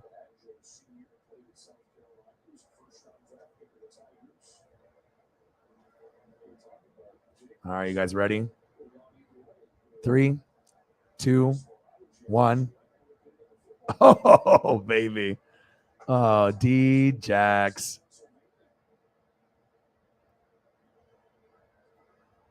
Fire photo.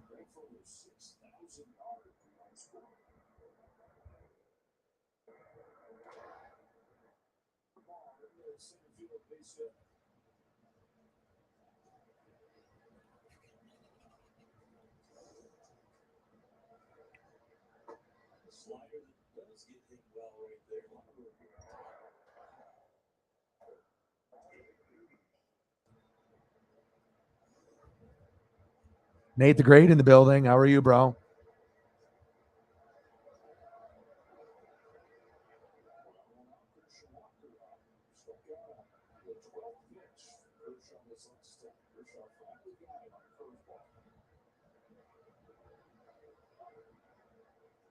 Hey, can't forget about Jeremy either, right?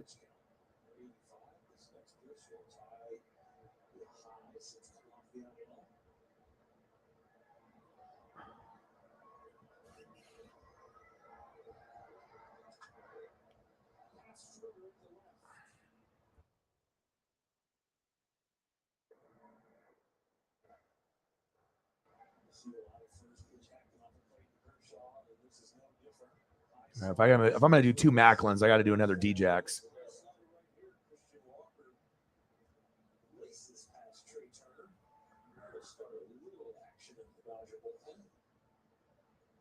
Something more crispy. There we go. A little bit more crispier.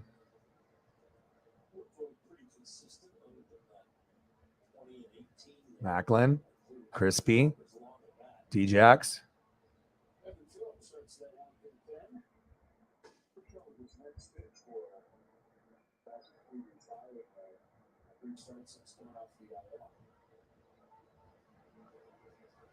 Another player that went from the Eagles to the Redskins. Weird, you know? It's like that relationship.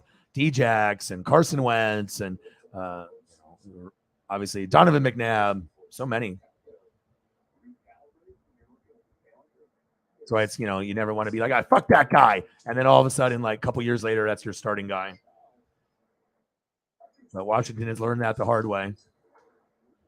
But usually when they end up getting the player, the player is no good by then. It's like they're already past their prime. It's like you're picking up the scraps of what that player used to be.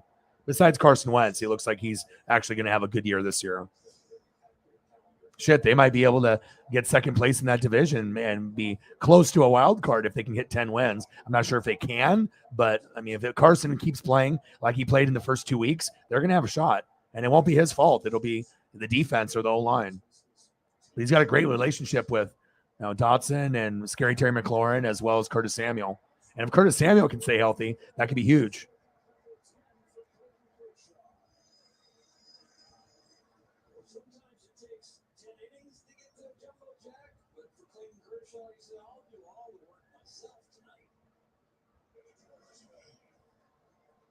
Oh, baby. Let's go.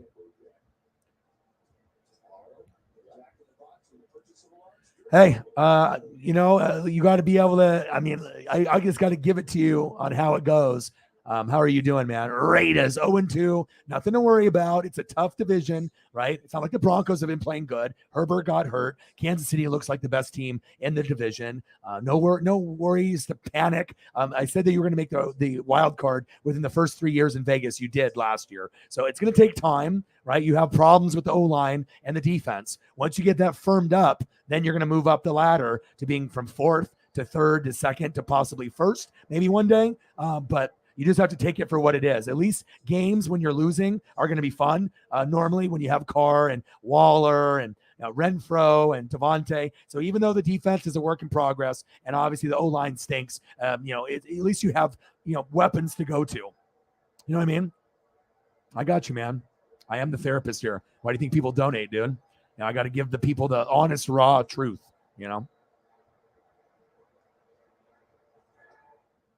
Things will be okay, man. Maybe no playoffs this year.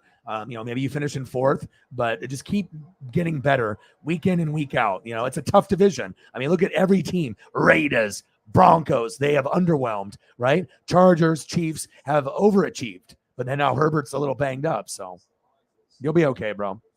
Trust me, I was a Buck fan, and I still am. And there was a period from, 2008 to 2019 where I was winning 1 to 4 games almost every year. So until you get to that point, you'll be fine.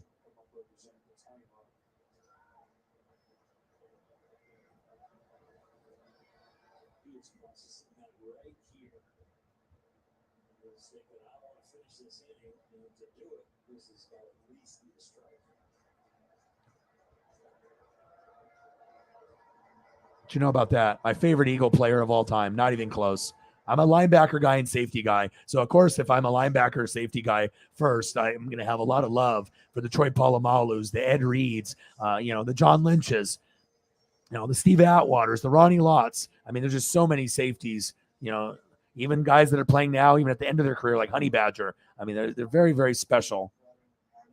But Westbrook's attitude, and obviously his ability, to do it on the offense was one thing, and getting teams fired up. But no one got a team more fired up that had more energy at safety than this guy. This guy was Ray Lewis at safety, period. That's facts. Allergies don't have to be scary. Flonase Sensitive stops your body from overreacting to allergens with a non-drowsy pump for light movement. All good. Fucking Weapon X.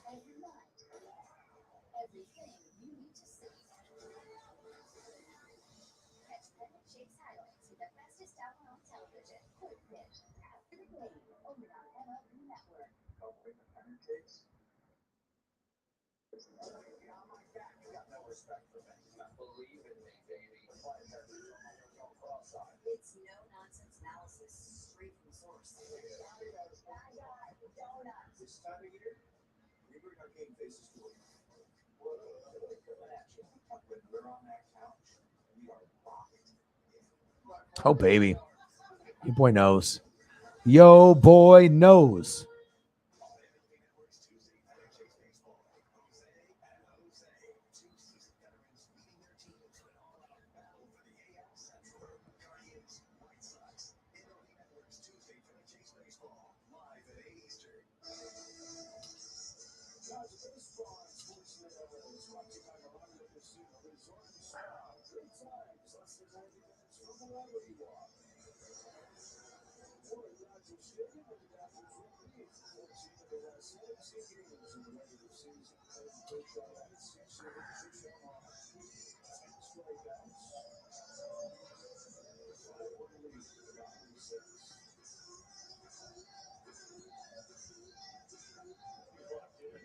Yeah, if I was going to buy one Eagle jersey, it would be definitely Brian Dawkins. And I really like that black one that you guys used to wear back in the day. That's some shit right there, man. The black jersey of the Eagles back in the day with the Dawkins. That's some shit, man. All of them are just so nice.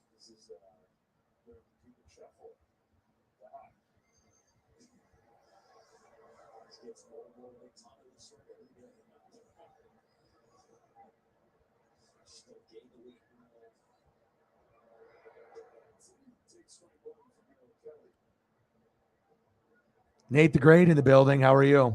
Ooh, casino dog. Yeah, hopefully you win some money. Exactly.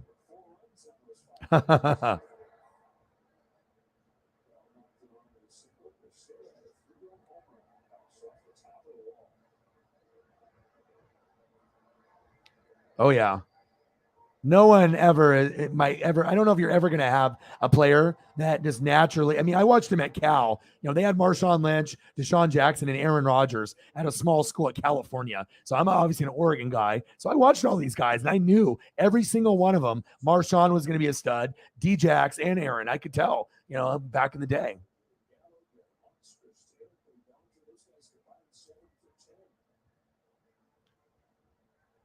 Yeah, it's very stylish. Very, very stylish. Is JT still in the room or no? So I try to get enough photos for Tyree as well as Eagles John. I think we hit that out of the park. I mean, obviously, I I appreciate the people that appreciate me. So and sometimes you're not going to see some of these things, and sometimes I show them for the very first time. Sometimes I hang on to them. Sometimes I wait for the proper moment, for the proper dono to be able to show love, and you get a little bit of this and you get a little bit of that. Even though that's the Bills game, we remember that.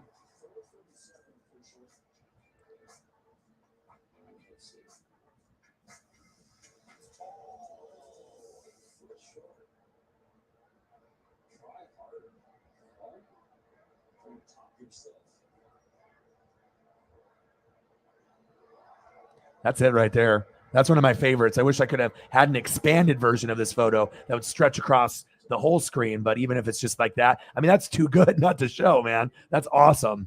It's like a promo photo going on like a program for that year. So cool. Little Seth Joyner action. Oh, baby. The best photo maybe of them all. That one right there.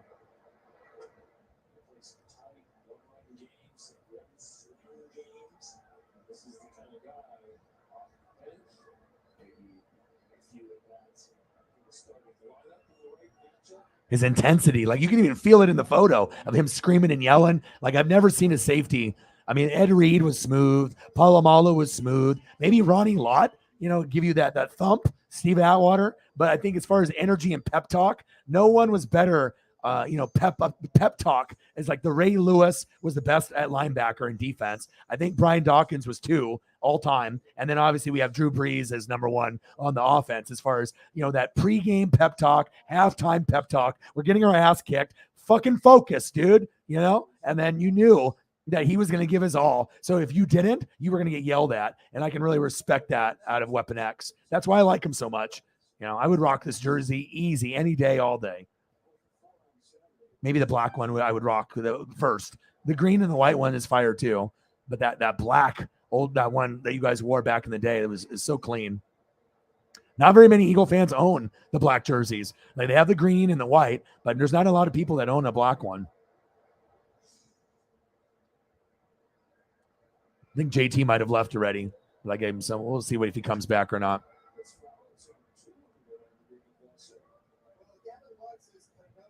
Oh, yeah. My favorite all time out of any player. And even Reggie White, I mean, he's great and all and stuff, but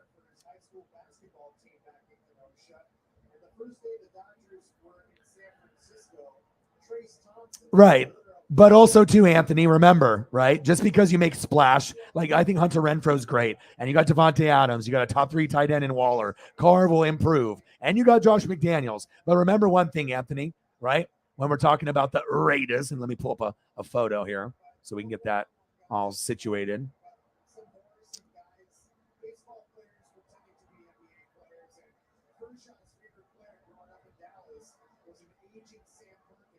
When you're in a tough division, and even when you make a splash move like this, right, your offensive line stinks.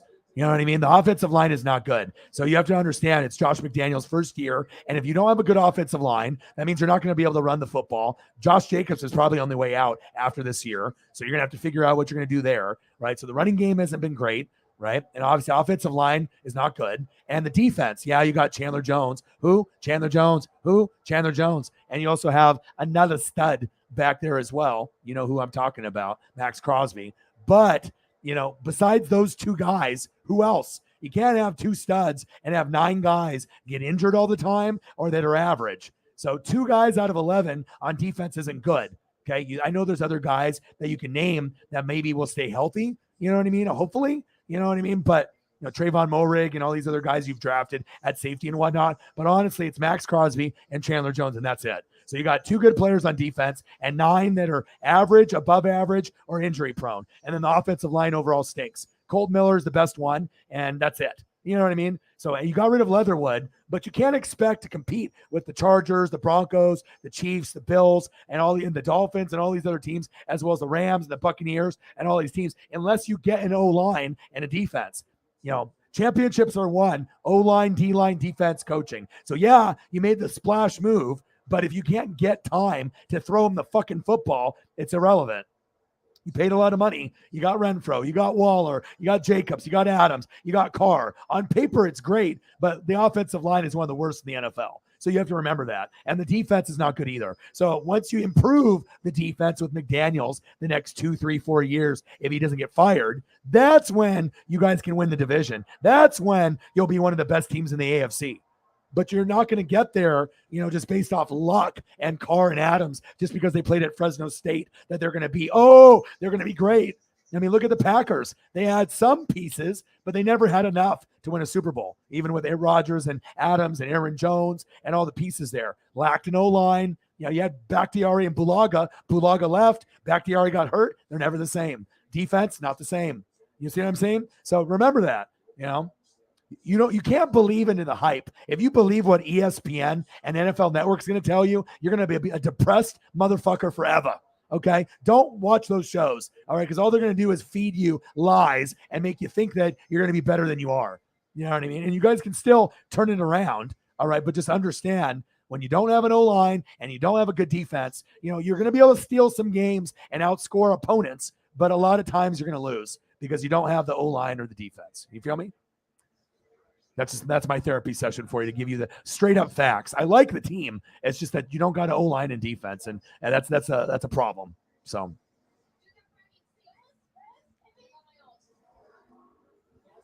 yeah. You do? Shut up. Who do you got? Who do you got in the old block? You got Djax? What do you got? Yeah, JT needs to come back for food. We're going into food now. So I think I got enough pictures for Eagles to represent the donos that we got there. Just wanted to make sure I showed proper love to Eagles, John, and JT, and the appropriate people to show the love there. Thank you, guys.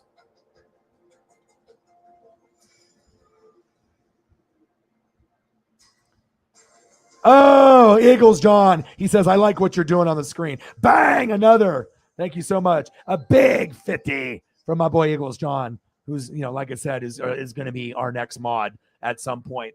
But like I said, I got to get more people in the room to be able to, justify having 11 mods when we can sometimes only have 11 people in the room or less. It'll just be a mod gang. Like everyone's a mod. Not everyone, but, the goats. So thank you, man. I appreciate you tremendously.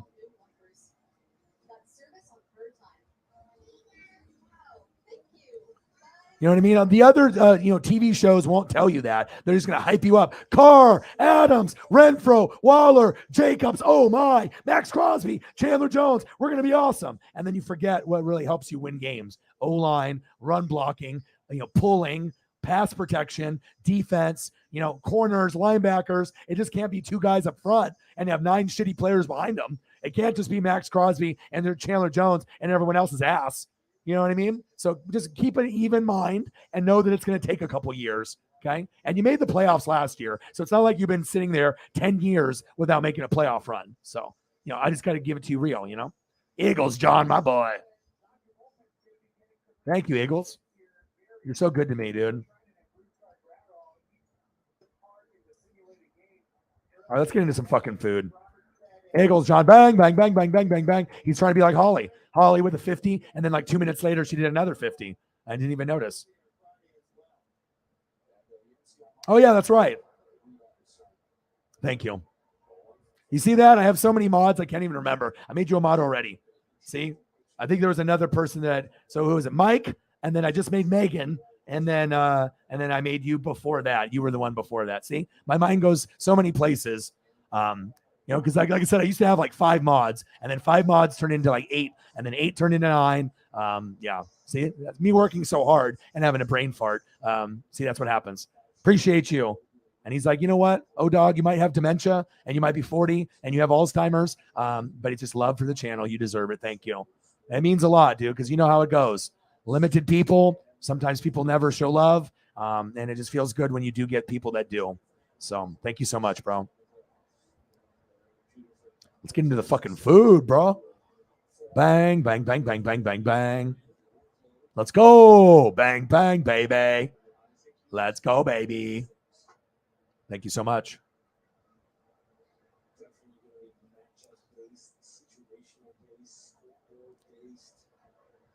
All right, let me take the dono down so we can just look at the photos for you. We'll go through these real quick one last time for all the love and support. And then we'll go into some food for the last hour. Dodgers 5-1, top of the 7th. I like a lot of these new ones that I picked up for the show. Like they're new. The only one that's new, or the only one that's old, is the Fletcher Cox one, because I couldn't find a better one than that one. But I tried to show effort, to give you guys something that I've never posted before, and to show, the different emotion and just the different players. And most people, when they do streams, they just talk. They're not clicking buttons and going through stuff like this. And it takes a lot of extra effort. I usually have to prep for an extra hour or so. And I like it. I mean, it's good for me, but I think it's a great experience for the fans to show them something that they've never seen before, because there's not another channel that does this. And if they do, they copied me. So big facts. But you're not going to be able to do the same ones as me, though. Often imitated, never duplicated, baby.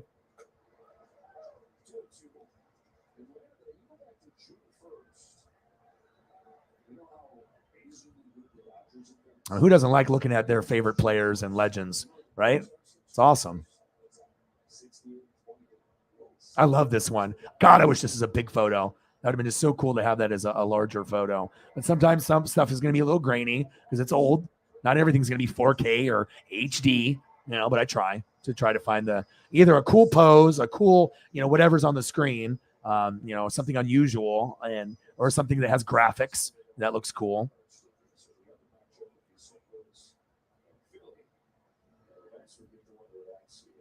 All right, let me delete some of these ones so I can make some food room. Plus, I like looking at Eagles photos. It's kind of like when I look at Chief photos. I don't get tired of it. I mean, I've been following the Eagles and the Chiefs ever since I was a little kid. A lot of Christian Okoye, Derek Thomas, Randall Cunningham, Reggie Jackson at tight end. No, not Reggie Jackson, but I had a brain fart right there.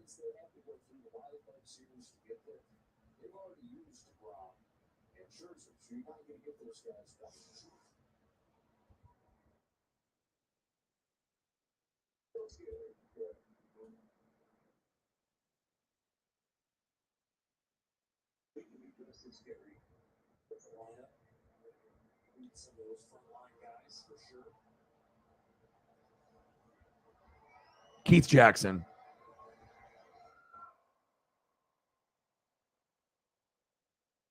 Not Reggie. Keith. I don't know why I said Reggie.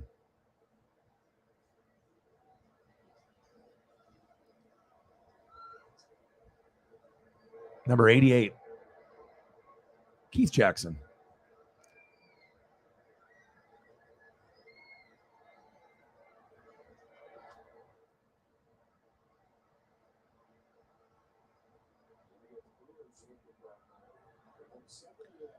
All right, where are we going for food, Eagles John? Let me know where you want to go. We'll start off with whatever you want to do. Yeah, thank you so much. $20 away. This is my dementia kicking in here. Bang, bang, bang, bang, bang. You have McNabb, Dawkins, and T.O. I should probably show McNabb before we get in there. Let me go in here. It's almost criminal if I don't throw up at least one Donovan McNabb. I used to watch him at Syracuse.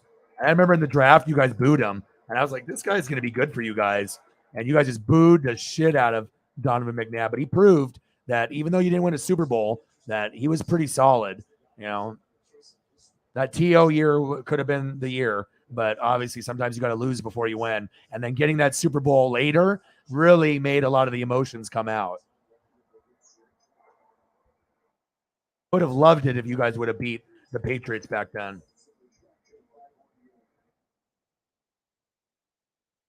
And you guys had a lot of rivalries with Tampa. You guys would always beat our ass every year. And then we finally got you. And when we got you, we went all the way and won the Super Bowl, obviously, with the Rondé Barber pick six. Probably the most influential moment in my life. That pick six was really big for our franchise. Rondé Barber was huge.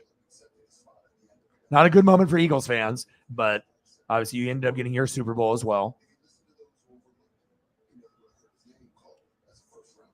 Not Donovan Mitchell, Donovan McNabb. There we go. A crispy one, too. Crispy. Let me see if I can find a better one.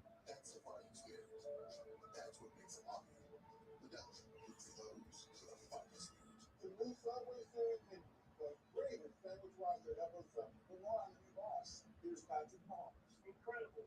Meatballs, fresh mozzarella, and pepperoni. Oh, the meatballs out. I thought we made a fumble. The new Subway series. What's your pick? Isn't it time you realize the farther you go, the better it gets? Secure a campsite that doesn't require reservations. Found out the only way. Donovan, I see you. And realize that even out here, you're never alone.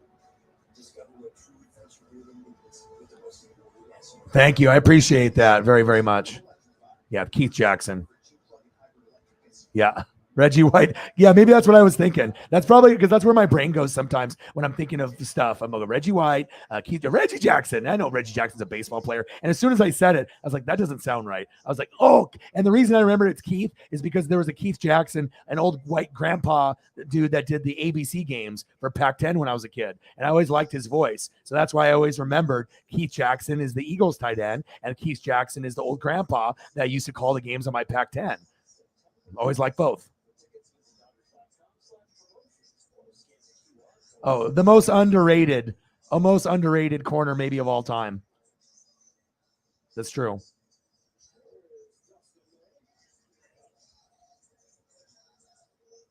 Well, he showed, why he's so good, right? All right, we'll do Darius Slay, 2 photos, and then we'll move to food. I don't mind showing love. I mean, he had a great game. That's what you want to see, man.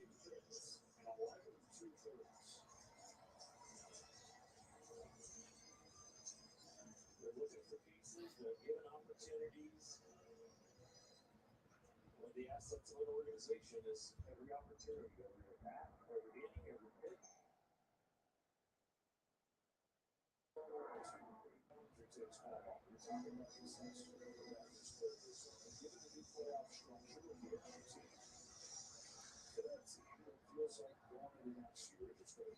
Oh yeah, you know what? I'm gonna give you guys something swaggy. Normally, I can't find them right away unless they are, they're posted and whatnot. But not only am I gonna give you a Darius Slay photo that's incredibly fire, I'm gonna give you one from tonight. That's very rare because a lot of times you can't format them, and once you try to format them, it just doesn't work. You have to wait for more photos to come out from photographers, and you got to wait for it to more options. And so it's very rare after a game ends, but your boy is always looking and always grinding. And this is the interception right before he gave it to James Harden. Boom. Your boy is always working hard. Pretty sweet. Very rare. This is probably one of only like a few times where I'm able to find something right away and actually have the right dimensions where I can actually use it. I got you, dude. I'm keeping this one too. This will be kept in my file here.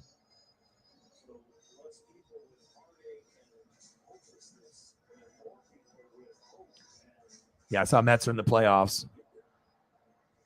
All right, guys. So where are we going, Eagles John? We're gonna go for food. So let me know where you guys want to go. T-Jax, slay, baby.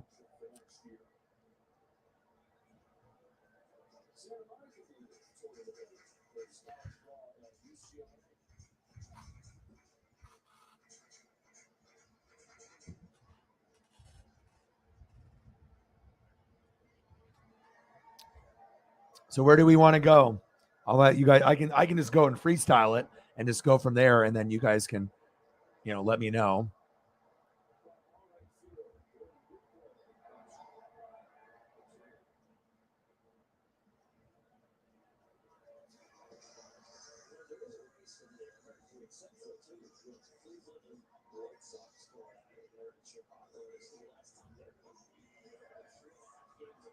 I don't know, whatever reason. I was going to go for breakfast, but I decided to go brisket instead. Ooh, look at this. Brazilian barbecue. I was thinking brisket. Maybe we're aligned. Maybe we are one of the same. There we go. I was going, breakfast? Nah. I was like, we did that. All right, let me go Brazilian barbecue. Let's do it.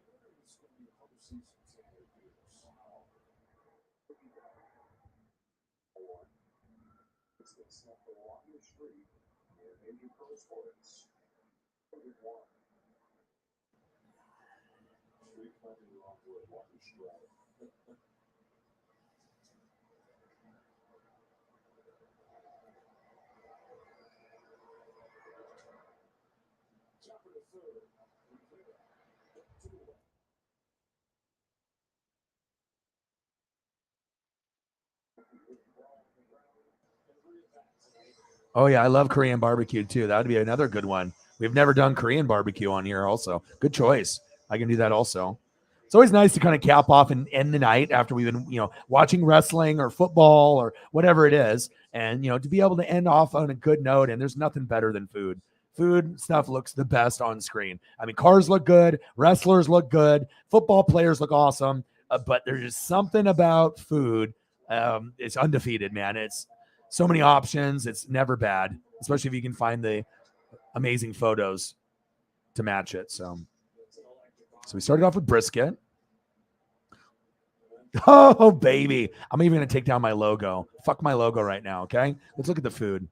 I like the representation and whatnot of the NWSF, but I don't want to cover up the delicious goodness of what we're going to see here. So, yeah, Slay Tyree might be the most underrated corner, just like Demario Davis is the more underrated linebacker in the league. I think those two might be the most underrated defensive players, like not of all time, maybe ever, but as far as players that are playing right now, those are the guys that never get the credit that they deserve, and they always usually come to play. They don't call him Big Play Slay for nothing. And Demario Davis is awesome. I'm a Buck fan, and I can even admit to that. So, oh yeah, they booed Santa, threw snowballs at him. He said they booed Santa when they weren't getting OJ. Yeah.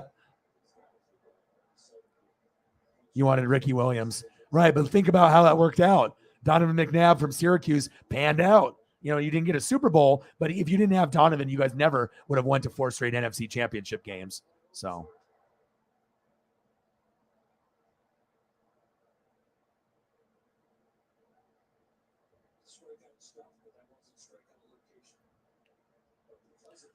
A lot of the photos with the Brazilian barbecue are so fire because there's actually fire in the photo. Sign me up. I've never had Brazilian barbecue, but it looks delicious. It's like skewers, kind of.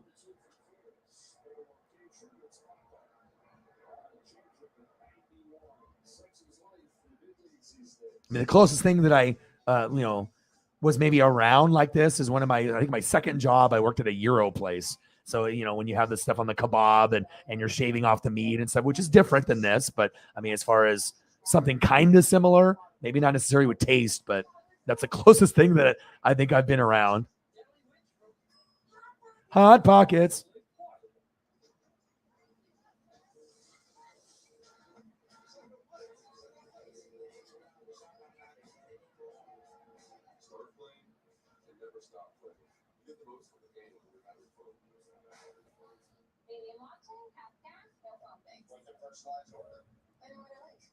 I've been meaning to ask you, Carl, does your firm offer personalized index investing? So I can remove a stock that doesn't align with my goals. I'm a broker, not a barista. What about managing gains and losses to be more tax efficient? Not a wizard either. Looks like small personalized indexing can.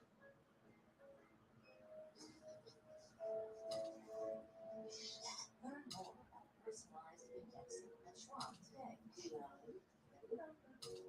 Now, how does that Gabrielle, this Old Spice Fiji hand and body lotion has me smoother than ever. That's what it does. Bending down with the ground to put on your shoes is kind of a pain. Until now, introducing new Skechers Slip-ins. Hands-free technology for your footwear. Just step in and off you go. Putting your shoes on is never been later. Plus, they're even machine washable. Go hands-free with your footwear with new Skechers Slip-ins.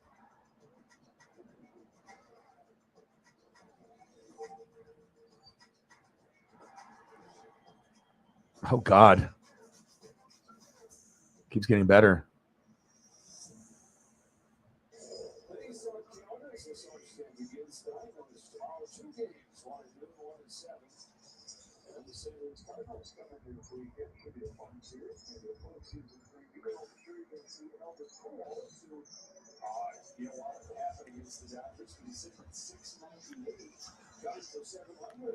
Yeah, that would be a lot of fun. There's a lot more feelings here for Albert, and you don't want it to happen here. Oh, God. Is this where we're going? Jeez. It's hard to see what those 13 pictures are exactly going to look like, how that's going to shake out. Because guys like Kennedy are still showing what they can do.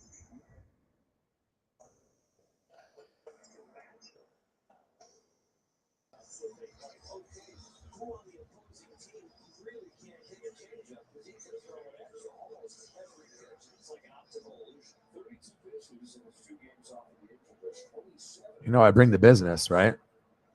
Oh, baby. So really, his fastball is changed up. That's true. Just changes speeds up. Holly in the building. Here, I'll start it over for her so she can see. So obviously we had some amazing eagle photos that I decided to, take care of people. And then okay, where are we going to start? So instead of doing breakfast, I just did a brisket photo. And then they said Brazilian barbecue and Korean barbecue. I said, oh my God, that's perfect. And then we started here. And we just started just a couple minutes ago. So beautiful. Then the flames.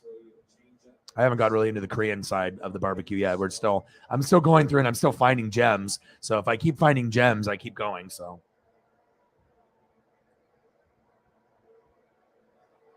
plus, I think I owe Holly another 100 photos from her from last night, dropping a 50, dropping another 50, and then leaving. And obviously because it was late and I didn't really get to fulfill all the photos that I owe her.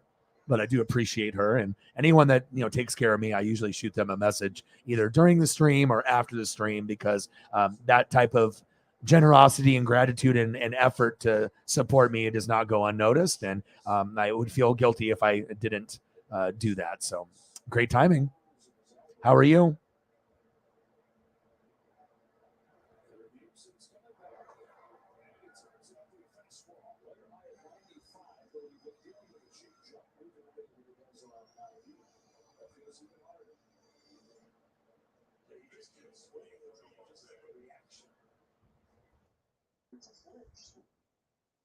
On day 8 of no alcohol or beer, and it feels amazing. I won't lie. I mean, I've been really, really trying to, be better. And some of you guys have been an influence. Eagles John, Daddy Dennis, and just what's going on in my life as well. And I can't thank you guys enough. It all has to come down to be a personal decision. But I know I could do it. I've never been addicted to alcohol, thank God. But it's like, I know some people are addicted to alcohol or cigarettes or drugs or pills or whatever it is that they're addicted to, and it's not going to be necessarily for everyone. But when you can cut back, if you've been going ham at it, or cut off completely and try to find other things. Like for me, instead of doing beer or liquor, will I quit beer or liquor forever? Probably not, but I am going to give it a good go. But I got my Mango Madness, and I got some Gatorade, and I got some Powerade. So as long as I have those three and I have something that I can sip on, then I'm okay. Because that was the whole point earlier. I just wanted something good to sip on, mango or pineapple beer or a Corona. But I mean, this is going to be better for me. So I drink a lot of water too. So I'm just trying to work really hard on the exercising and the reading and the film study. That way I can be the best version of me for you guys.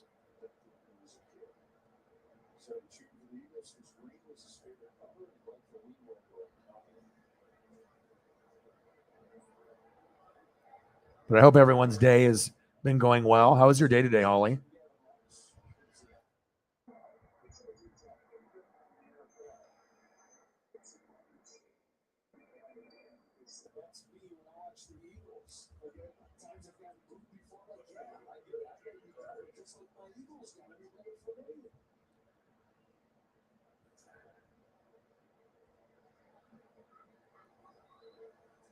Oh, yeah.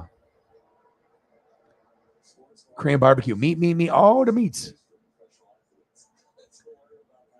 You had a late personal training session at my gym, so miss Monday Night Football. Oh, nice. You got some music in. Good. You need to do that every day. I swear, people that don't listen to music every day, that's when you're missing that. You need that, even if it's in the car, just going to the store, or just with your headphones when you go for a walk. It really does make things go to another level.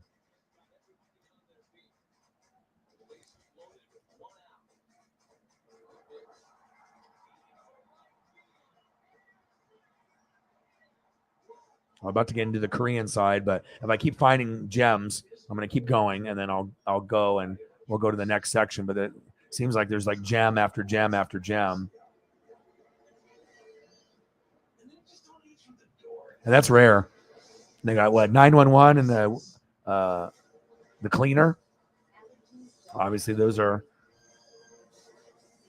back on Fox, so I'm definitely going to be watching that.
Creates that fastball in the corner. You always feel comfortable when your offense is kind of spread out, but this Dodger offense is so explosive that a lot of times they can score enough runs in one inning to beat you. And all they need is one inning of production. So the fourth inning with 4 runs. The day was good. Ooh, soju.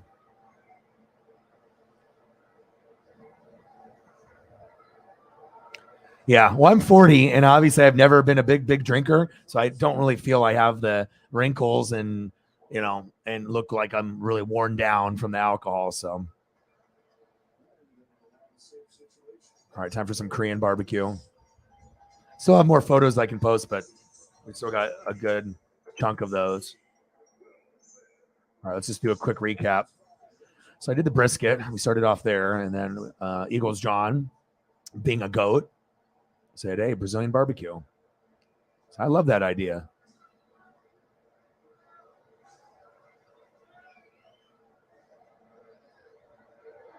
That looks delicious.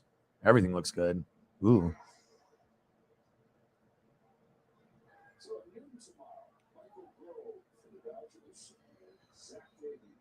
I don't know if we have any Brazilian places here in Oregon. I'd have to look it up. I've never had it before, but it looks very delicious.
Ooh. It looks delish.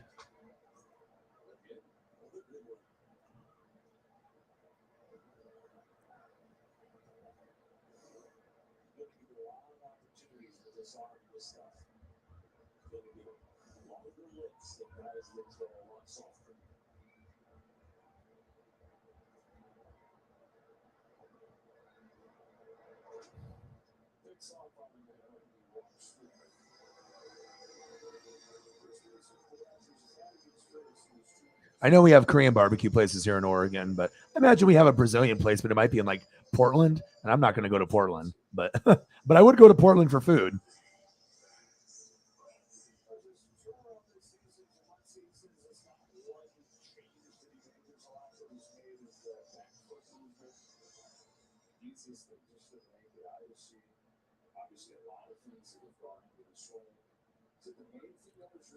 I love like the over the top, like the drone shot, so I can actually look and and then I can get kind of an idea instead of like a side shot. Like these like Korean barbecue photos is nice. That way I can really understand what I'm working with here. You know. God, it looks so good. I am so hungry right now. When you grind like this, man, it's you know, and I can't eat unhealthy, you know. So usually I'll just go for a walk, you know. This will help me with some of my cravings and stuff, and maybe a popsicle, you know, and something like that. I know that doesn't sound ideal, but if you're trying to lose weight, I am still trying to eat. It's not like I'm like fasting or anything like that, but I'm definitely trying to cut out a lot of stuff just to better myself.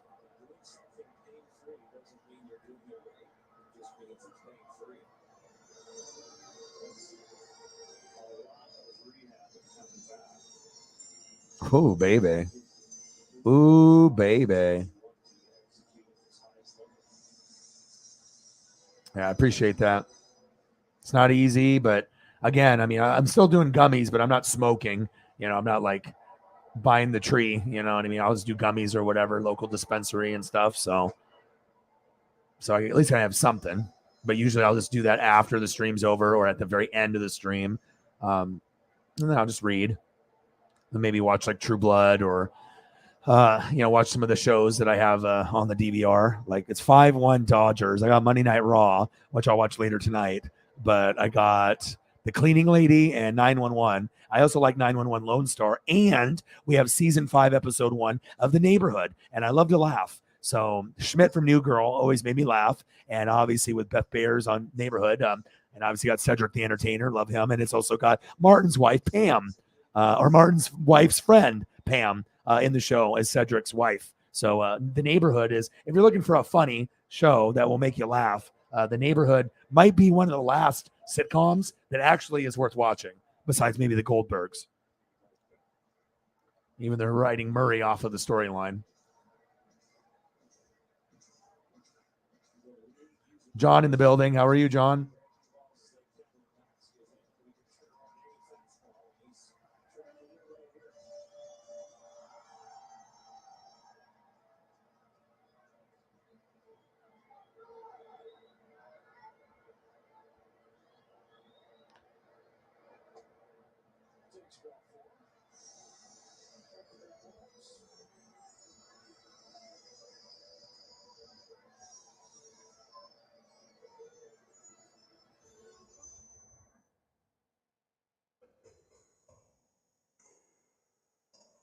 This one says Korean barbecue, but it looks like it's got sushi on the left and then the Korean barbecue on the right, but I'll take it.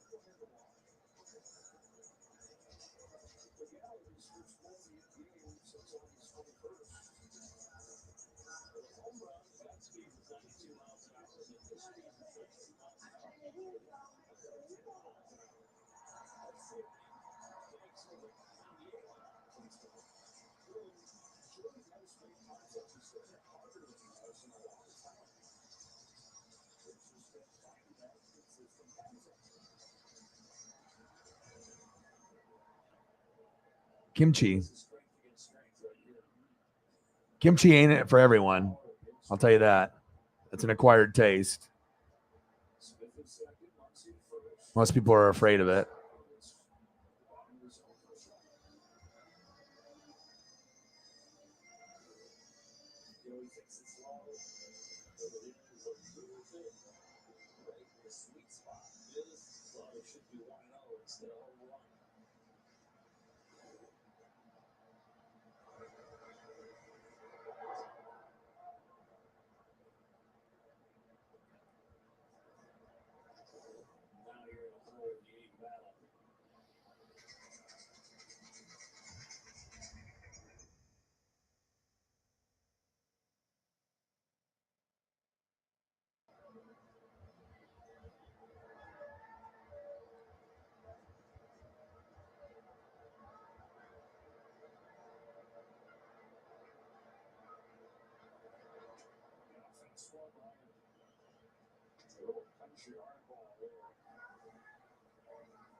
Nicholas in the building. What to do? I'm a Chargers fan here. My question is, what do you think the Vikings do with Kirk Cousins from here? Well, also you're on the road and the offensive line got dominated. I mean, regardless if this was a Monday night, Thursday night, or Sunday night game or a regular game that nobody's watching, they're going to lose this game no matter what. Obviously, the offensive line, defense, and coaching are very critical. Can they get somebody better than Kirk Cousins? You would hope so. But even with that being said, a lot of people like to criticize Cousins, Carr, Tannehill, Baker, Jameis, and those guys are typically 11 through 15, right? And the reason that they're not in the top 10 is not only are they not consistent during the year, but they're going to have good games, like when we saw with Justin Jefferson against the Packers week 1, and then you're going to have bad games when you're on the road and you play a team that, looks like they're going to win the NFC East. So, for me, I like Cousins, but that wasn't really his fault. I think that the offensive line, they on a scale of 1 to 10, they got a 0. They didn't help him at all. Also, that limited the play calling. They couldn't get the ball to Dalvin Cook. So, you're going to win some and you're going to lose some. But like I said, if you move on from Cousins, chances are you're not going to get someone better than him. I mean, you might, but not everyone's going to have a Josh Allen or a Mahomes or a Herbert. I watch front row games with Herbert. You're a Chargers fan. Let's pray that he's okay. You know what I'm saying? But it's going to take some time, for things to be able to, like Kevin O'Connell's like, okay, if we get rid of Kirk Cousins, who are we going to get? You're gonna have players like Tannehill, Carr, Cousins, Baker, Jameis that look amazing, right? 4 touchdowns, no picks, 350 yards. And then the next game they throw for 1 touchdown and 3 picks. That's just the nature of the beast. And it also depends on who you're playing. Now, if the Vikings ended up starting their season playing like the Lions and the Jags, what the fuck do you think would happen? Then no one's talking about Kirk Cousins. It's really what you need to do is show love to the Eagles and what they did. That was really it was their game at home. You didn't play good defense week 1, but they totally forgot about that. Some of the younger Eagle fans, right? It's like you almost lost to the Lions on the road. That's not Eagle football, right? Especially when we've deemed them the champ of the NFC East more than likely, right? But when you end up, when you can get pressure and you win the battle in the trenches on the O line and the D line, right? Which they did, they dominated. There was no time for Cousins. He was throwing on his back foot. Jefferson wasn't a factor. Thielen wasn't a factor. Cook wasn't a factor. Cousins wasn't a factor. The O-line was a 0 out of a 10, 0. And the defense, they're on their heels the whole game. So, sometimes you can't read too much into one game. That's my opinion. Hopefully that solved your question there. And let me throw up a Herbert, even if you're in the room or left the room. I love Herbert. Justin Herbert's my guy. I'm a Buck fan since 95. Mariners, Blazers, Oregon Ducks. I live here in Oregon. And then the Buccaneers are the only team that I root for out of Oregon or Washington from being a Northwest guy. But like I said, I fell in love with, the old school. And obviously in 1995, when you do this, the best D tackle, the best outside linebacker, it's game over from there. So.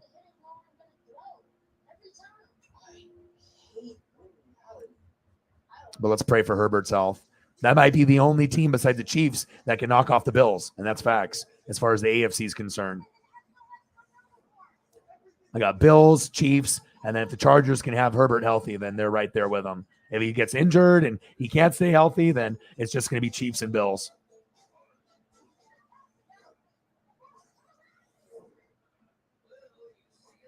Let's pray for our guy.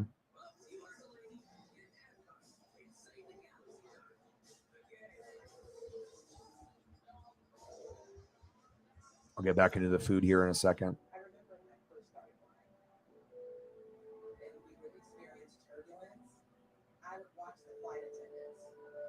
This guy is going to go down as the best Oregon player ever. I truly believe that.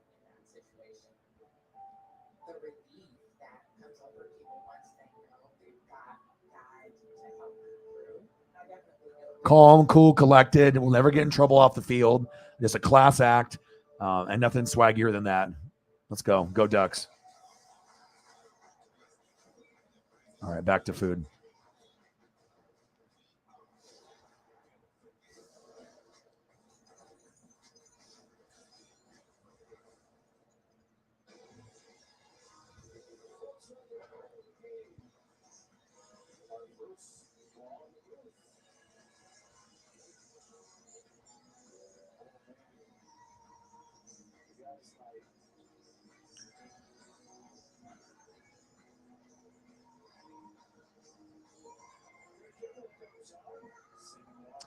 Yeah, you just have to know some like Koreans. And that's funny too, because out of all my friends, I didn't have very many Japanese friends, because there wasn't very many Japanese people, but there was a shitload of Koreans and Vietnamese, Laos. There was all kinds of different like Asian races, but I think a majority of my friends were Korean or Vietnamese.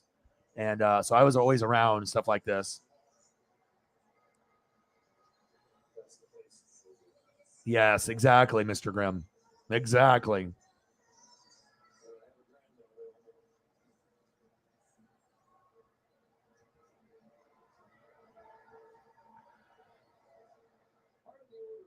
Yeah, Logan Thomas would be a good pickup. I agree.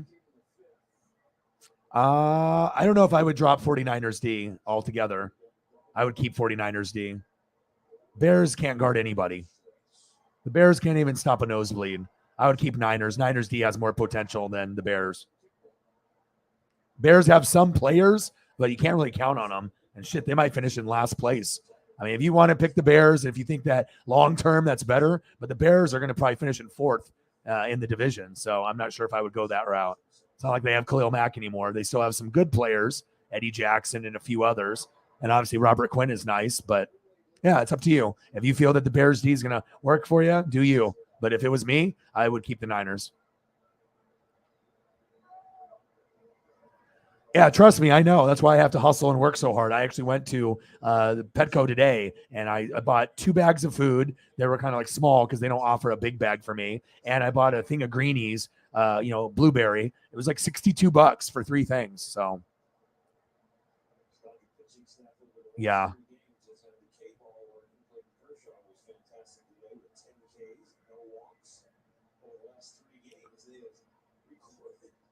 Yeah. I mean, like I said, fantasy is week to week. So you have to understand that the great fantasy football players understand that, sometimes guys are going to have a bad game, but you don't necessarily just drop them. I mean, you have to look at how many targets they're getting. Was it just a bad matchup? Are they having a bad month, or was it just a bad game? You know what I mean? So, you just have to be able to, decipher what you want to do. So.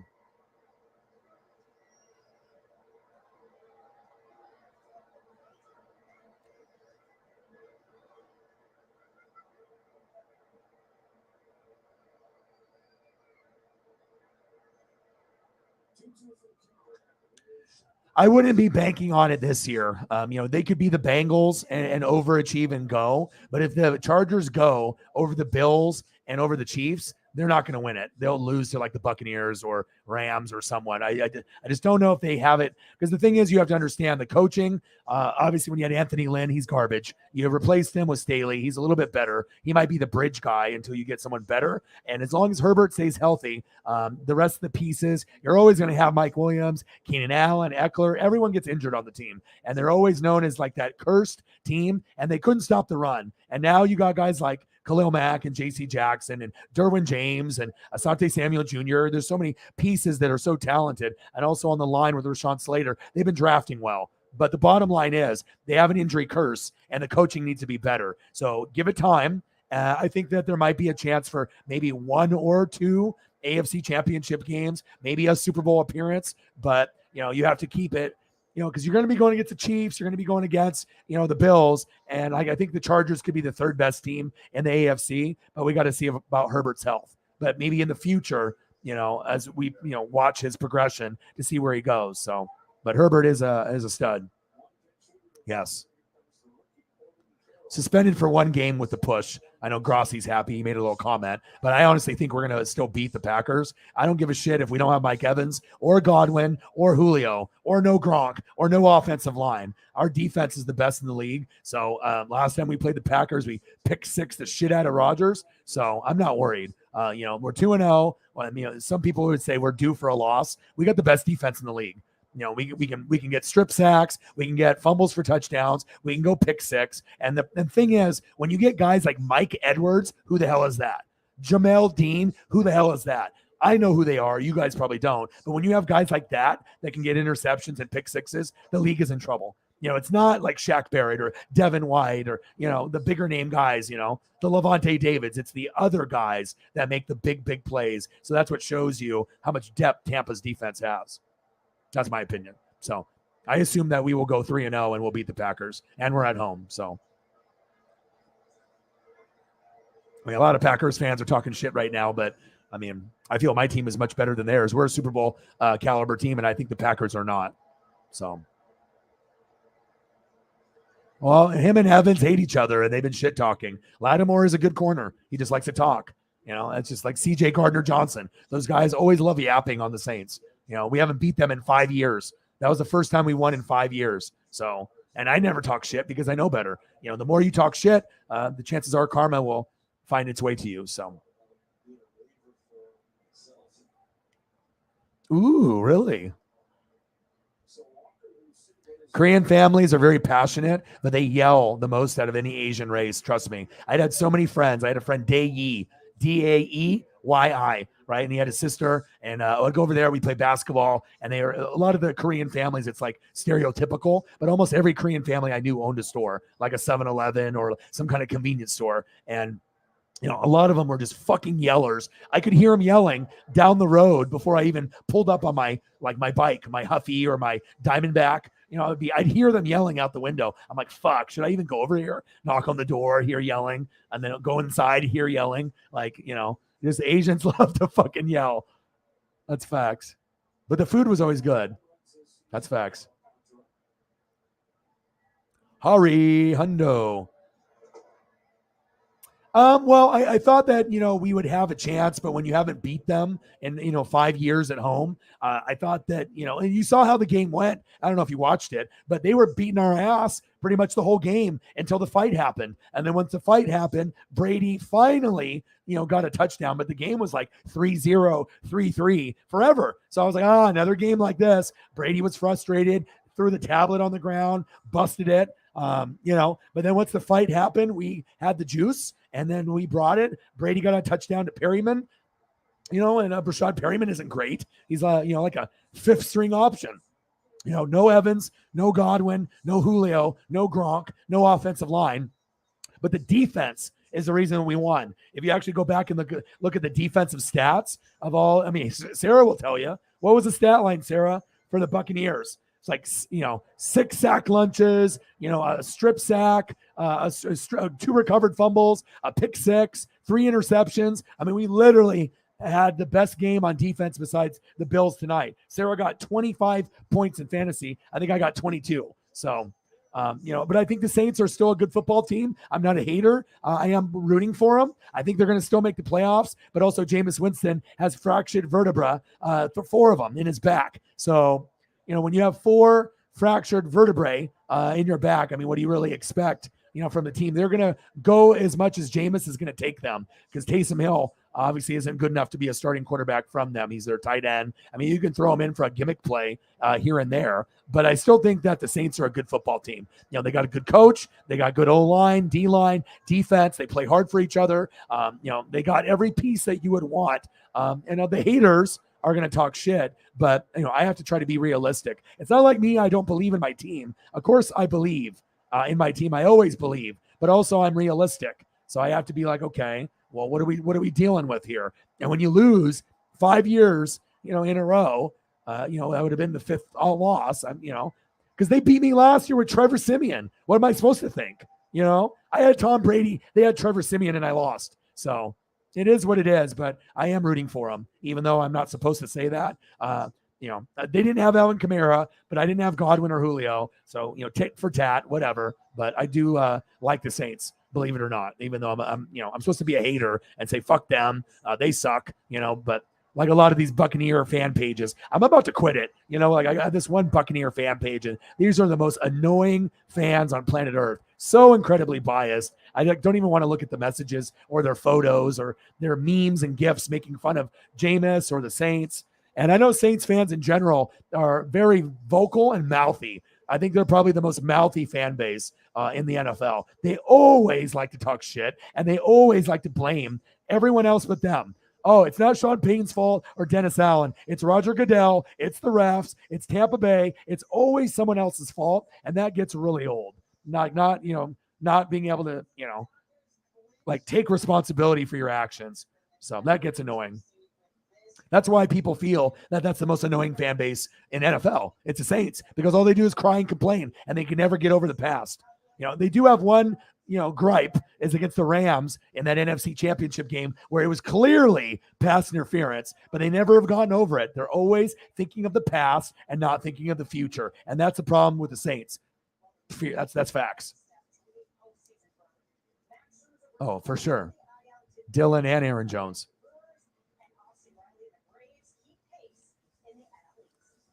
Thank you, Holly. Appreciate you.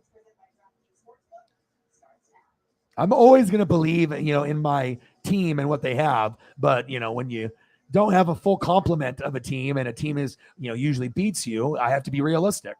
Bang, bang, $5 holla. Let's go. Thank you so much, Holly. I still owe Holly like 1,000 pictures from last night.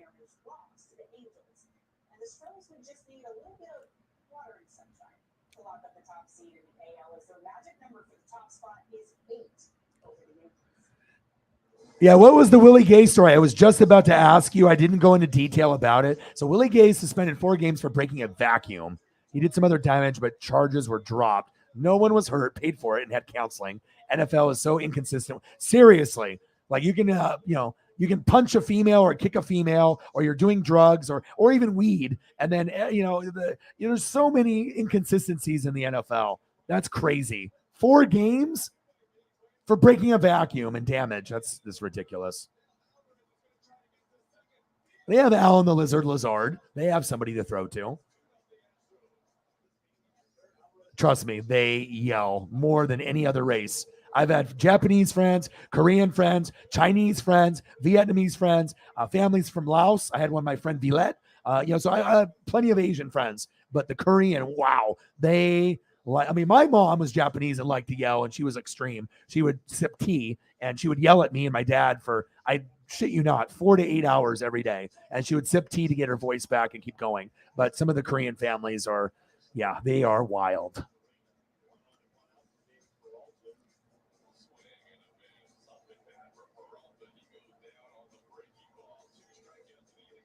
That's interesting.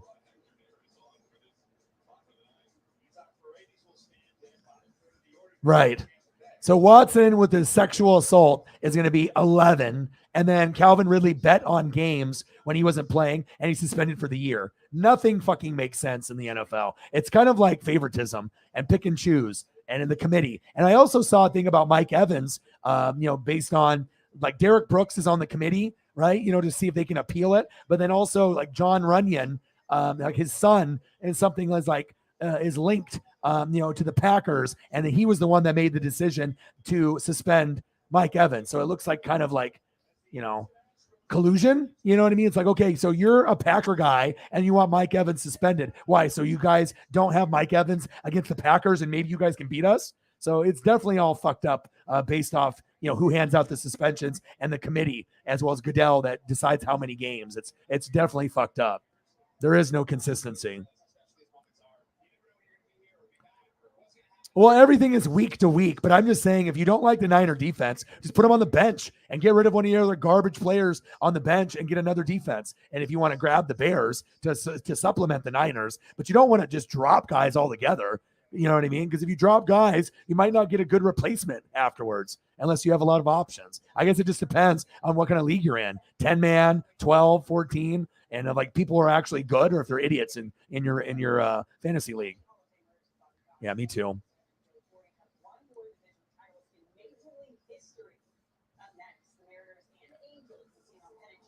Yeah, but Denver hasn't been looking very good either. They looked like shit against Seattle, and then they played the Texans and looked like shit also.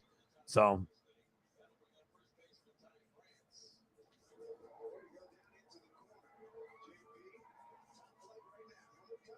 oh wow, exactly. Just against property, yeah.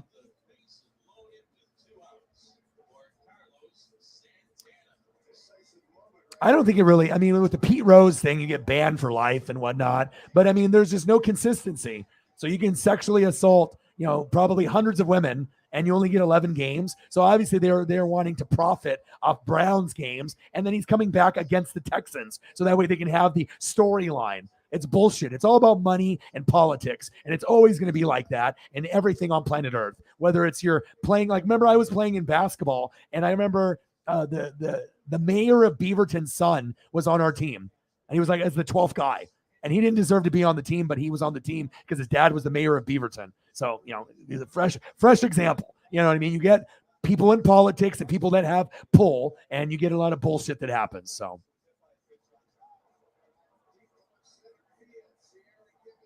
Yeah. And Willie's going to be great this year with Nick Bolton. He was going to have a breakout year. Oh, Mr. Williams. Oh, yeah. She is living her best life with the doggy. I told her the doggy was going to make a big difference. And I was trying to get the photo for you for Tommy, right? Maybe that was just too specific with the punt, but I was able to find a Darius Slay photo like almost an hour after from today's game. But it's very rare to be able to find HD photos that are going to fit the screen that are, today. Like I said, I tried finding that Tommy, but sometimes it's harder to find certain photos, especially of special teams. But let's go down the food right here. So when Mr. Williams is in the room and we can get back into this. I already knew it was going to improve her life dramatically. When you get a puppy or a cat or a kitty or even a dog or a cat, changes your life forever if you actually love animals. I can't even imagine living my life without Paisley anymore. You know what's crappy though? Sometimes I'll get a video like partially blocked in Antarctica or something that they did that. Last night's video got blocked altogether, or most of it, because they heard the cartoons in the background and decided that they were going to block my video, which is so stupid. So my Buccaneers Saints got blocked in Antarctica, which is stupid, and then they decided to block the footage or whatever that I had because they could hear, some stuff in the back. It's so stupid. You kidding me? I was like, okay, well, if you guys are going to be like that, I see how it is. Just keep hating on O-Dog. So I guess whenever the game is over, I can't watch cartoons. Otherwise, they're going to be an asshole about it. So.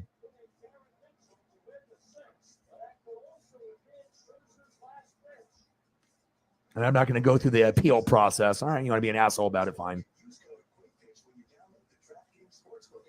It's not like I'm showing anything on the screen. I'm not playing music.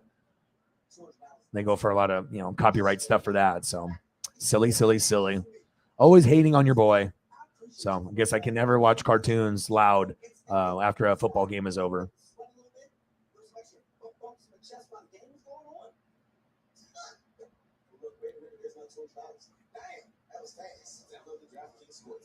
Yeah, well, apparently they do, and they blocked my video. I still get the donations and everything, but you can't. I mean, you can still, I think, watch it on Twitter because obviously the Twitter stream is it's connected, but but they took it off my main YouTube. I'm like, oh, that's nice, but you can still watch it on my Twitter profile, so it's still on there. So if you want to go back and watch the show, you can always watch it on there. But it's just silly. It's like, my God, it's not like I did anything on purpose. It's like anytime they hear anything like a song on a commercial or something, a show, I was like, dude, that is so stupid.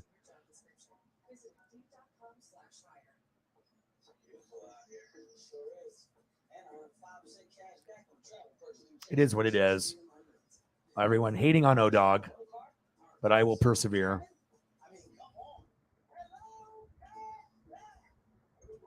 And why are you banning it in Antarctica? Who the hell is watching my videos in Antarctica? I shit you not. That's what it was on the other one. I was like, your stuff is banned in certain countries. Okay, all right, whatever. Just punch me in the stomach one more time, well, don't you?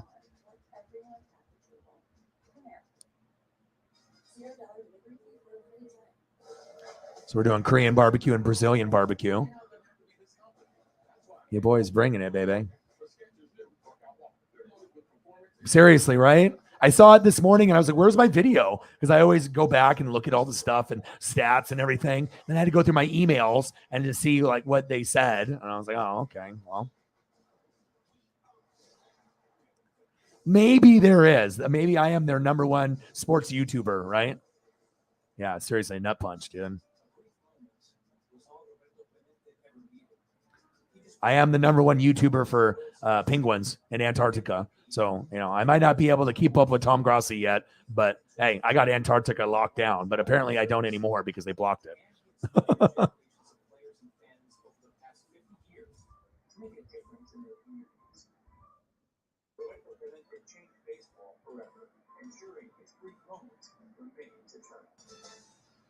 It's a special clubhouse edition of MLB Network's Wednesday night showcase. Seizing the game, talk up future Hall of Famer Albert Pujols and his chase to 700 homers as the Cardinals face the Padres. MLB Network's Wednesday night. These Korean barbecue and Brazilian barbecue photos are insanely awesome.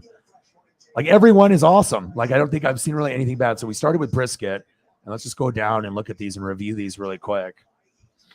I'm impressed. What a great choice by Eagles John and you guys in the room. Space Kitty. It only took me 1 minute because I had ESP and I thought maybe it was in there. O-Dog is a dum-dum. Ranch Gang.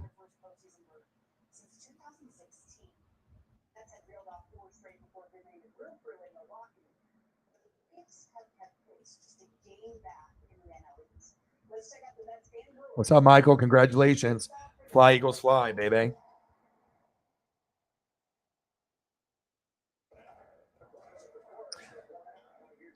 Space Kitty.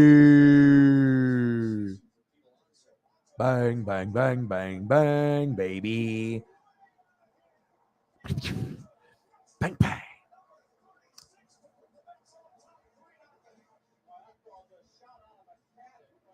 I'm squeezing a little Tommy for Space Kitty.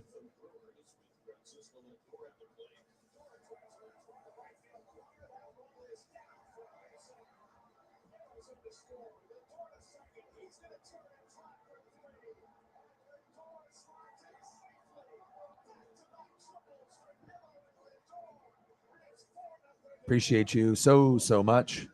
The kitty that is from space.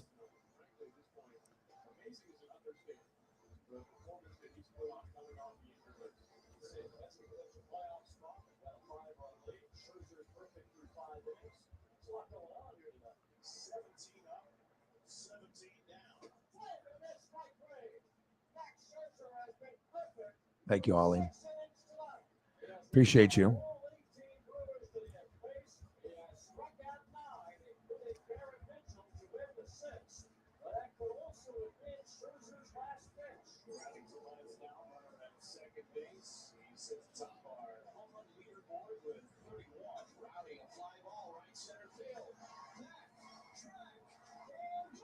University of Florida, Tommy Townsend, Bachelor of Arts in Faking Puns. Handsome devil.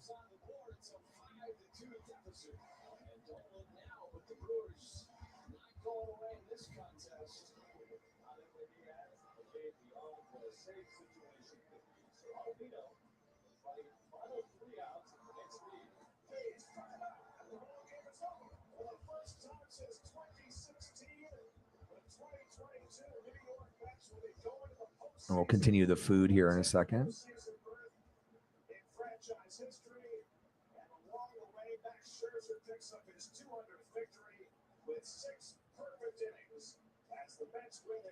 I want to see Tommy throw this season. Do you think we'll get Tommy to actually throw a fake punt pass this season? I think we will. I don't know how many times they'll do it, probably once or twice only, but I can't wait for it to happen. And I hope I'm watching the game when he does it. Like, imagine if he throws a touchdown pass, how like insane that would be. And he's got the arm to do it.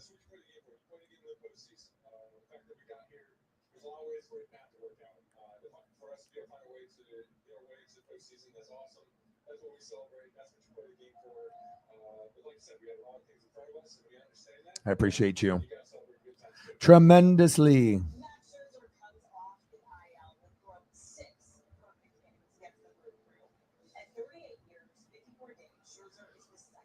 Nothing like Tommy, Korean barbecue, penguins, and corgi.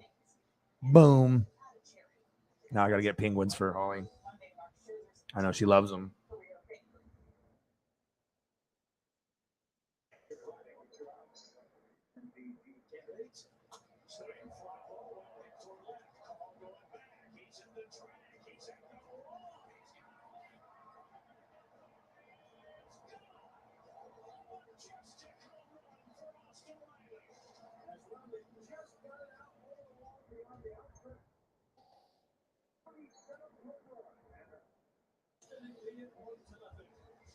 It's crazy how I feel like I know a lot of you guys more than even like supposed friends of mine that here live in Oregon. You know, it's just about if people take the time to listen and to pay attention to what people are saying.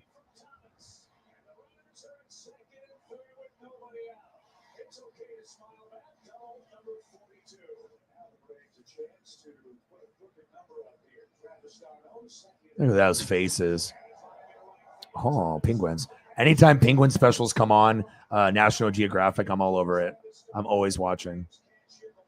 And it's crazy, too, because they'll mate with like the same one. All of them look the same. And then all of a sudden they'll go away. And then they'll find that one penguin that looks like all the others. And they'll mate with them for life.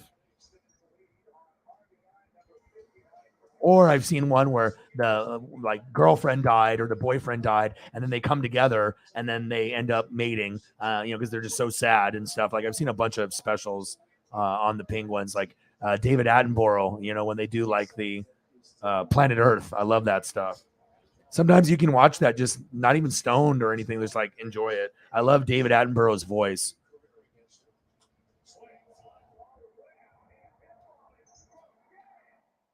Actually kind of surprised I haven't done penguins, but me bringing up Antarctica, then that sparks the trigger. God forbid my video got banned in Antarctica. All those people there with internet and wanting to see what O-Dog is up to in Oregon.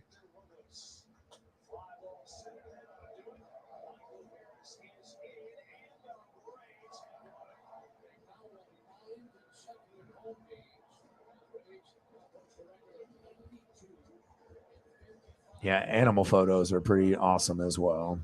They're right up there with food.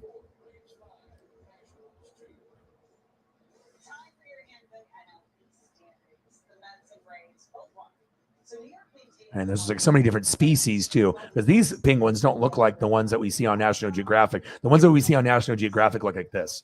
These are the ones that they show on National Geographic a lot. I mean, it just depends on how many specials I guess you watch.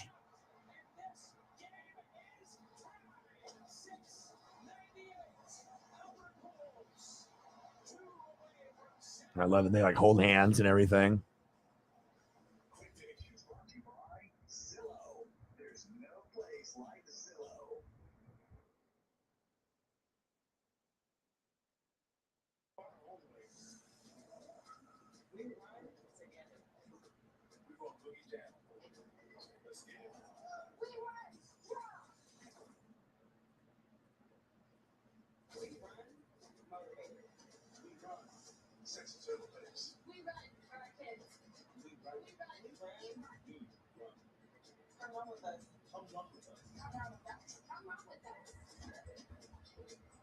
When we started our business, we were paying like I remember setting up ship station. I think it was just like 1 or 2 clicks. Everything was up and running. I was printing out labels, saving money.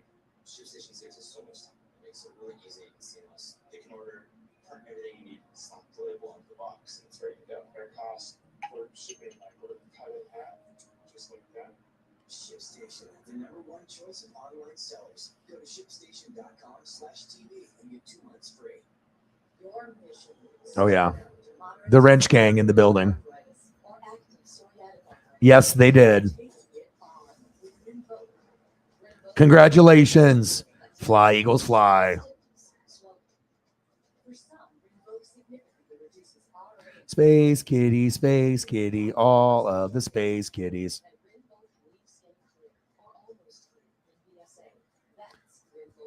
Bang, bang, bang.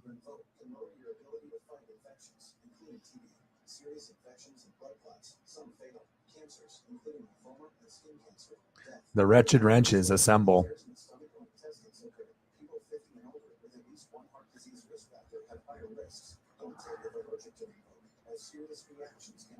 Tell your doctor if you are or will become pregnant. Ask your rheumatologist about Rinvoq. Rinvoq. Make it your mission. Learn how athletes can help you save Rinvoq. This game can't be contained by a stadium or boxed in by a flat screen. The wretched wrenches assemble. NWSF. Avengers unite. Ooh.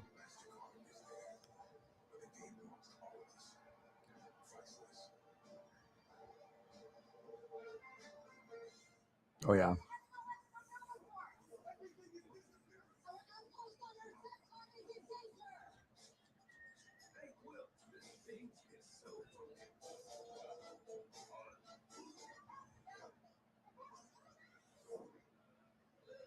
What a world, huh? Your boy, you just have to know people,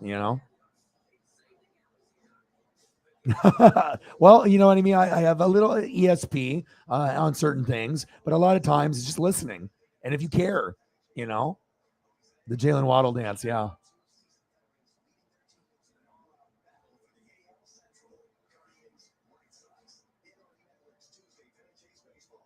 Oh man, those voiceovers, he's got such a great calming voice. I could literally listen to him talk about anything and I'll watch it. Like no joke. Oh yes, so good. But there's one more historic milestone that the 42-year-old is chasing during these final weeks of the regular season. A feat only 3 players have done. Like mean little dudes. Every time I go to a zoo, I mean, I'm always looking for, the exhibits and whatnot. And yeah, I mean, very, very unique, but they have a lot of like human characteristics too. And you can tell they have the love and there is a bond. All animals have a bond, but certain ones, it seems like bonds are a little bit deeper than others. It's getting close. It's getting close. It's up to Jason himself, but I think you hit it right on the head. I think it is getting very, very close. One of the best personalities in the NFL overall. Dodgers win. Yay. Congrats, Dodgers. Oh, yes. I like that too. The remake of the Cosmos. I can listen to him as well. Absolutely.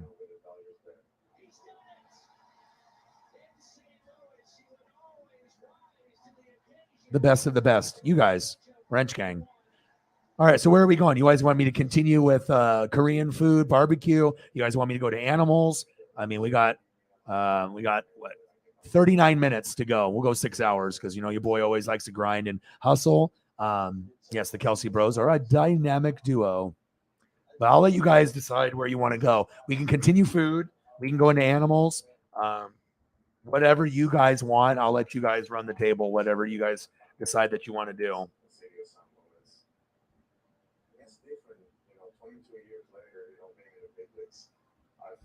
Let me see if I can get a Kelsey Bros photo that actually looks good.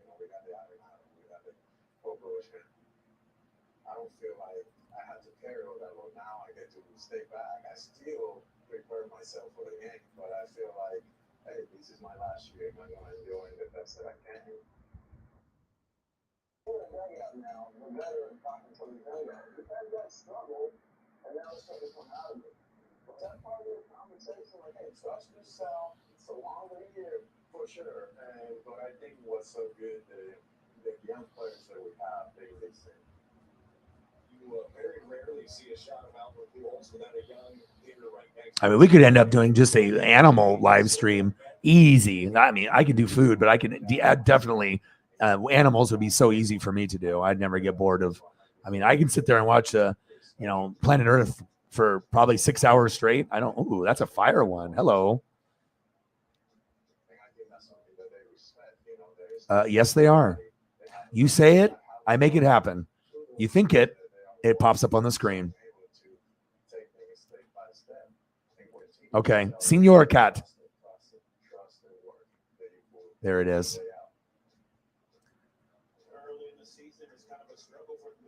Lily.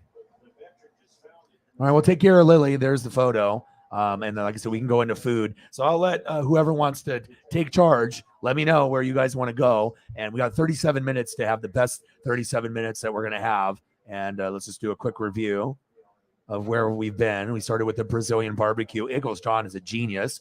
This is something that he's recommended before. And the only photo that I posted before, and I'll wait till we get to it.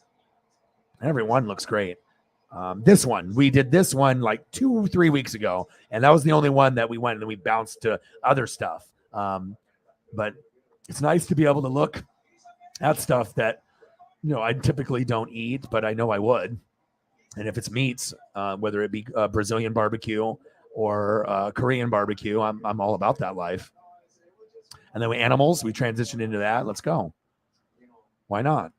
I mean, we did Indian food a couple days back. That was awesome. I mean, like I said, I know that I can come up with ideas and I can just do what I want, but this show is about you guys. It's not about what I want. You know what I mean? It's about what you guys want. So I can look at photos and I can entertain myself easy, but I want to make sure that we can do something that you guys want to see. And a lot of times your guys' suggestions or thoughts are better than my own. So I'm like, I just run with whatever you guys suggest. And then I just try to step up to the plate to give you guys the best of the best of what you guys recommend. And like this is amazing right here. Look at the meat selection on that rack. Jeez. with the veggies. Sign me up, dude. Oh, kimchi. And kimchi close up. That's a nice one too. So many bowls and sauces, dipping and soups. And that's the cool thing about Asian food. It never ends. It's always like, okay, a little veggie, a little meat, a little rice, a little soup. It's like you get the full, complement of a meal. It's not just one thing, many things.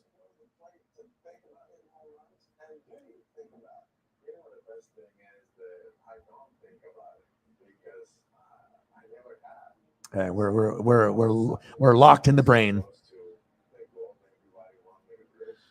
Where do you guys want to go? Well, we got 30. You can take care of you if you want to take care of your cat. And if I go a little bit longer than 6 hours, like another additional 10 minutes to make up for you, having to take care of your cat, take care of your cat. I will do whatever I can in my power to grind it out. I mean, it's going to get to a point where I end up doing a 10 or 12 hour stream. I mean, I have, I feel like I have the mental power. I'm not going to do it tonight, but maybe for charity or, some other cause, but I mean, I like spending time with you guys. And also sometimes, we get a goat that shows up, and maybe it's like towards the end of the stream. So I want to make sure that they feel welcome, not only with me, but they also feel welcome with the people in the room.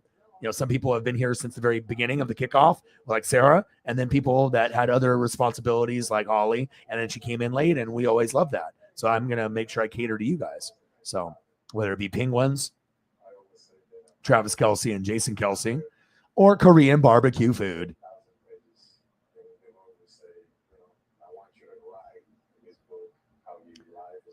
Yes, all the space kitties.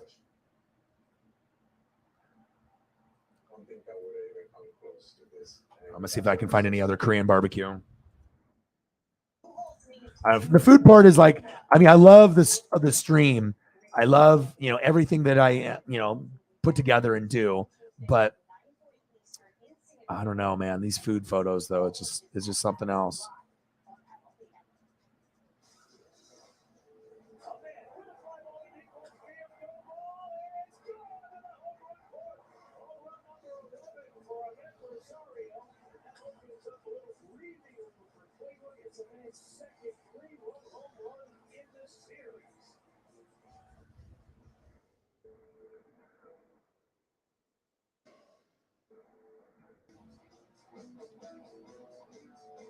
So there's that one, and I thought I got this other one, but this other one is different.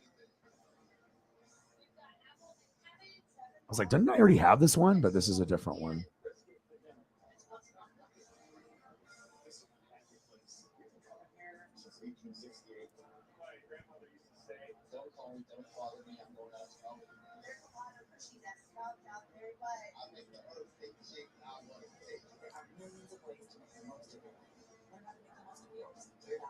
Attention, this is an important message. If you suffer from lower back pain, hip pain, and shooting pain down your legs, you could be experiencing a sciatic nerve pain attack. Now, researchers have discovered a simple switch to instantly turn your pain off. It's called Reactive Plus, the ingenious acupressure system that applies gentle targeting. So we'll go for another 32 minutes, more than likely.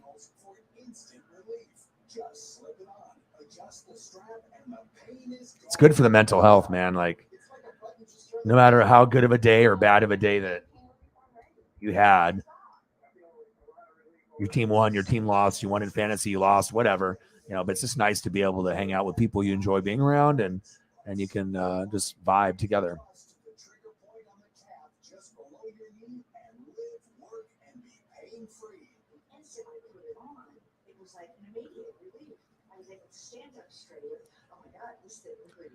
Oh, nice. I don't think I've ever watched it. How good is it? Is it very good? I like timepieces from back in the day, and I know the GF does too. A lot of my friends like the old school stuff. Time period pieces I like. Old school stuff, whether it's, stuff like in that 300 time period or, back with the British, back in that time period. I mean, it doesn't really matter. Game of Thrones, like something like that. Fictional, non-fictional. But the old school stuff is always cool for me.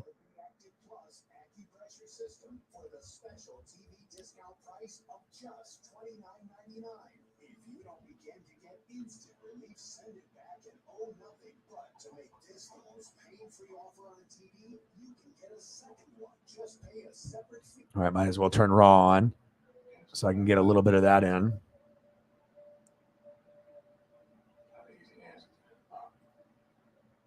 Okay, man. Have a great one. Good seeing you, dude. Yeah, it's just the first season, maybe a bit of the second. Okay, do your thing, bro. Good for your mental health. I'll check in on you tomorrow morning when I take Paisley for a walk. Racy and gory, but so awesome. Sounds like exactly what I would like to watch.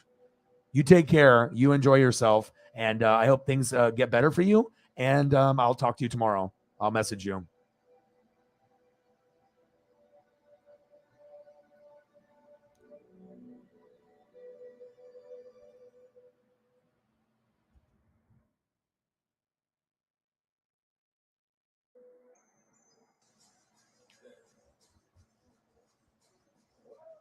Woo!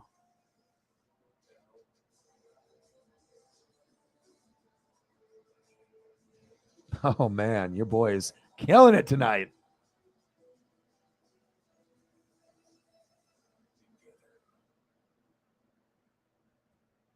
It's very rare that I can just come up with these many. Like I said, it's obviously Eagles John and you guys coming up with a great suggestion. But like I said, sometimes it's like you can't find so many fire ones. Like there's a lot of stuff that's non-HD or it's not formatted the correct size that I need. So it's like a lot of searching and you have to be quick. But sometimes you just get really lucky and you can find something that has like 4, 5, or 6 in a row that are perfect for what I need. And that's not often.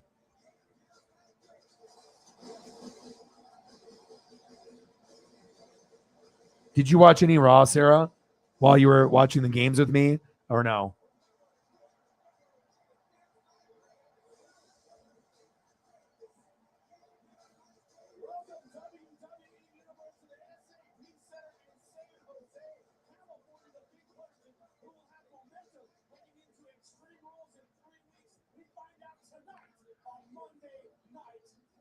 Monday Night Raw, baby. Burn it down. My favorite in WWE, and it always will be Seth Rollins. Heel, face, I don't care. But I think one of my next, obviously I have a few, purchases that I want to get. Chase Elliott autograph card or die-cast car. But I'm thinking about getting a Seth Rollins WWE authentic autograph, like graded. I think that'd be a cool thing to own. Obviously, his real name is not Seth Rollins. Most people know that. But he's from Iowa. I know Sarah knew that. Owens versus Theory? Nice. I imagine this will end up being a 9 or a 10 like it usually is.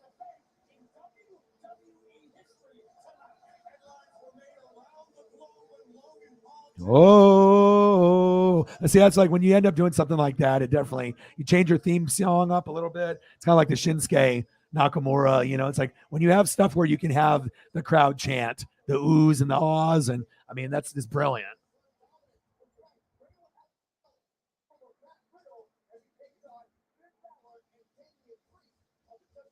He should be the face of WWE once the belt gets dropped.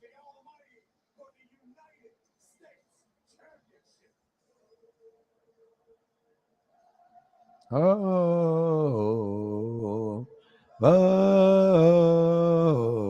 it's brilliant, man. You know what I mean? Like people love Seth as it is anyways, but to, get the crowd involved with the theme song. That's how you really are over.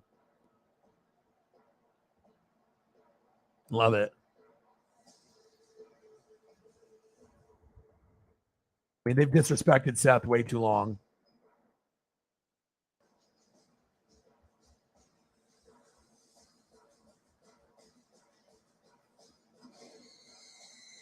Oh, look who it is. Mr. Forgettable, Mr. Irrelevant, Mr. I never remember any of your matches, Bobby, the almighty, Forgettable Lashley.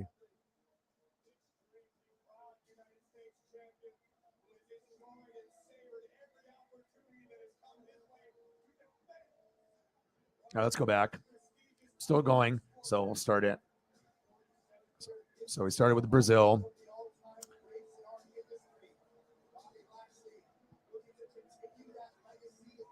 And make sure you're checking out the details. Whenever I look at a picture, and if your attention to detail, I imagine Holly's the same way. I don't look at just like one area. I look at the top. I look at the texture, and you want to make sure you're taking in each picture.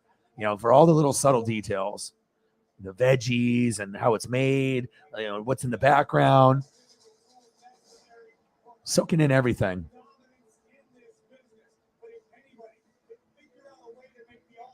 I mean, everyone can look, boom, right straight to the Brazilian barbecue meat. But, okay, the tomatoes, and we got some veggies there, some greens. Okay. So that way you can fully appreciate what you're looking at.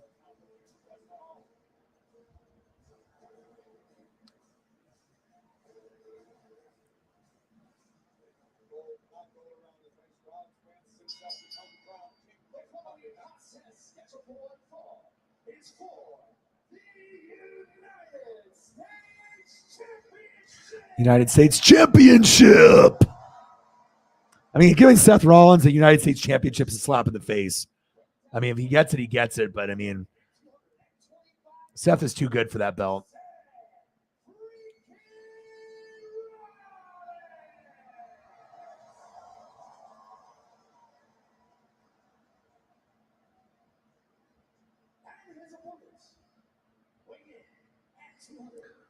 That one is an awesome, like, top view shot, especially with the meat placement on that rack right there.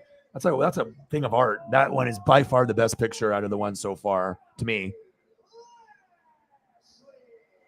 It's beautiful. So crispy too.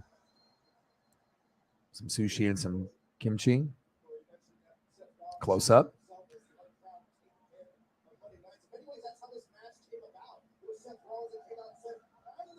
And I love the options, soup and veggies and meats. It's never just one thing. It's a multitude of things like Indian food. And that's what I love. Options.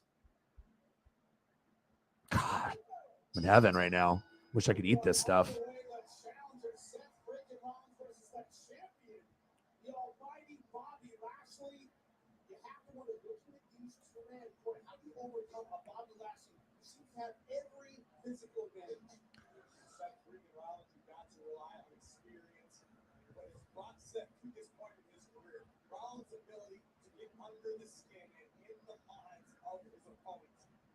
Oh, gosh, I can only imagine like going to Korea itself or like Japan and actually eating like the authentic there, like what it would taste like. I mean, if I went to Japan, I don't know if I'd come back. I mean, I probably would, but I mean, I definitely would want to go back to the homeland for sure.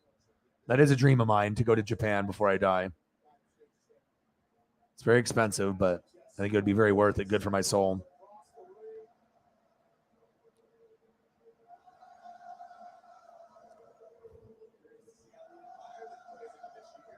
Birds get a bad rap. Bird brain. Birds are completely monogamous. My dad's friend once accidentally killed a Canadian goose in it, and its mate was so distraught it would not leave. Really? Wow.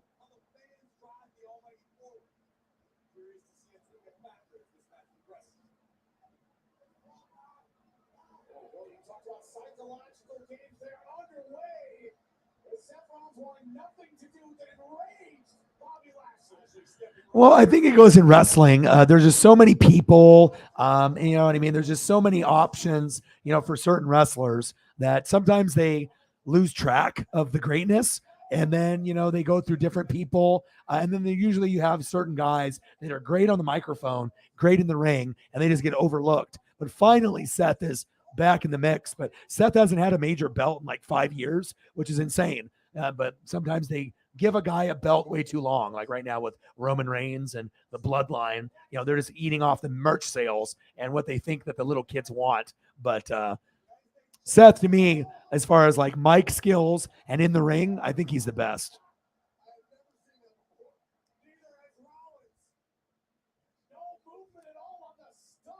Yeah.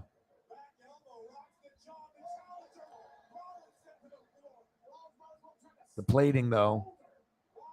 So many good plating options.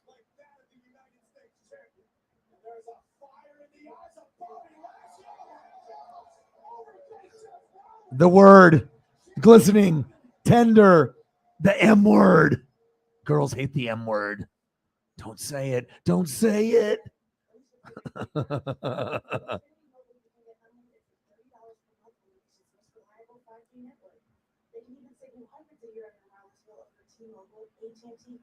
So yeah, send it to me. I'll take that video.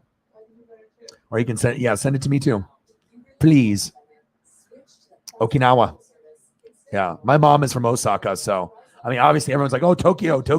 You know what I mean? But I think I would like to go to Osaka and different places like Okinawa, it'd be awesome.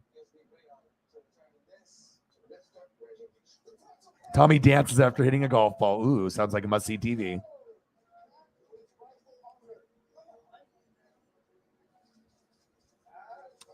All right, we got 20 minutes to go. Where do we want to go? Do we want to go and switch it up to animals, like our favorite animals, and I can throw up some photos of that? Or do we want to continue on this barbecue Brazilian Korean vibe? I am down for whatever you guys want. Shut up. Really? Oh, that's awesome. Yeah, my mom is 100% Japanese, so I'm 50% Japanese, 50% European mutt. So, Czechoslovakian, Russian, French, German, like all kinds of just mutt. Throw it at a wall, get a dartboard with little darts, and you throw it somewhere in Europe, and I probably have some of that. So,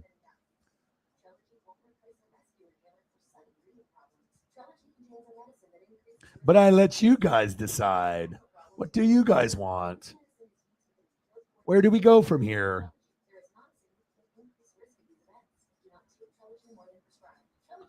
Let me know. Where do we go? What do we do?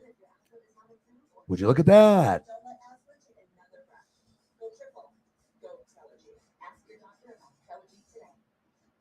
Should we do animals? Let's do it. So you guys let me know what your favorite animal is. I know Holly loves penguins. We can go elephants next. Let me go here. So let's get back to one at least while I'm waiting. Let's just stare at some delicious goodness, and then I'm gonna eliminate some of these barbecue photos, even though I don't really want to because they're just great. But we need to make room.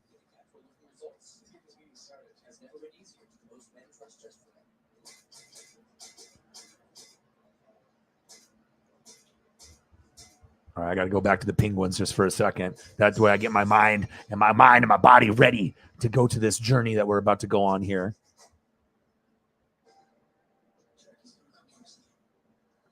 Okay, let's get it started for where we started.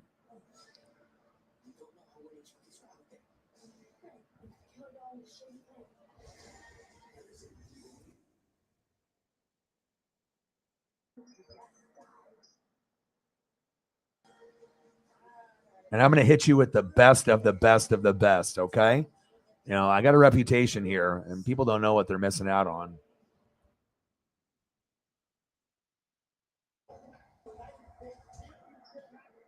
And you'll see exactly what I'm talking about once I put it up here.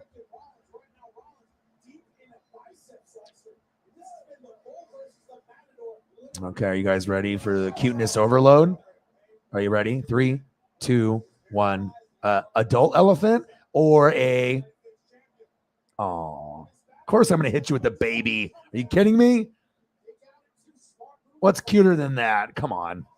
I mean, I love the adult, but the adult ones are awesome. But the baby, though.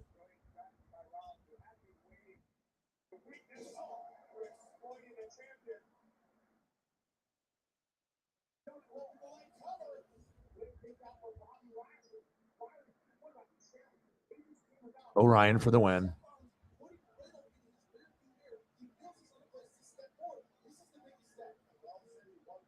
Oh my God, cutest thing ever. Oh.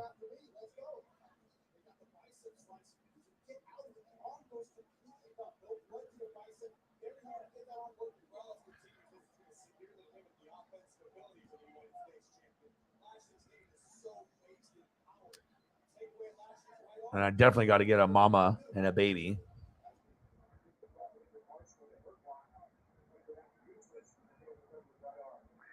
Baby L and mama.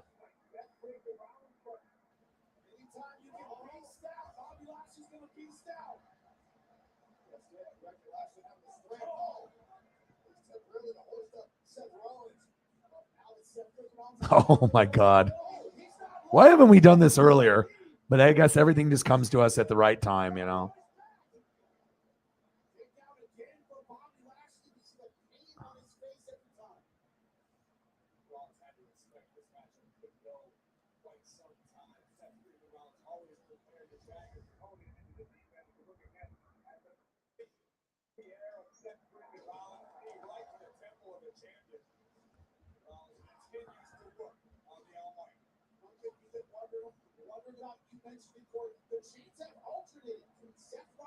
Oh my God.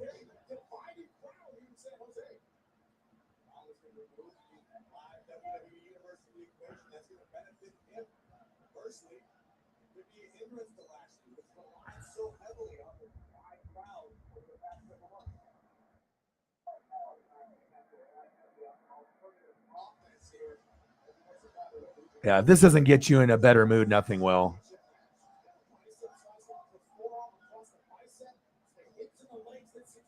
Oh my God.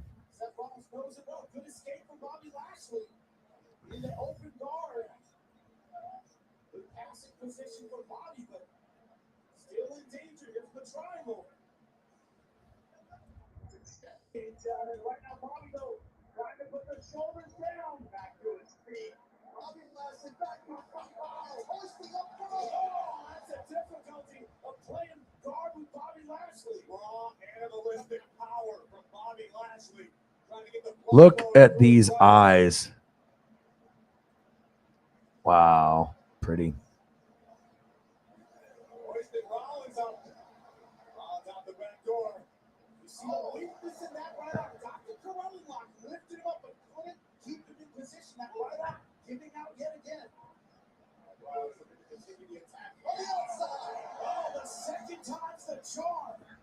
Belly Lashley to the barricade on the outside of the ring, but Rollins didn't finish yet. And for the insurance. Oh! Who got the worst in the second exchange? Rollins the first up, but Darley landing for the challenger. The sense of urgency. Oh, the world! Who's last name of it's easy to Almighty! The United States title is on the line. Rollins Lashley rolls on. Your name is Dr. Ben Song. You're the lead physicist in the Time Travel Project on TV. You time travel into other people.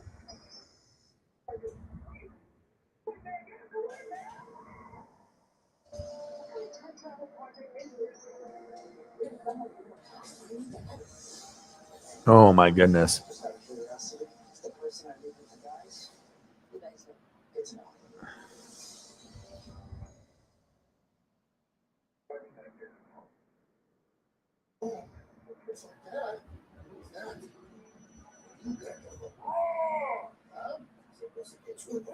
Okay, yeah, sure, rewind it. How about this?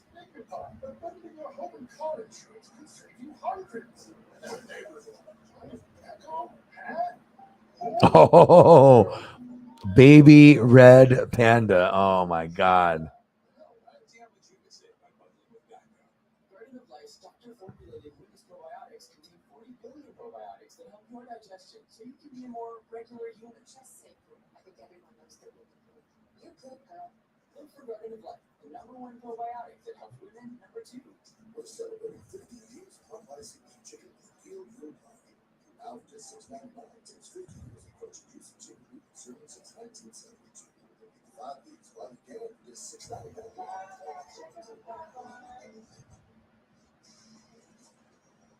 Someone tried to steal your Butterfinger this Halloween.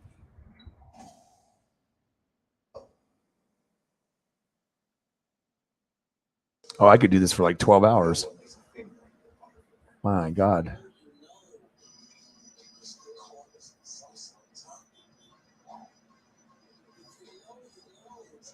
Oh, with the tongue? Oh my goodness.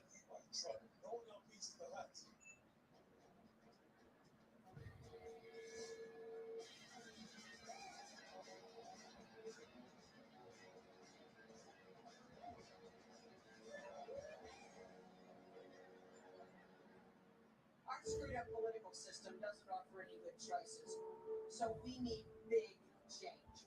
I'm not captive to the far left or the far right. As an independent governor, I'm the only one who can actually crack down on crime and homelessness and protect a woman's right to choose. We shouldn't be forced to pick between our fundamental rights and our personal safety. I'll protect them both, so we can get back the Oregon we all love.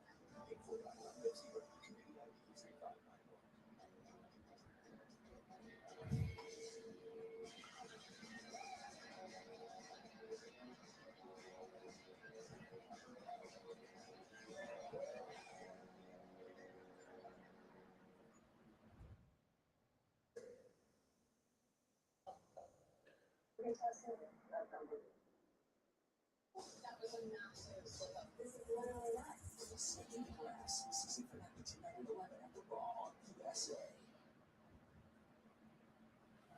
A United States Championship on the line. Seth freaking Rollins and Bobby Tongue.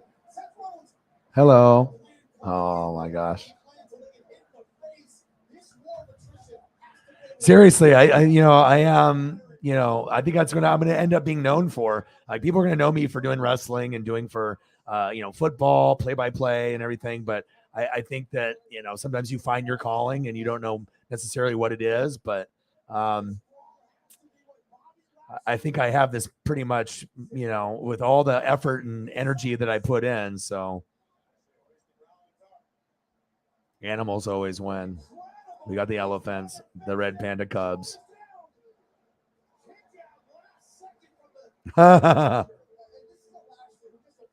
Good choice.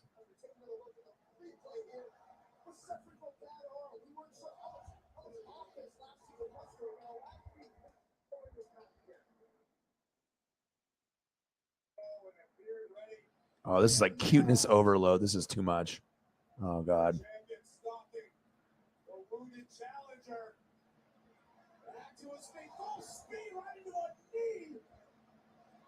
Oh my God! Ace first goes Rollins, cover! Oh, kick out!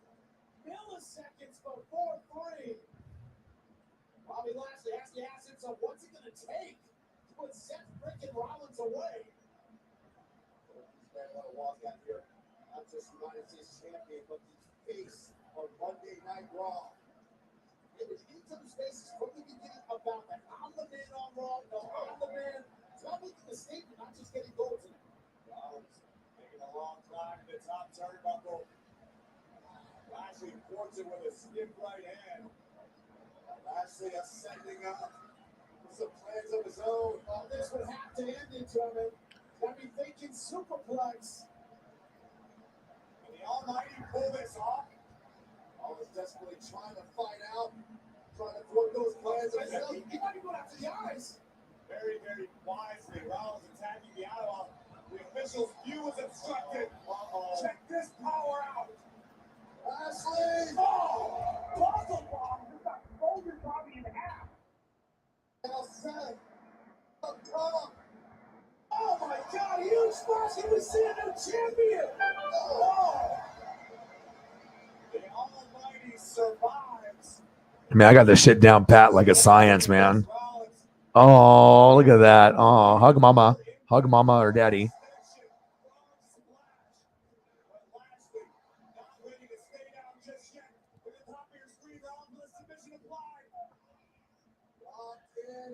Center of the ring. Right on that right arm. And Seth Rollins has been going after him all night. Here's the last of his hand.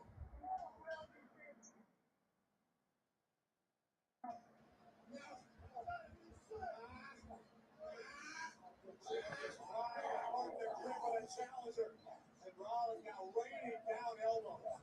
A few guys in the world can break a grip that way from that position. Bobby Lashley's one of them. Rollins thinking about the pedigree. Lashley sent through. Look at the leg. Big out from Seth freaking Rollins. No one able to sustain an advantage. Oh, tell now perhaps. Running power slam flattens Rollins. Bobby Lashley placing himself in position again. Look at the strike. Oh my O-Dog for the win. I got you. I will get Brown Bears next. Thank you.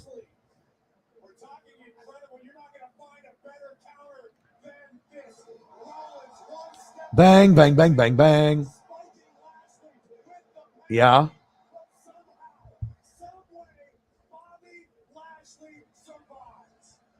This is for the United States Championship, and the champ right now with glory eyes. He's awake.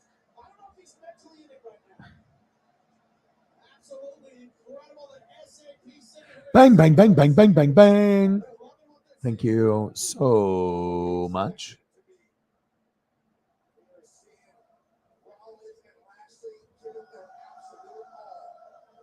All the splooting.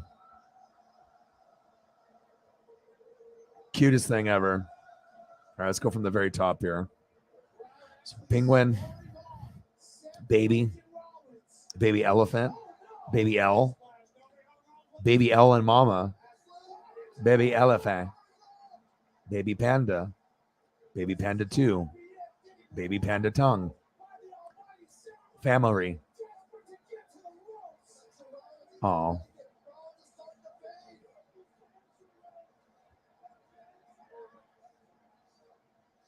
I'm gonna get let's see here. Let's go baby brown bear. Let's see if I can find a good baby brown bear.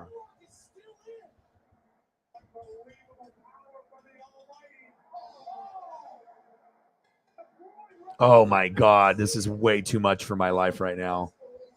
Are you kidding me? Wow.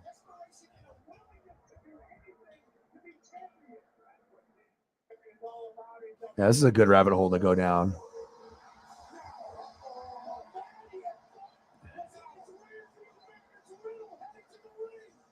Riddle coming down to the ring.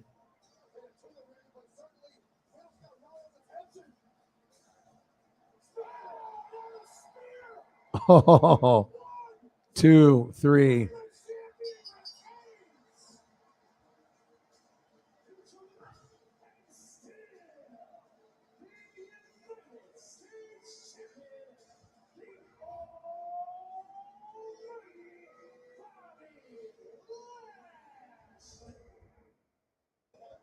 Can always count on you guys to come up with the best. You know, it's crazy too, because it's like when we hang out late like this, I mean, you guys might be some of the smartest people that I'm ever going to interact with. I mean, at some point, I know we're going to all meet up and we'll meet up and hang out and do that. But it's just nice to be able to enjoy greatness like this together. Not saying that all my friends here in Oregon are stupid, but you guys are a special group.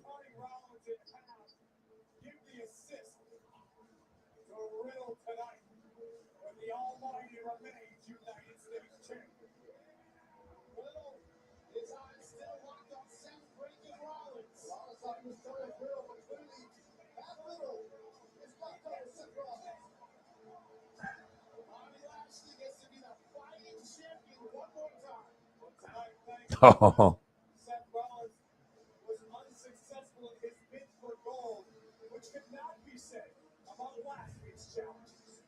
Haters, man. It's all young people. They think they're so fucking smart. You know, they think, oh, you know, they think they've seen it all. Like, oh, just because you saw the Eagles win a Super Bowl a couple years ago doesn't make you an expert. You know what I mean? Like, you know, try watching football for 40 years or 25 years or 50 years, you know, and then you can understand how football is. When you watch for 3 years of your life, doesn't make you an expert, you know? So fickle. Seriously. And it's always the young fans. Always. Always wanting to go one-on-one and fucking argue with me or fight me. And say, okay, well.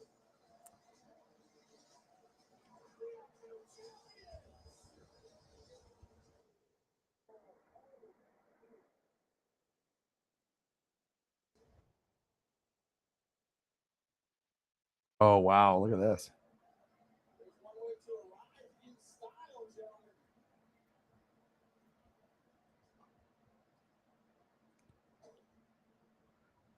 Tree-loving mammal with an identity problem. It may look like a monkey with his prehensile tail, with his chewing with its mouth open, but don't be fooled.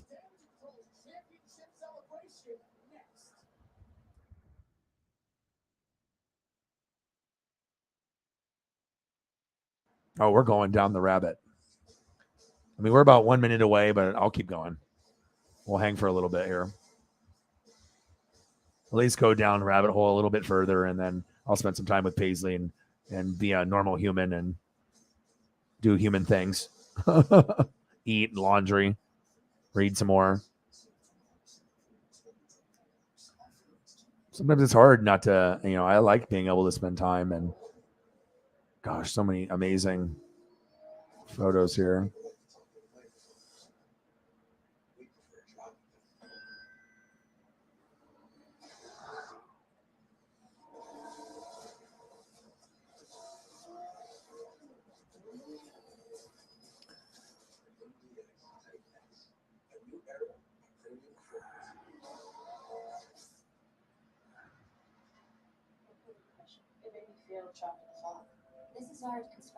Bang, bang, bang, bang, bang, bang, bang, bang, bang. Thank you. All right, let's go here. And then we're going to leave the stadium before I go back to more photos.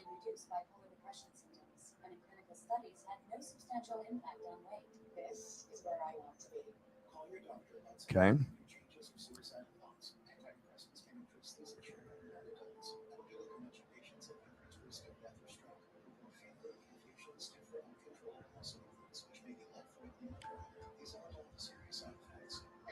I'm back where I belong.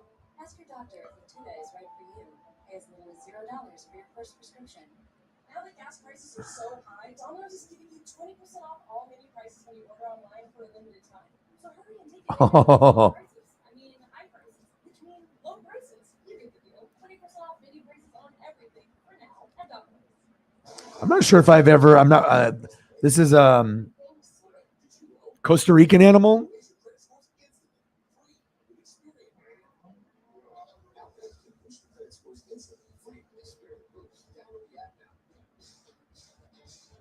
Enterprise is ready when you are. For all the are we there yet? And look at that. The anticipation and conversations in a vehicle that came from Enterprise. With the peace of mind of our complete clean pledge, curbside rentals, and low-touch transactions.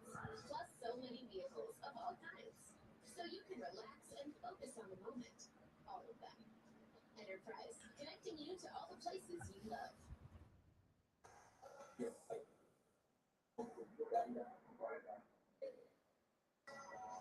Use tech to become team online. Show what we can do. Make connections. We've gone far. And someday, when anyone can be anywhere, and everyone can compete, we'll go much farther. Everybody will.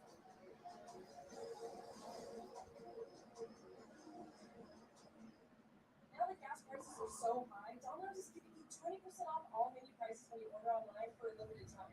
So hurry and take advantage of these low prices. I mean, high prices, which mean low prices. You get the deal. 20% off menu prices on everything for now at Domino's.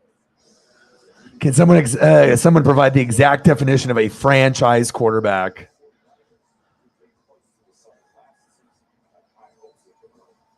Yeah.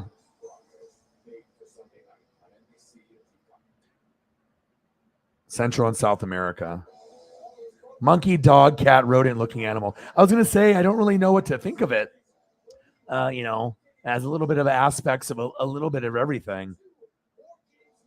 This is cool because you can kind of see it in the wild.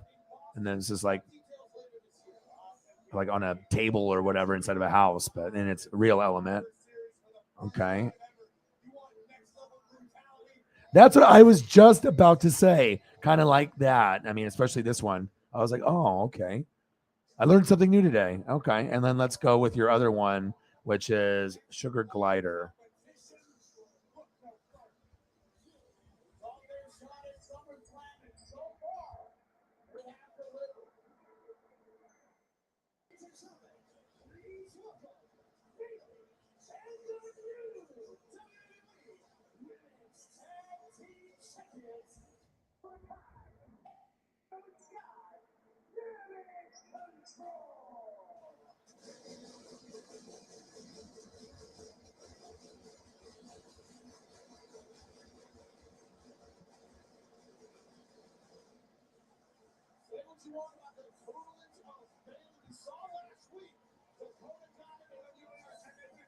Oh, let's go. You know I'm always going to come through. Oh, my.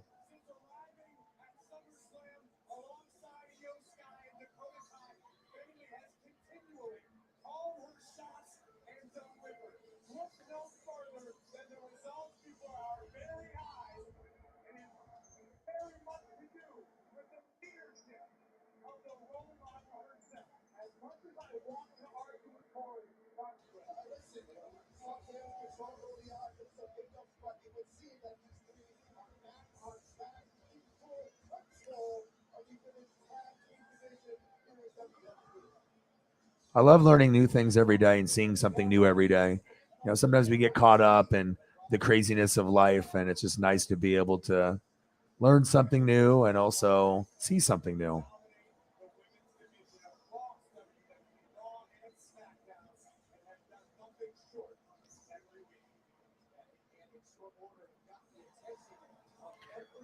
Okay, when I saw this one, I'm like, oh, there's no way that this photo can be matched based off the timing of that photo, right? So this one, and I think I did.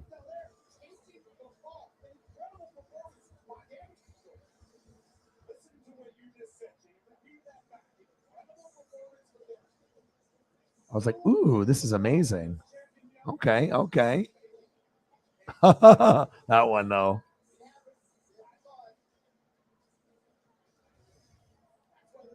Hang time.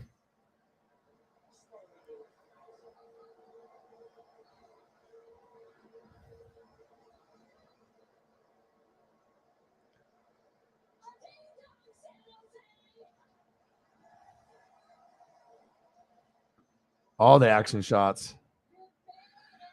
Flying squirrels, but from Australia and New Guinea. Well, they definitely captured them in the, yeah. That's like one of the coolest photos. I mean, I've seen a bunch of like, you know, animal photos, but God, that, I mean, it's HD, like, you know, 4K status. That's beautiful. I mean, I saw the first one. I was like, oh, please format. And I got this one too. So I was like, okay, cool. And then I was like, I'll give you a little kind of an up close photo. And then that one, we might have to end on that one. Let's go back and just do a quick review. So obviously we did a little bit of Brazilian food. Love that. I had to delete some of them just because I had to make room. Left it with the amazing plata and the plating there. We got to make sure we keep that going. And let's go to the animals. And I got to go back and grab the other two penguin pictures. And then we'll go from the top and then we'll end the stream.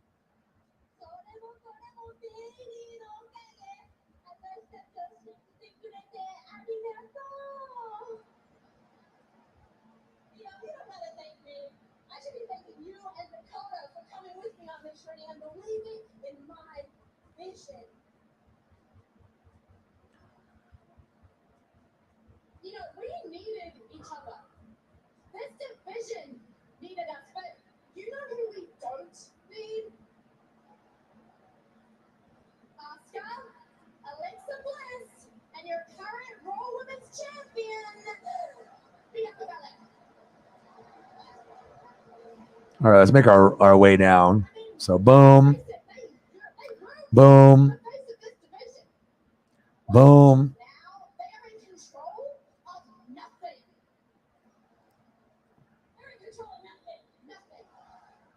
Oh, they do. They try to keep them as pets. Oh, you can't be doing that. Then we're doing some like Mike Tyson stuff. Got all these animals at your house. You don't know what the hell to do with them. Don't know how to feed them, take care of them. And then you end up in the Hangover.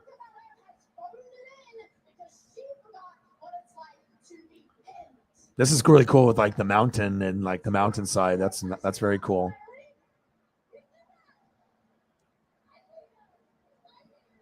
Cute. Tongue. Didn't format to the full screen, but I didn't care. Too cute for me not to.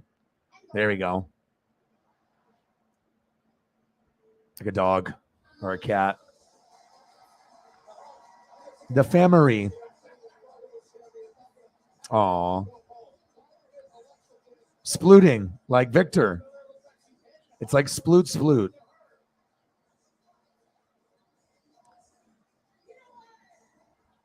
Well, I'm not banned in Antarctica. It's only for that one video they decided to, not banned altogether. So my fans, apparently I can't get any new ones on YouTube because I'm for whatever reason, they're hating. So I can't gain any new humans, but I got all the penguins. But apparently, they decided that that's too much for me to have. I can't go into the animal world and gain fans. So that's my reaction. See, that's exactly why this whole division's spiraling. You're too impulsive. You need to be more like me, okay? But you guys are a good chunk of my extended family, and like I said, this is a vision, and this is something that is going to get very, very big down the road. And I will always appreciate the people that help shape this channel. And like I said, as much as I am the host, if I didn't have you guys, we wouldn't be able to come up with greatness like this. I mean, of course, I can come up with stuff, but like I said, even though I'm the host, it's not about me; it's about you guys. And like I said, if I didn't love you guys and enjoy spending time with you guys, I definitely wouldn't be doing, 4, 5, 6, 7, 8, 9 hours with you guys. It's always fun. So, well, I appreciate you guys tremendously. You guys are the best fans on planet Earth. I couldn't ask for a better bunch. Thank you guys for hanging out with me. T and Jose in the building. What a dude. $3 holla. I'm just about to end the stream, but you know what I'll do for you? I'll throw up a nice Patriot photo for you. Bang, bang, bang. Because that's what you do. You appreciate the people that take care of you. Thank you, Jose. Jose, who do you want to see? I'm about to end the stream, but let me know, what one player do you want to see? You want Mac Jones? You want Tom Brady? You want Gronk? What do you want for as far as a Patriot player? And I'll take care of you. What are you thinking, Tia Jose? I got you. You let me know, and I got you. But I still do too.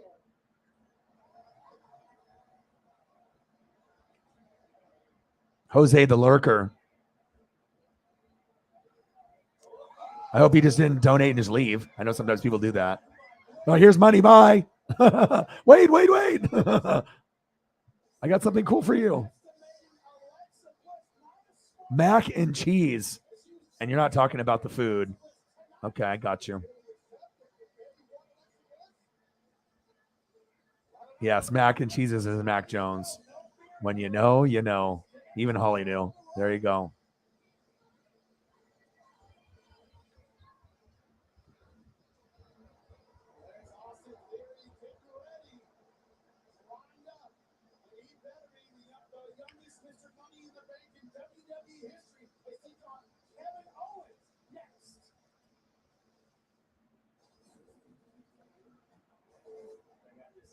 Baby Mac Jones.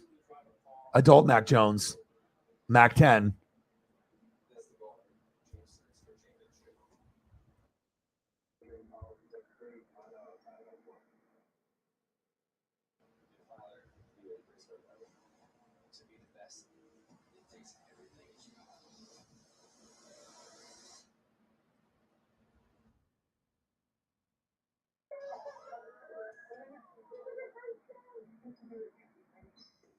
I'm not done.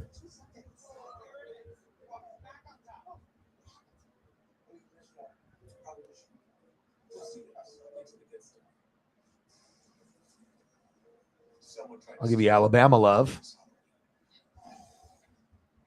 Because you got to know where he came from. Even if you're not a college football fan.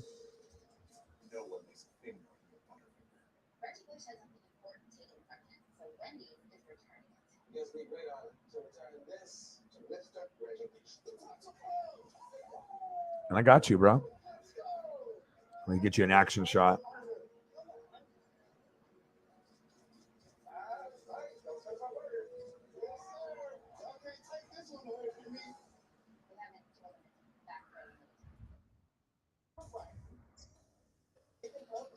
All right, one more.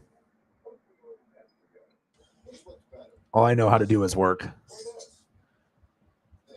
Work and entertain. Show love. You show love me, you get the love back. Mac Jones. Who? Mac Jones. This is MacJonesss. 3 S's. Appreciate you, bro.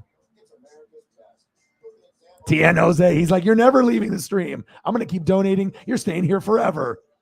What do you think about the Patriots this season? To be very honest, no playoffs.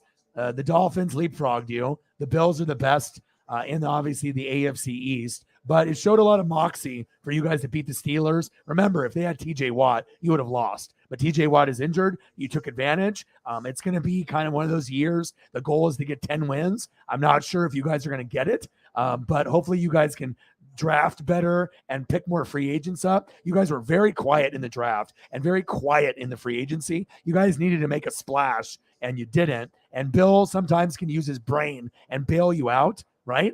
But when you don't get talent, it can definitely hinder the opportunities moving forward, for a team like the Patriots. And obviously, they're not going to be the same without Brady. It's just, that era has come and gone. If you were a Patriot fan and Brady and winning all those championships, that's great. But now you're going to have to get to a point where, you're going to have to go into kind of like a rebuilding mode and understand that those 20 years of dominance was great. But moving forward, there's going to be years where you don't make the playoffs, or there's going to be years that you do and you surprise people and you get to 10 wins, but then you get absolutely obliterated like you did by the Bills. And it's just a part of life. It's a part of football. You were very, very good, but you have to realize you don't have Tom Brady anymore, so I hope that you guys can get good again at some point. I know most people are happy that you guys aren't good anymore, but I don't wish any bad thoughts on any teams there. So that's my personal opinion on it. I mean, obviously it's tough, when you go from being great and then now you're average. But at some point, hopefully you guys can get to be good again. But, just being realistic, bang, bang, bang, bang, bang. The era of the Patriots is over. But maybe you guys can build again and then turn into a team that could possibly win 10 games, maybe, down the road. But no playoffs this year. It's definitely the Bills and the Dolphins in the division. So no worries, man. I got you. Well, I appreciate you guys tremendously. Tien Jose came in late, showed love. Next time you come in, let me know, and I'll drop a shitload of more Mac Jones photos for you. So I appreciate you. Thank you so much for your late generosity. 6 hours and 17 minutes. Your boy is always hustling and grinding, and we're always coming up with amazing things to look at and go over. What a great stream, as it is always. You guys are the best fans on planet Earth. I love you, and I appreciate you tremendously.